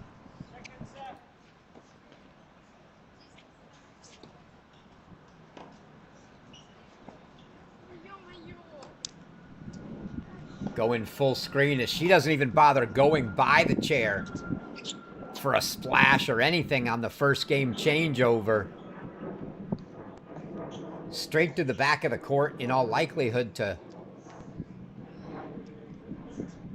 express her dissatisfaction with someone, coach, parent, sister, someone back there.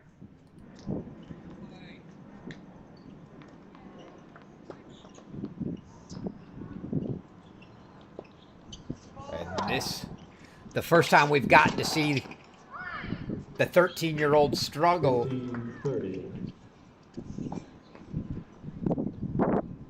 And maybe a little of that youth and immaturity age-wise coming to the forefront here from Davletsina.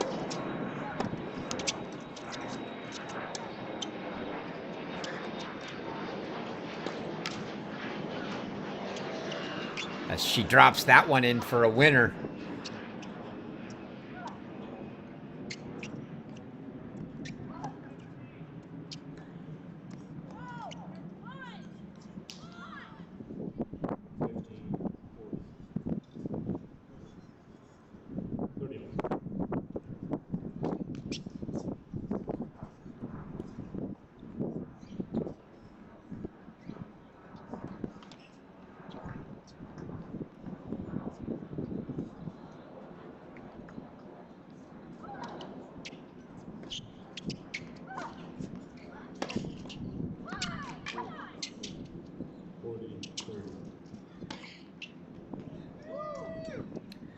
Davlashina gets a love 30 chance here.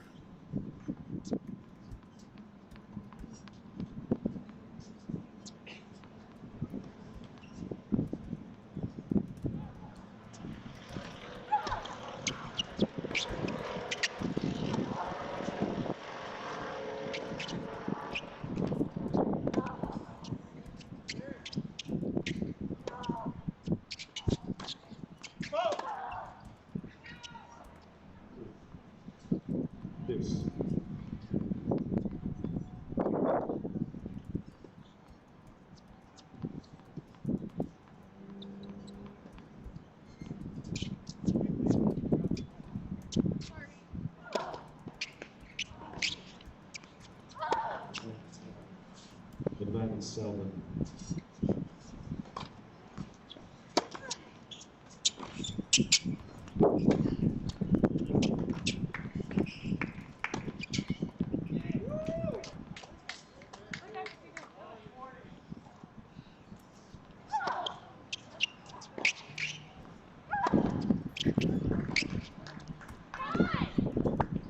Deuce.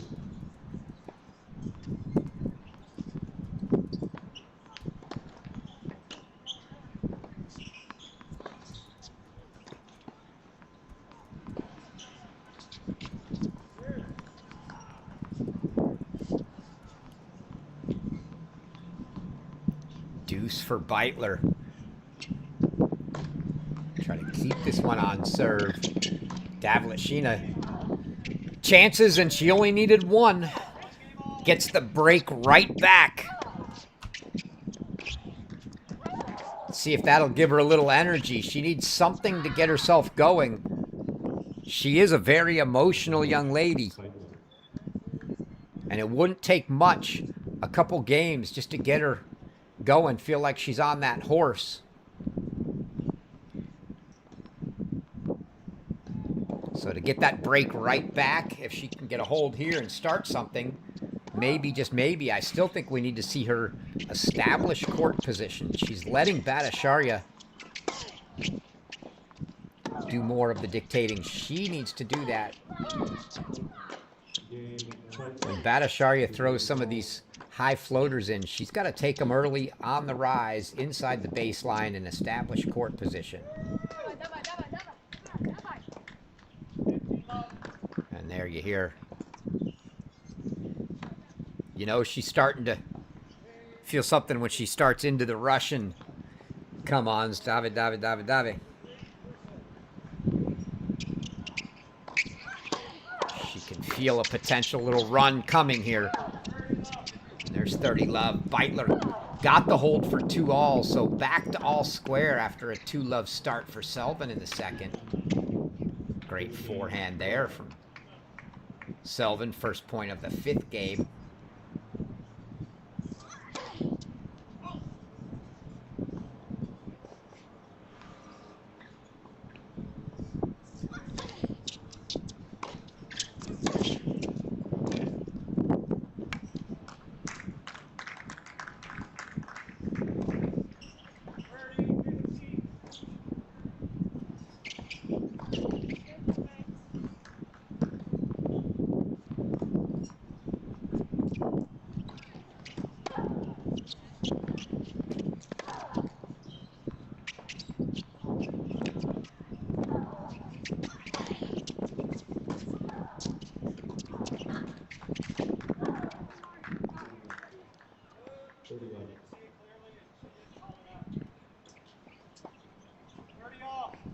You hear the chair there explaining that he couldn't see it clearly and she didn't call it out. Davlashina not happy with it, just like that, from 30 love, and she felt the body language looked like she was all pumped and back rolling and trying to establish a little momentum, and she's dropping the head, frustrated. Gotta compose herself here.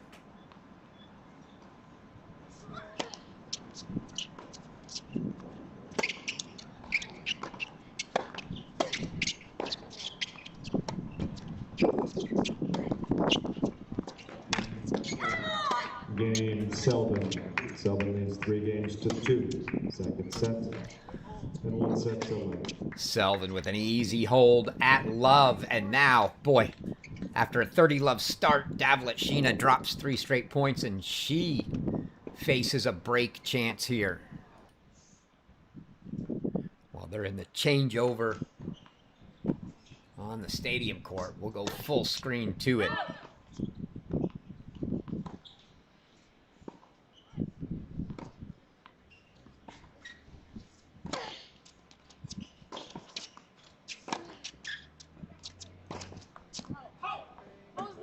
You can't even see it.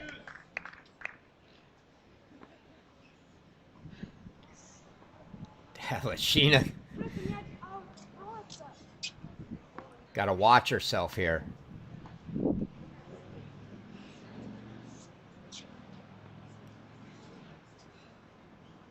She's right, the ball was out, but gotta be careful with how she talks.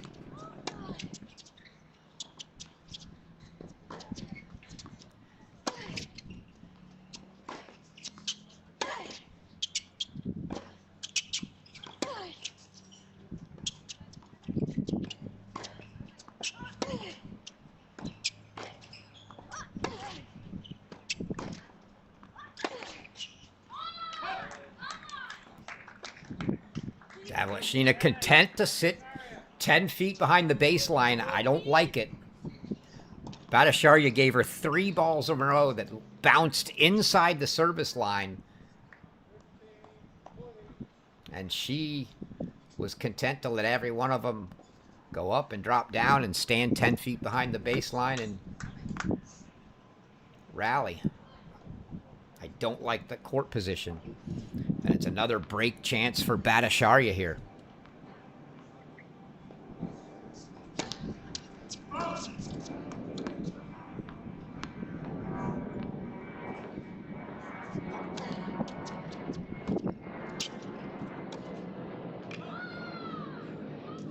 And it's a break once again for Bhattacharya. So 3 breaks to start the second set here. A theme we've seen across many of our matches today. All 4 of our 18's quarterfinals. I think we started, we said, with 9 breaks across all 4 matches in the second set.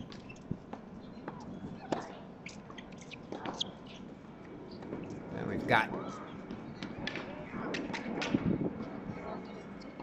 the official change. You see new officials coming in, others getting a break here, a rotation, if you will. Not sure if they are getting a break or just a rotation, but nonetheless.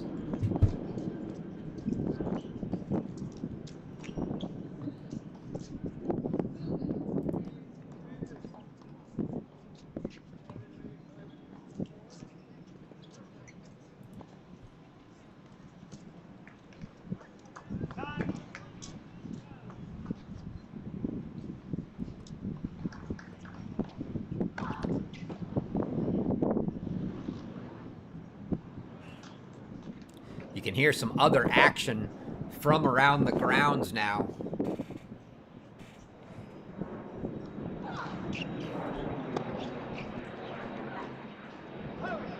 As we do have more than just these 2 matches being played now.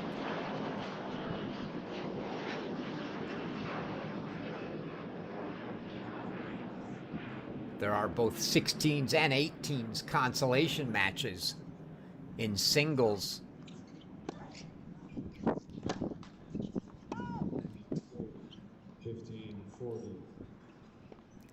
being played. 5 of those matches going on at the same time as our 216's semifinals here.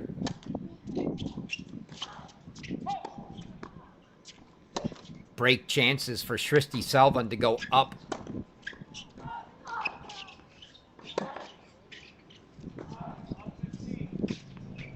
Once again, a break here in the second, excuse me, and she does. Inside in forehand winner from Srishti Selvan, and she takes a 6-4, 4-2 lead.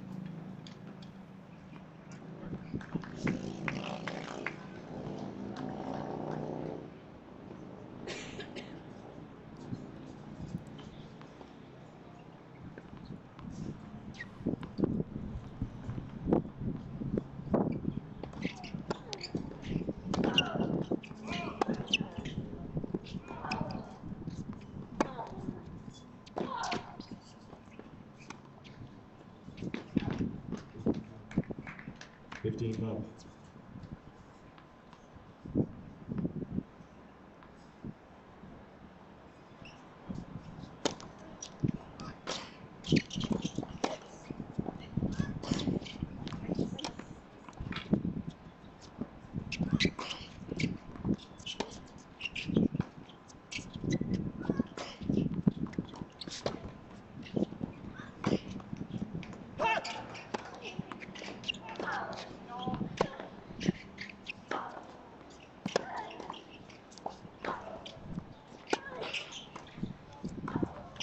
Come on. 30 love.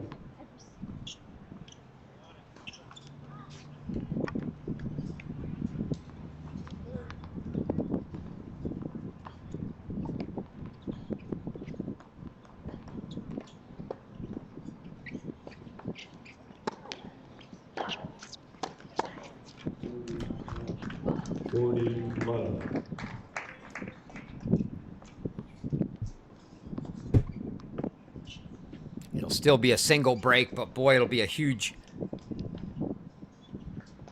mental boost here if Selvan gets this easy hold for 5-2.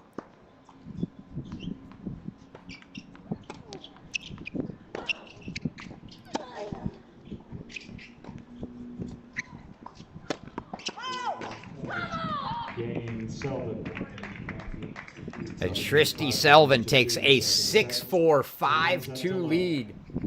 She is a game away from the final as the top seed. And we still have the possibility of a 1-2 final, but Nicole Davlashina has a lot of work to do if that's going to happen, as she's down a set and a break now, and Arini Bhattacharya looks very good.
Yeah, look.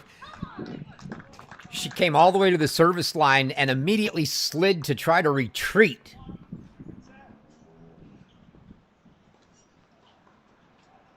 Because Davlashina wants no part of the net. Bhattacharya 3-1 now.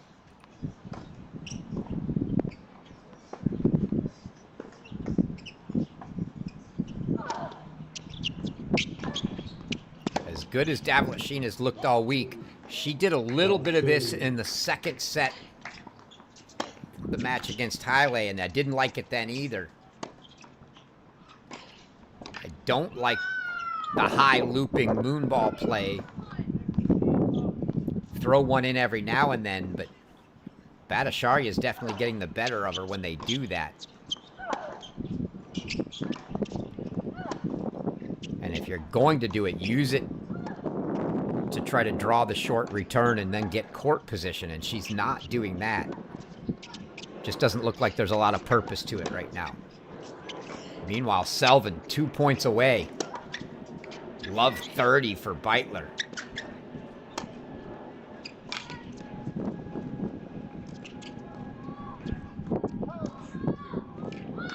Selvin looking to revenge the loss to Beitler last November.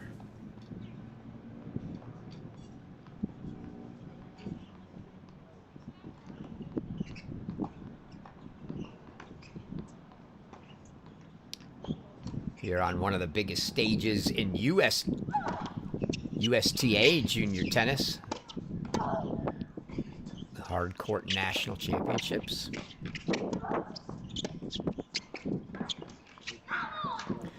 And Selvin puts the backhand away for a winner, and we're going to have to go full screen to match point now. As Shristi Selvin's got 2 match points on Avita Beitler's serve here. 15-40.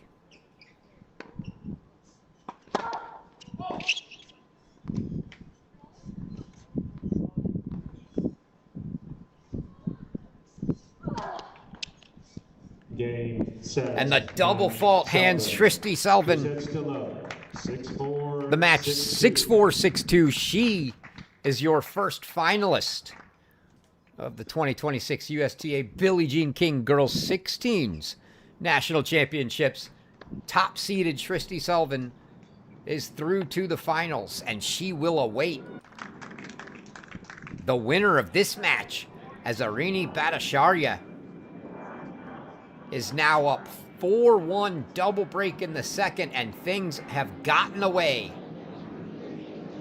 from the youngster, Nicole Davlashina.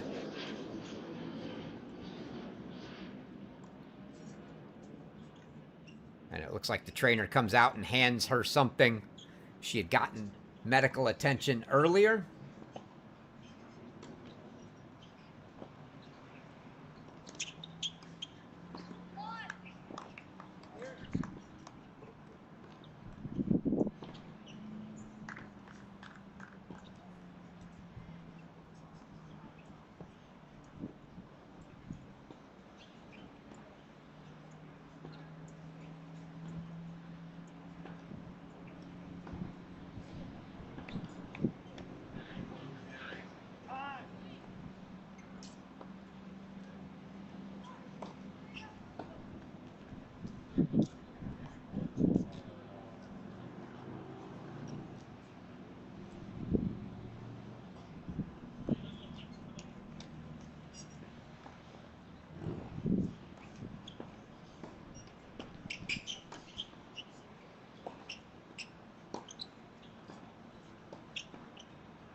Good idea there from Davletsina. You can hear somebody trying to make some noise to get behind her and get her to stay into this.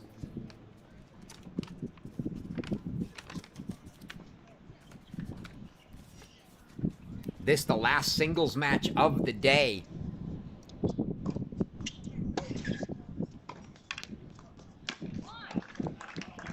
But we've still got both 18's quarterfinals and 16's semifinals doubles action to come. That'll all get started with our 18's quarterfinals at 3 p.m. Pacific, 6 p.m. Eastern. So about an hour and 15 minutes from now. So when this one ends, we will take a short intermission, depending on how soon it ends. Could be a little longer. Could be very short if we go 3. And we'll be back at 3 p.m. Pacific, 6 p.m. Eastern with doubles action in the 18s.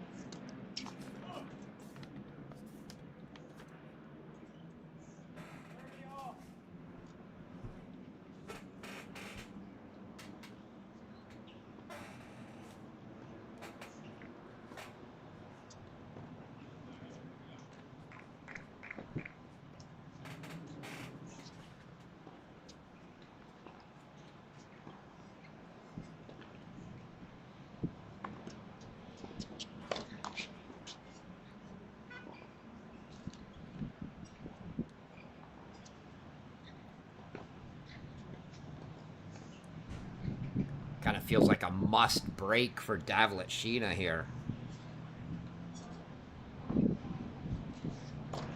30 all, still have to feel like you have a good opportunity.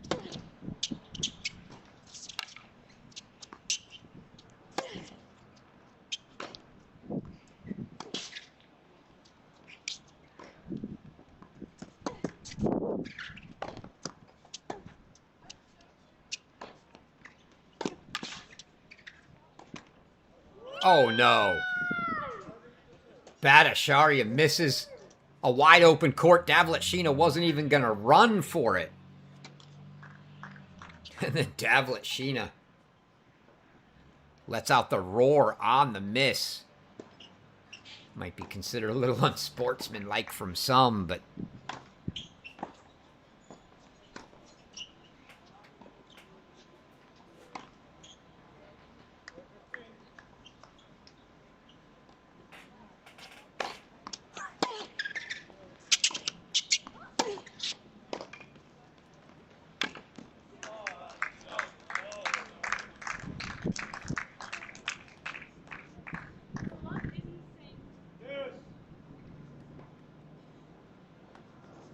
every ball is really racing.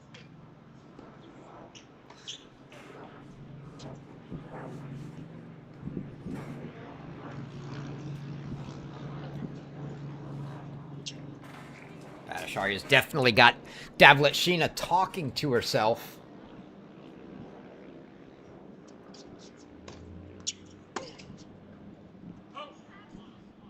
And that return wide is going to bring up a game point now for Bhattacharya.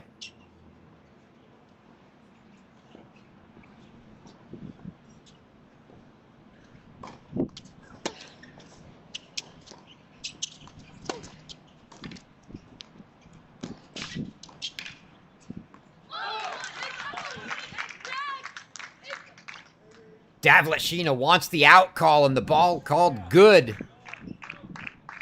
She was celebrating, can't believe it.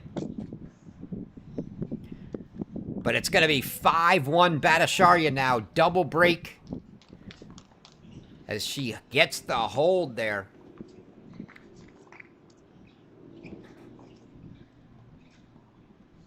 And now Davletsina serving to stay in the match. And let's see if she can keep herself composed.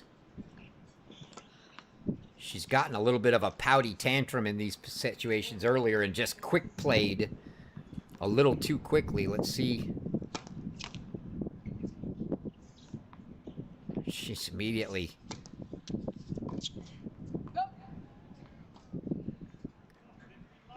thought that might have been long for a double, but it wasn't. Must have just caught that service line. 15 love for Davletsina.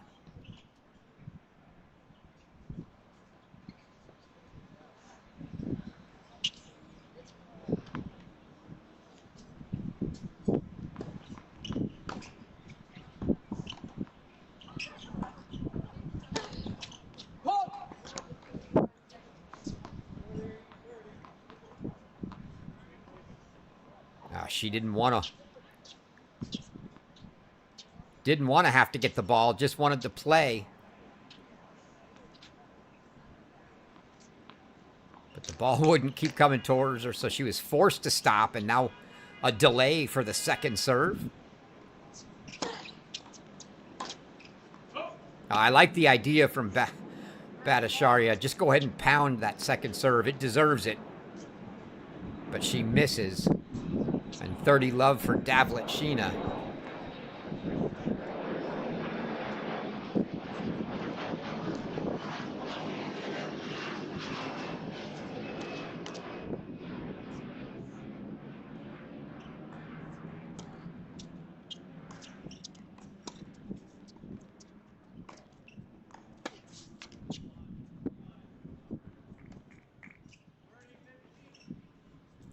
Forehand into the net, and Davletsina just looks totally disinterested right now. But all it takes is one good shot from her, and she starts to get vocal and get back into it.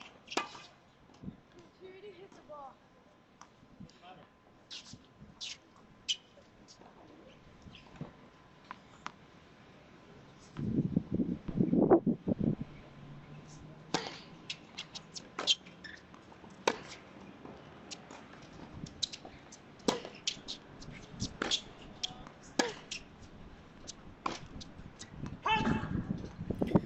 40-15, now game points for Davletsina to keep this one alive.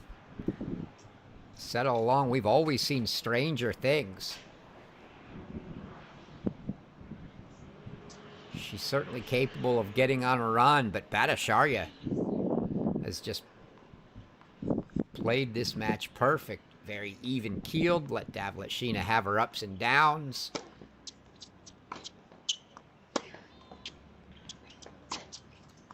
Played her game.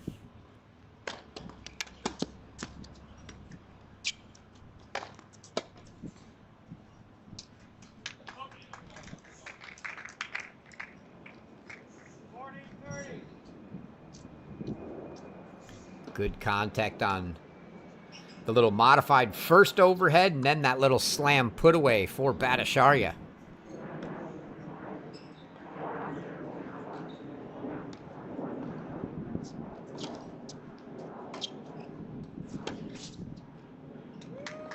And there's a winner down the line from Davletsina. That's the kind of ball that could get her going. The question is she too far down to get herself into it yet? But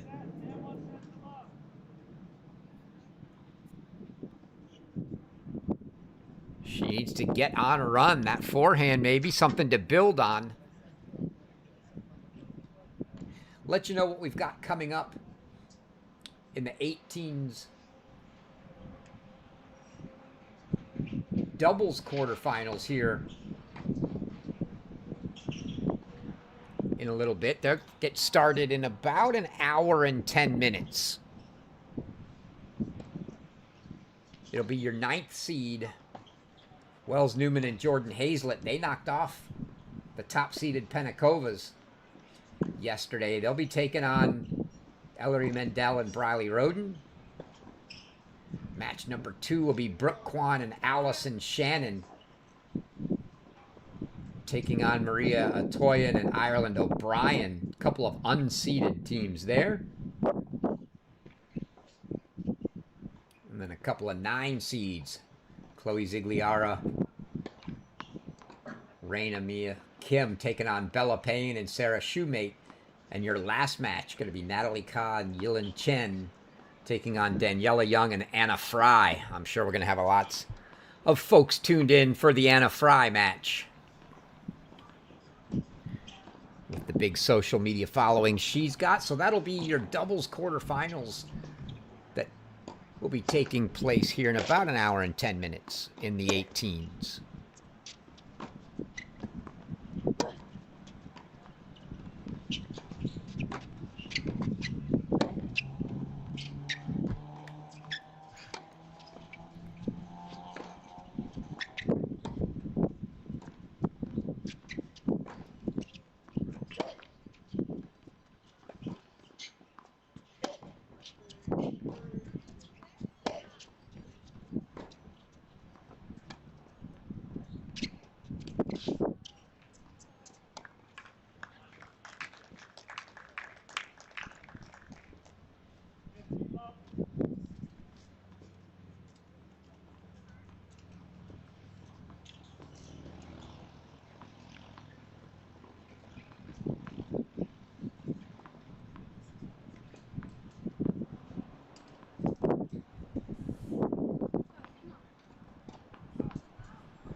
No need to give the freebies away as Bhattacharya double faults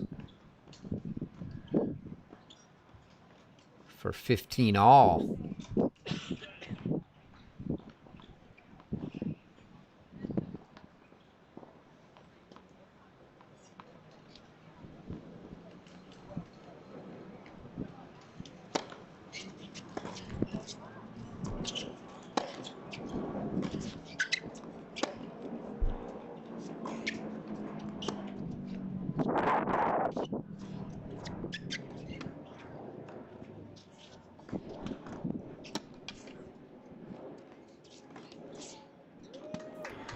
And Davletsina takes that one out of the air for a winner.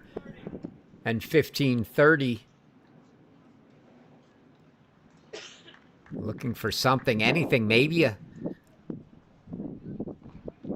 break.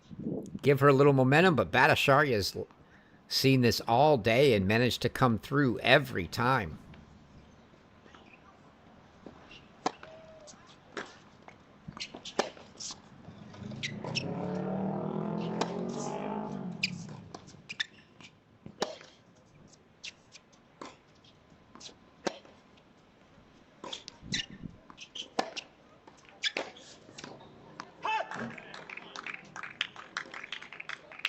Overcooks the forehand does Davletsina, and Bhattacharya gets it to 30 all.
Well done for Marini Bhattacharya. And that's going to bring up a match point. Give you another look at that pass right here. Davleshina was just too content to sit 10 feet behind the baseline and rally. I'm not sure what she thinks she's going to do.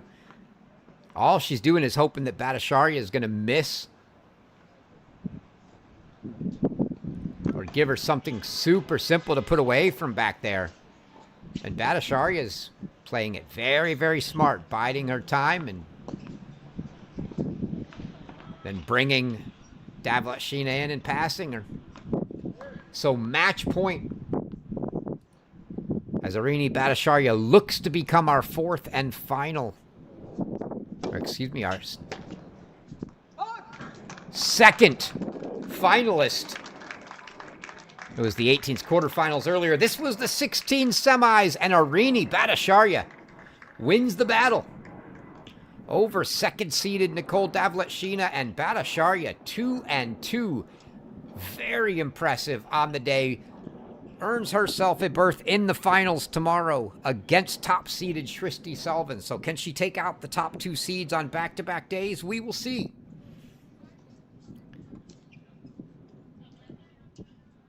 As those matches will take place, let me double-check.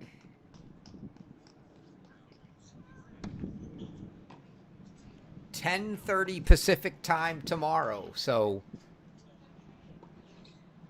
1:30 p.m. Eastern, 10:30 Pacific for the singles final tomorrow of the girls 16s. That's going to do it for right about an hour. We've got 16 doubles semifinal action, 18's doubles semifinal action set to go at 3 p.m. Pacific, 6 p.m. Eastern here, so about 60 minutes from now.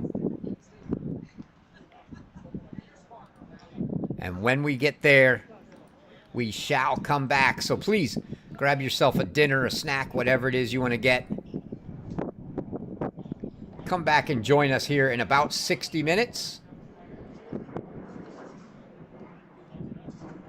for more action here from the Barnes Tennis Center and the 2026 USTA Billie Jean King Girls 16's and 18's National Championships. I'm your host, Chris Halliors. It's been a pleasure to have you. We'll be back in 60 minutes with Girls 18's doubles.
Welcome back in, everybody. Getting set for doubles action in the girls' 18s. Brought you back a couple minutes late on the clock, but a couple of minutes early for action, just so you could see what was going on and not get worried that we forgot about you. As they've got all the quarterfinalists out for pictures and presentation before the quarterfinals.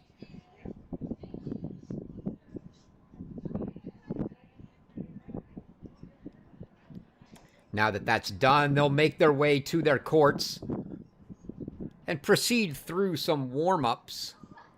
About 5 minutes of warm-ups before we get going with our quarterfinal action. Again, we've got the girls' 18s doubles quarterfinals right now, and then in about an hour, it'll be the girls' 16s doubles semifinals. So both 16s and 18s action in doubles coming your way here. Undoubtedly going to have 6 matches going on at the same time, unless any of these manage to finish in 50 minutes or less.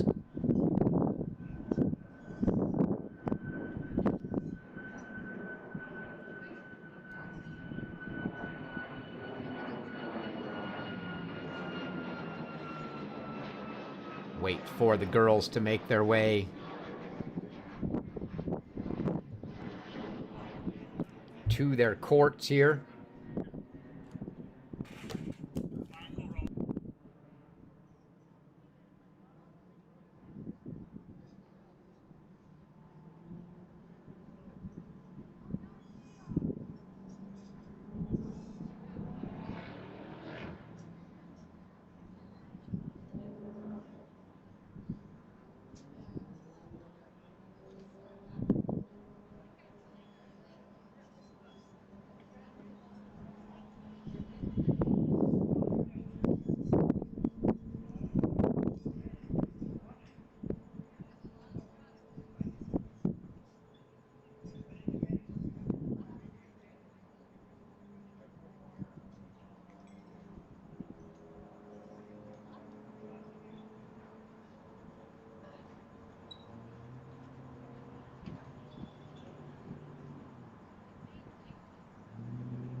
Welcome, ladies and gentlemen, to this quarterfinal match of the girls 18 doubles at the 2026 USTA Billie Jean King Girls National Championships.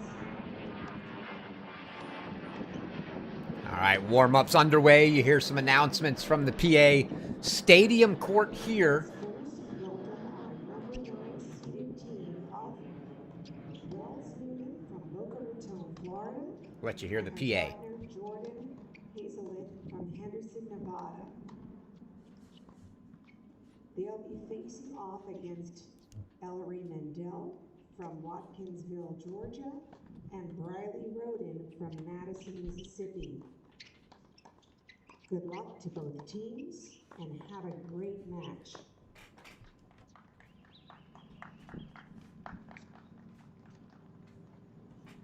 All right, there you heard the PA announcements here on Stadium Court for Newman and Hazlett, taking on Mendel and Roden. Give you a look at all four. Not sure actually if we've got Court 11. Cameras were not on earlier for that quarterfinal. We will take a quick look here in a moment.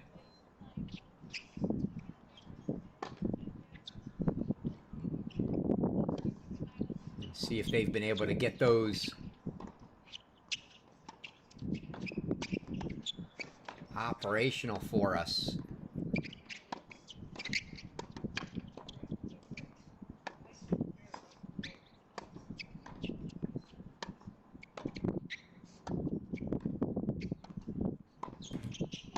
But let's run through. Doesn't look like we've got a camera on Court 11.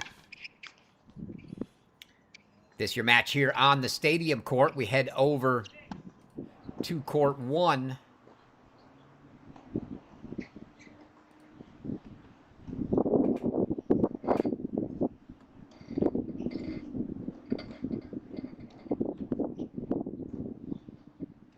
And on Court 1, it's Natalie Kahn, Yilin Chen taking on Daniela Young and Anna Fry. Unfortunately, I don't see anybody out here on Court 1, so I wonder if they have moved them. No chair, no players. Although they are certainly listed. My mistake. That match has been moved an hour to 4 p.m. So that match will not take place right now. The other two will. So let's go on out to Court 10.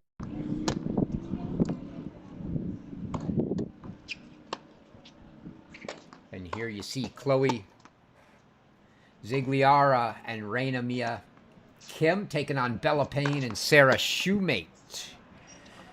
And they're doing their warm-ups. And we will take a quick look at Court 11, but I don't think there's a camera on Court 11. Indeed, there's not. That's a frozen view. So no camera on Court 11. So we've got two matches with cameras at the moment.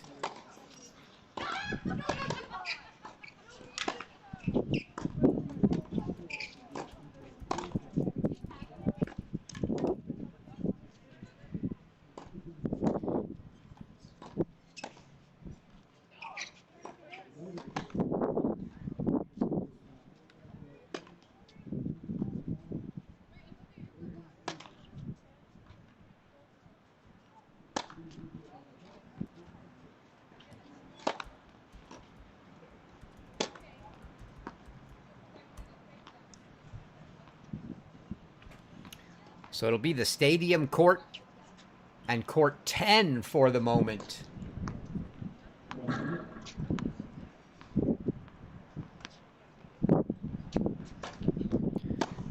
So we'll have 3 matches here at 3 p.m. and then your two girls 16 semifinals along with an 18 quarterfinal match at 4 p.m.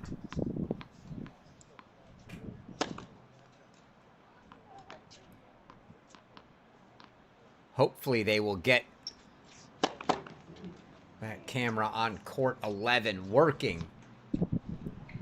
Looks like they're going to use 16 and 17 for our girls 16 semifinals.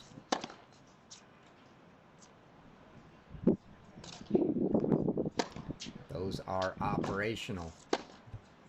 So let's go back to the Stadium Court.